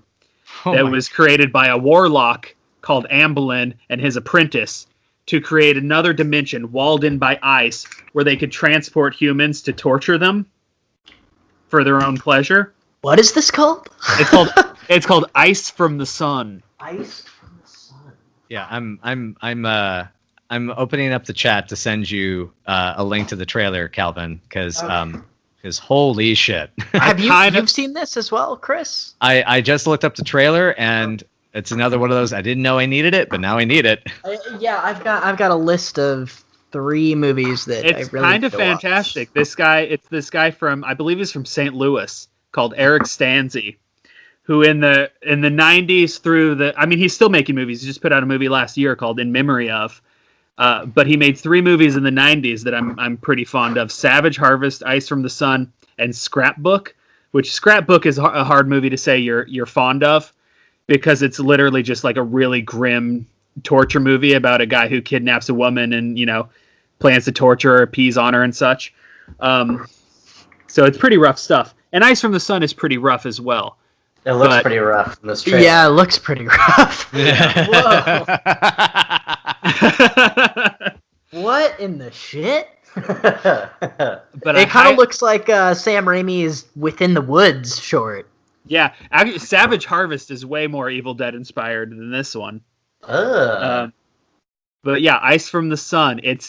It's homemade like Super 8 Arthouse, which is what I like about it, because I always like the lower budget, rougher end of things, and you just see. I mean, he put in an insane amount of work into this movie. 2-hour long, surreal, 8mm horror movie about a fucking warlock. Shit, I think he wins, Zach. Yeah. Fuck yeah. Well, holy crap! 4 hours later, guys. I thought it was only going to take an hour. I thought that was only going to take an hour. That's my bad. I'd pegged it for about 4. Jeez.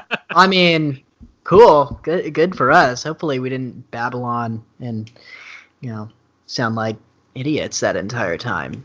But yeah, I had a lot of fun doing this. Yeah. So did you double check to make sure that the file record was able to save its recording? Yep, I've got it right here. But you have a backup going as well? So what I do is I've got my Audacity for my side. It's not for the whole chat and conversation. I don't even know if I have that functionality. Oh. Wait a minute. Well, Sir. it looks like it's all right here. When my internet went down, it didn't pop up, but as soon as it came back up, it's right here. So should all be here. Let's hope. That would make me cry. Do you want to do some sort of generalized sign off? Yeah, I was gonna see if anyone had any last words, anything to say, any upcoming projects, anyone you want to shout out. I guess the one thing, first of all, thank you so much for having us on the show, Calvin. I mean, I think you guys are off to a great start with this.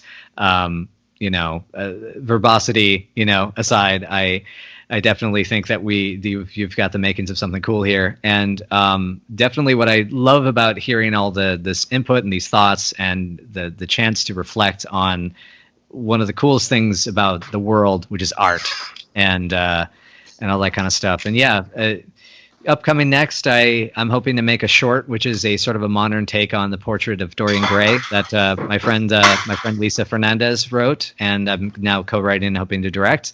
And hopefully going to get my Giallo feature done at some point in the next couple of years. Yeah, hell yeah. You got to keep me in the loop on that one. I know you've been talking about that for a while.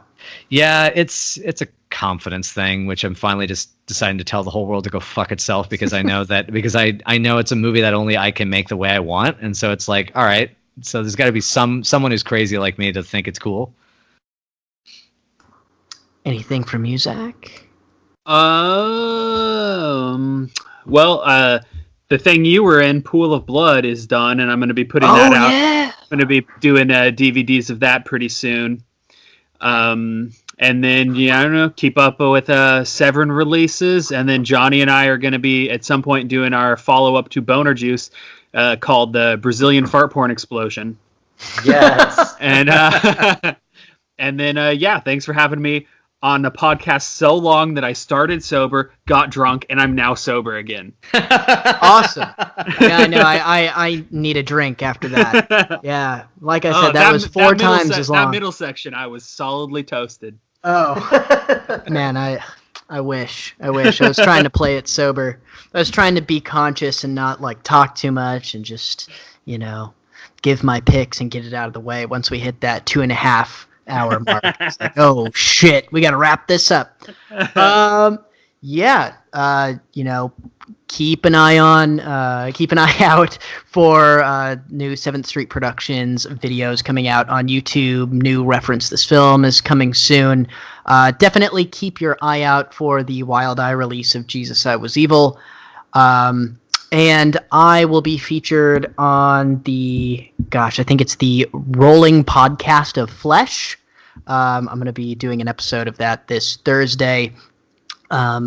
Make sure that you visit our Patreon page at patreon.com/7th Street. Other than that, that's all I got for us today. Yeah. One in the can. We'll see how it goes. And don't forget, everybody, Spunk's not dead. Oh yeah, huh? Yeah. Yeah. Oh yeah. Go buy yourself a copy of Spunk's Not Dead before it's free on Amazon Prime. We need to get paid. Seriously, I have no fucking clue how much we spent on it, and we don't want to know either. I spent $26 on mine. Yeah, I didn't. Fuck you. I didn't spend like anything on mine. Because, really quick with that. I've got the receipts. Who can I send them to? I thought we were like cranking these out really quick, so we did that, and we were like, oh, we should have took more time and money on ours. Yeah, me and Brian had to take. But then you saw mine, shit. and you were like, oh no, it's fine. No, then I just started working on everyone else's, and I was just like, fuck it, I'm gonna get my name on half the stuff in this then. So no matter which one someone likes, I've got a 50-50 shot. Nice. So, yeah. Cool. All right, guys. Well, thank you for being here. Until next time. All right. Later, dude. Cool. Later, dudes. So yeah.